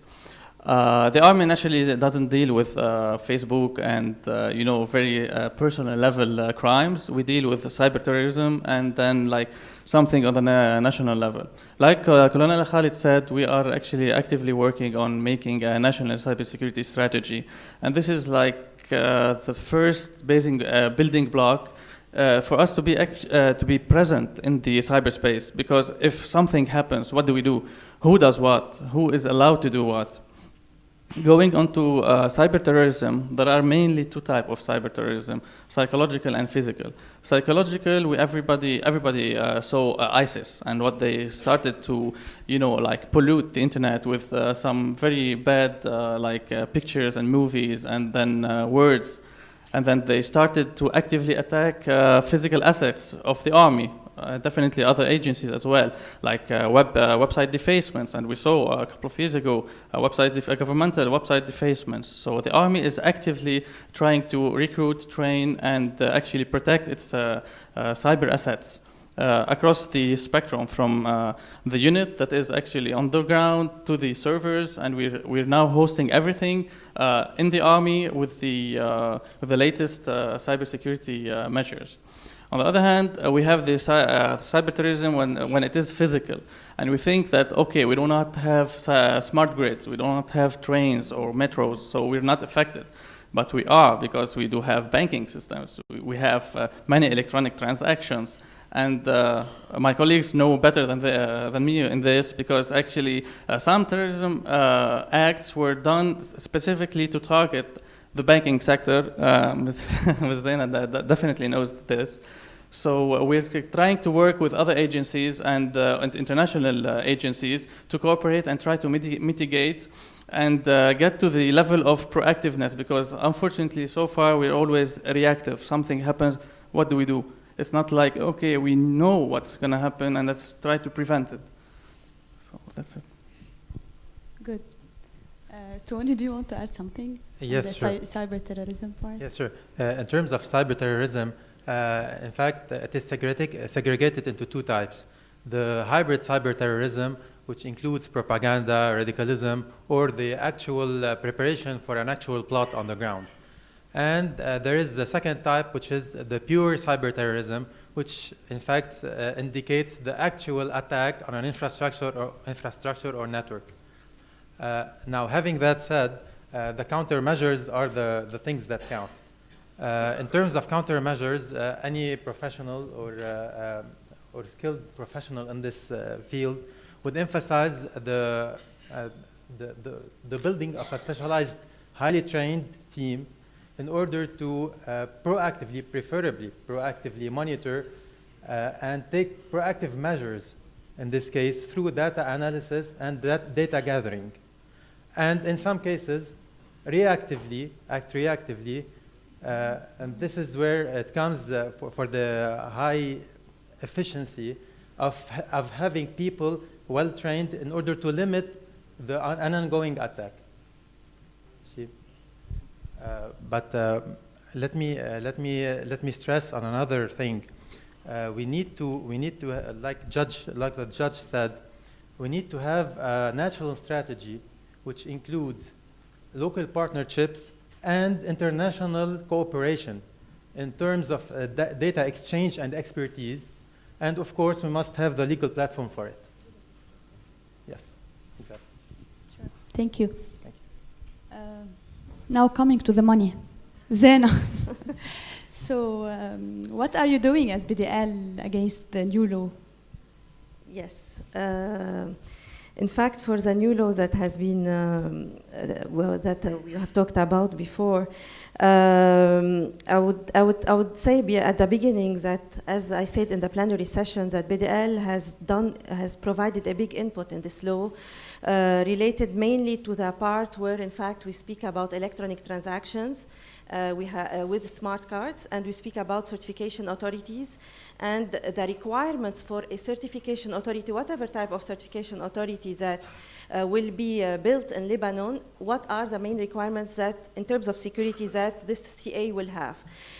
No, in BDL, our public infrastructure, that is our certification authority in terms of root, subordinates that we use internal and externally, exists since 2010 now, and used for internal and external purposes for protection, protecting transactions with banks.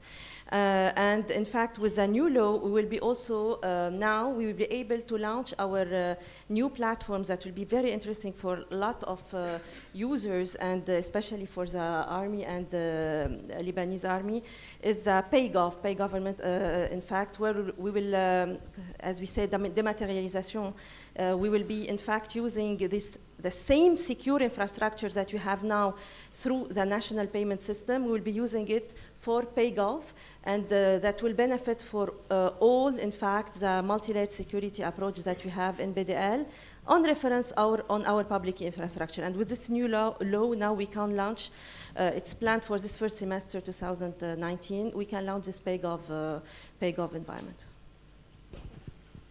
I had a note from your previous keynote. What are you doing internally at the BDL to foster the information security culture, considering different audience, IT, tellers, branch Exactly, managers? it's a good question. In fact, this is a big field in BDL. Yearly for our internal users, what we do security awareness sessions. So because we strongly believe that our BDL users are our first line of defense, and that all the securities that you are doing will be incomplete without their contribution. So what we have done is through sessions in BDL, through sessions, presentations first, then videos. And what is interesting is that also present to them the real statistics of BDL, not what is happening outside, but what is happening in BDL. So we show them how they did behave in the internet, how they did behave in the email, using their external devices, how, in fact, social engineering attacks, even if they did not see it, but we are seeing it in our Security Operations Center. In fact, and this ça les sensibilise, this make them aware about the importance and about their role in this contribution for security. Even business users that before they said we don't have time for this, we have our business. Now, no, we see that. And how do you measure this? It's not only with surveys that you send to users, but it's how they behave daily. Now, after awareness, and this is how we measure our awareness from year to year. What is interesting also is that apart from the booklets, the sessions, and these videos and statistics, we do also, in fact, we will be launching also phishing campaigns, in fact, to make them aware, and they appreciated this idea because knowing that these phishing emails are becoming more and more convincing, and this will help us also in the education process with our BDL employees. Cool. I have just one more question. So with this new law, are the organizations ready to operate with this law? The ISPs are ready? Do they have the required infrastructure, the required storage and others to move on? They should? Actually, the new law, it required the ISP to preserve, to retain actually, all the data for 3 years.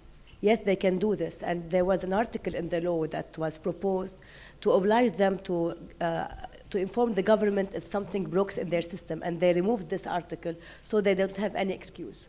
Okay, there's no excuse. All the data should be retained. So when an order to preserve comes, it will be required. Good. there is a part of the new law that speaks about the protection of the personal data of citizens. Okay, it's not, Judge Rania, you will agree with me, it's not as complete with GDPR, especially that it's based on the previous versions of laws related to protection of personal data. But however, it's a very good start. It's a very good step forward, and this really will help us in order to know how to deal with our personal data as data processor, data collector, and especially data subject, which is who is always a victim.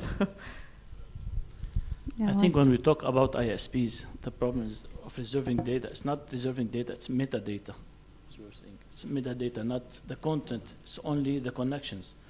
Because it should be, we have to keep privacy for citizens. So it's only metadata and the logs. And the log, not any log would be good to preserve. There is a kind of log you have to keep, kind of records. We agreed on that. We asked the Ministry of Telecom to publish this regulation, but till now we don't know what's happening. But we hope to get to a result between us and the ISPs. In fact, it needs to be looked at very precise manner, because it's very broad. Okay, when we say data, we have a huge amount of data. Can you imagine just if we keep, for example, the data that is related to netting, it's something like 450 terabyte per year. It's just for netting. I'm not talking about any other activities, okay? So this is a huge data. As I said, now there is a huge burden on you, and we need to help you, but that's why we need to sit together and really determine what is the kind of data that you feel you will be needing, and this is what you are trying, or what we'll be trying to preserve. But otherwise, really, it's huge. We can show you the statistics about each aspect of the business. It's something colossal. So, I think we should have a sit together later on. Okay, so please feel free to raise questions.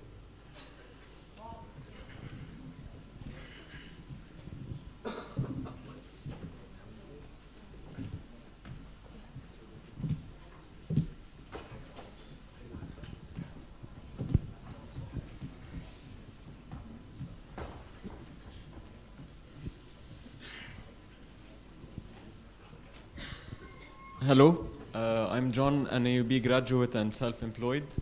Since we're talking about data privacy, I know that most of our data, Lebanese data, is given somewhat easily. Let's start to politicians with elections data. They know our name, our date of birth, our address.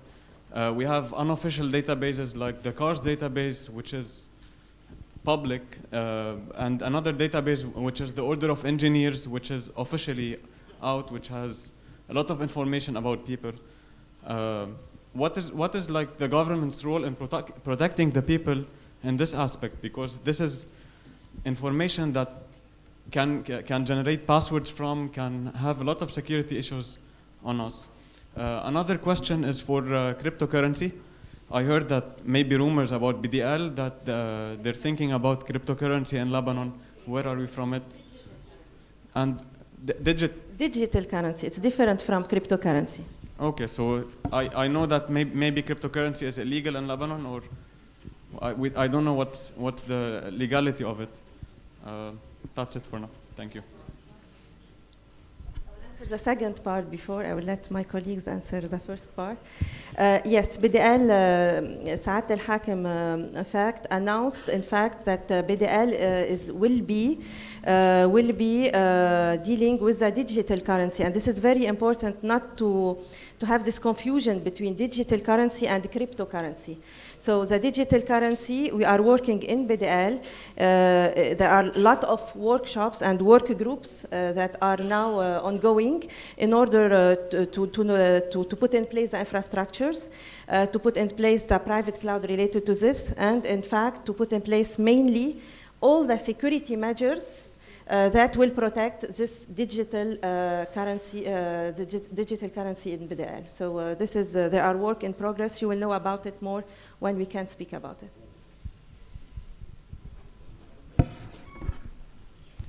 For your question, first let me say that Lebanese don't protect their data. We put everything on Facebook. We put our phone number, our email, our father's name, our date of birth, and we don't even, in the Facebook, you can open it and to make it private, we don't do this. And as you said, whenever someone wants to confirm your email, your banking account, he asks 2 questions: date of birth, number of telephone, and they are available for everyone. So number 1, we should have the culture of protecting our personal data. We should not put our pictures all the time whenever we go. We put our houses, we screen even our houses where we go. When we leave the country, we tell everyone that we are out of the country. So this should not be done.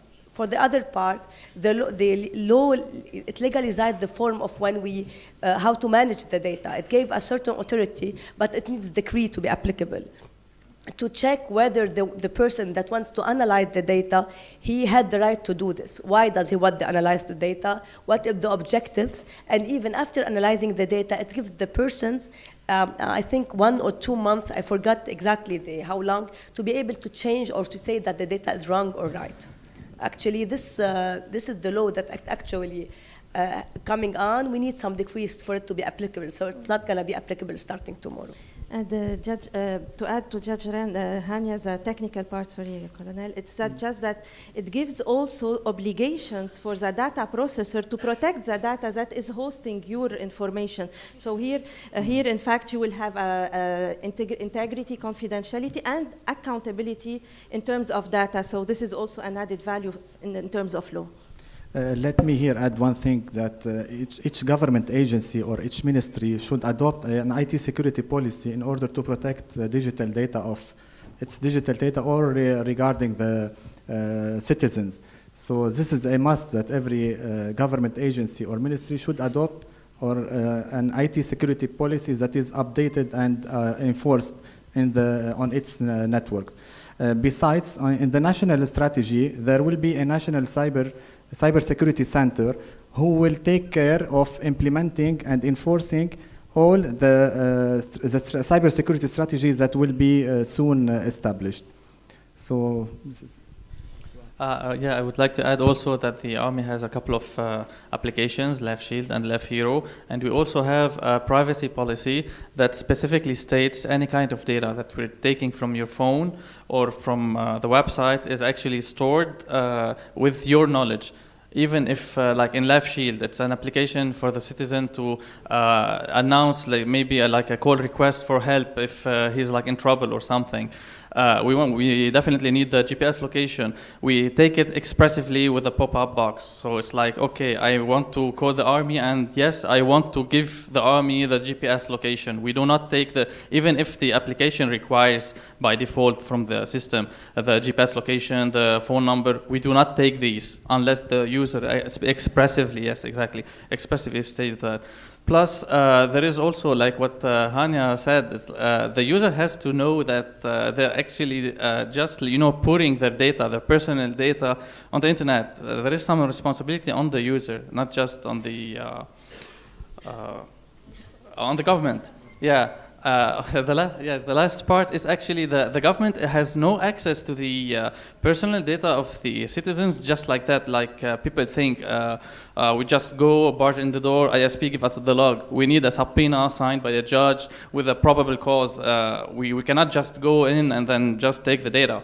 And there is no rubber banding. Like some people say, yeah, this judge, he signs totally just like that. You should come and try to see how hard it is for us to get a subpoena to actually go and catch the bad guy. And he's a bad guy, and we know that he's a bad guy. We cannot touch him because we need actually the judicial part to actually to go.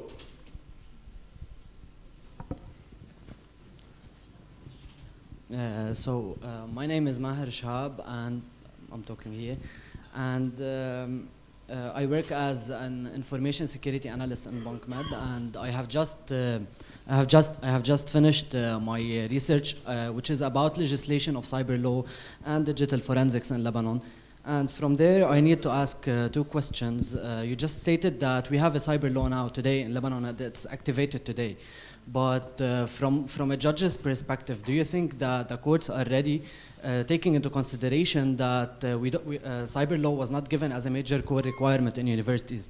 So do you think that the judges are ready to adapt for a cyber law to give a fair judgment So this is one question, and I have just another question. It's a small question related to the laws and regulations to be applied on companies and organizations. What we know that BDL forces banks to have a cybersecurity division. Now, what I need to know is that, are we expecting to see any laws and regulations to be applied on all companies and not only just on the banks in Lebanon? Thank you. Let me start by the question. The Ministry of Justice knew that this problem is going to happen, and actually I'm the focal point of the ministry for the cyber criminality. We took some training, but the main thing we did, we took our real 20 judges, took a training with the Council of Europe and with the European Union on electronic evidence and cyber crimes. It was because we didn't have a law back then, we started on the Budapest Convention. Our laws is completely liable with the Budapest Convention. We took training, we took actually 4 kinds of training, a 1-day training, then a 5-day training by trainers. We had a training by the ISF themselves for 1 day, and tomorrow we will conclude the second training. By then we will have trainer of trainers, actually 20 trainer of trainers, that will go and train the other judges, because you are right, it's too technical. For example, I don't imagine that all the judges, especially the ones that are older than I am, knows what are protection, how to preserve the data, to retain the data, what is an IP address, what is an ISP. It's technical, it needs an IT person, and we studied law, not IT. And I think that in some years to come, it will be included in the universities, I imagine, as a cybercrime course. Thank you.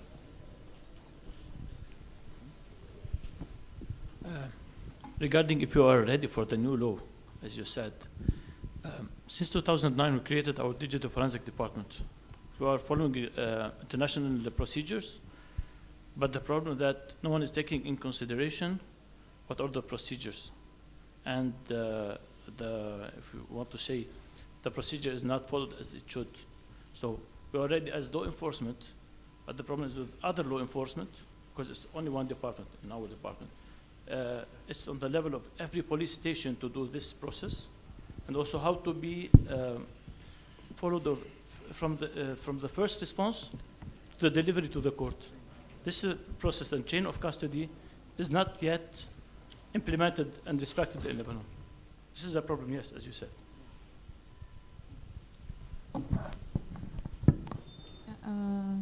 Last question. Hi, my name is Mustafa Noureddin. I just started a cybersecurity organization in Lebanon because I realized that we do have a cybersecurity issue in Lebanon.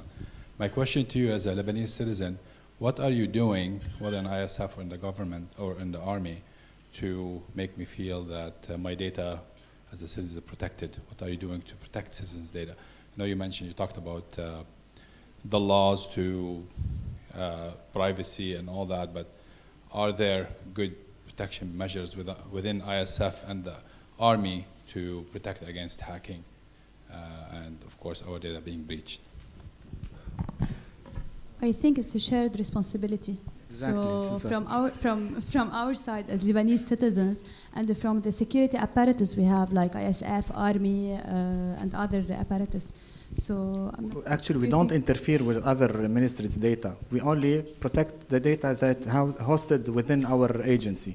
So, one of the key strategic objectives of the new strategy that is now drafted is to enhance digital trust, which means to protect digital personal data and enhance digital privacy of the citizens.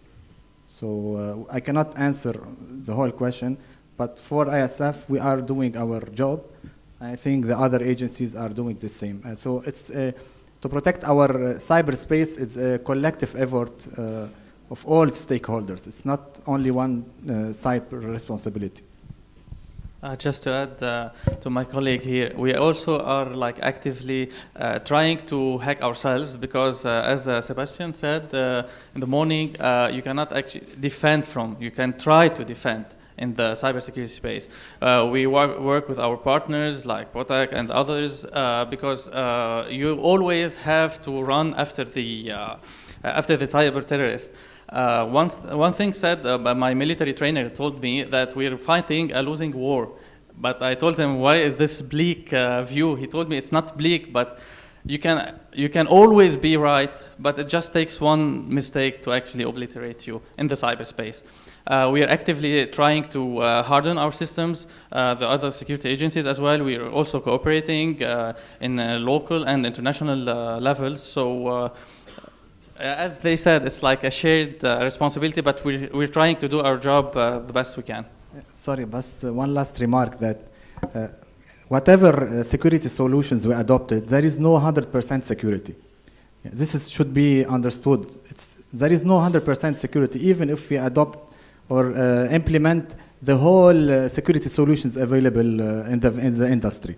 So this is a fact we cannot ignore. And there was a statistic last year that a malware, maybe some networks have malware since 2 and 30 days for the malware to be detected. So maybe our networks are infected and we don't know. So this is a fact we should accept. Just to add something here. I mean, as service providers and security forces, whatever, we are responsible for the data that we are storing, that you are entrusting us to hold, okay? We have to secure this data. But when it comes to the general use of the internet, nobody can be responsible. Unless you get a problem, and then we'll try, according to the law, to try to solve your problem and to identify the person who has been doing something bad to you. But when it comes to the general, I mean, you are putting your information everywhere, on your smartphone, on the social media. This is something that might be endangering to you if someone needs to do something bad to you. We are not responsible for that. It's only when you have communicated information to us as service providers that we are responsible for protecting it and making sure nobody is using it in a bad manner. But in general, I mean, if people are not, I mean, do not have the right or enough cyber culture to protect themselves, they will end up having problems. And it's our duty in that case to see how we can help you bringing those people, I mean, who did harm you to justice. Thank you. Sorry, we need to close this panel. The panel members will be outside, so if you need to reach them and ask some questions. Sorry, and one question, please. One last question. Okay. Sorry, about the law, you mentioned that all data would be saved or backed up in the ISPs for 3 years. How do we ensure that this data is not used as ISF or the Lebanese army? Let me just explain something. The data that they are retaining are not the content data. Even the metadata. It's the metadata. Yes. The content data is never retained. It's just the logs. So when a crime happened and you want to track the address, the IP address of the person who did the crime, you follow the log. This is what's being stored in the computers. We make, in Lebanon, we got used that in terms of fighting terrorism, or in the Arab countries in general, in terms of fighting terrorism, we are invading the privacy of users. This metadata, even though if it's the metadata only, maybe it will be used by any other agency. I'm not saying ISF or Lebanese Army. It would not be useful. The idea of the metadata, the idea, why do you preserve it? Because when a crime happened and you want to know who did the crime, imagine any kind of, let me imagine abduction. A child is abducted. Okay, I want to trace the emails. I want to know the IP address, the exact location of the person who did this crime. So from the information that is, I will first preserve the already retained information, then I will check which ISP will give me the other ISP, the other IP, to be able just to locate the date or the time of the email sent, to be able to locate the person who did it. It's not content data. In order to do content data, you need a warrant after a crime happens. So after a crime happens, you can do this. You can get a warrant to save the content data. But this is after a crime happens and to a certain person, not all the data that's available. The content data. Thank you. Sorry, if I may you could take this over lunch. We have to stop now. Thank you to all the panelists. Thank you for all the attendees. Please note that lunch is being served outside. Those of you who registered in workshops and received confirmations, you can see on the screen the rooms, and workshops are planned to start around 2:30. So make sure to have a bit of a faster lunch and go to the rooms for the workshops. Thank you, everyone.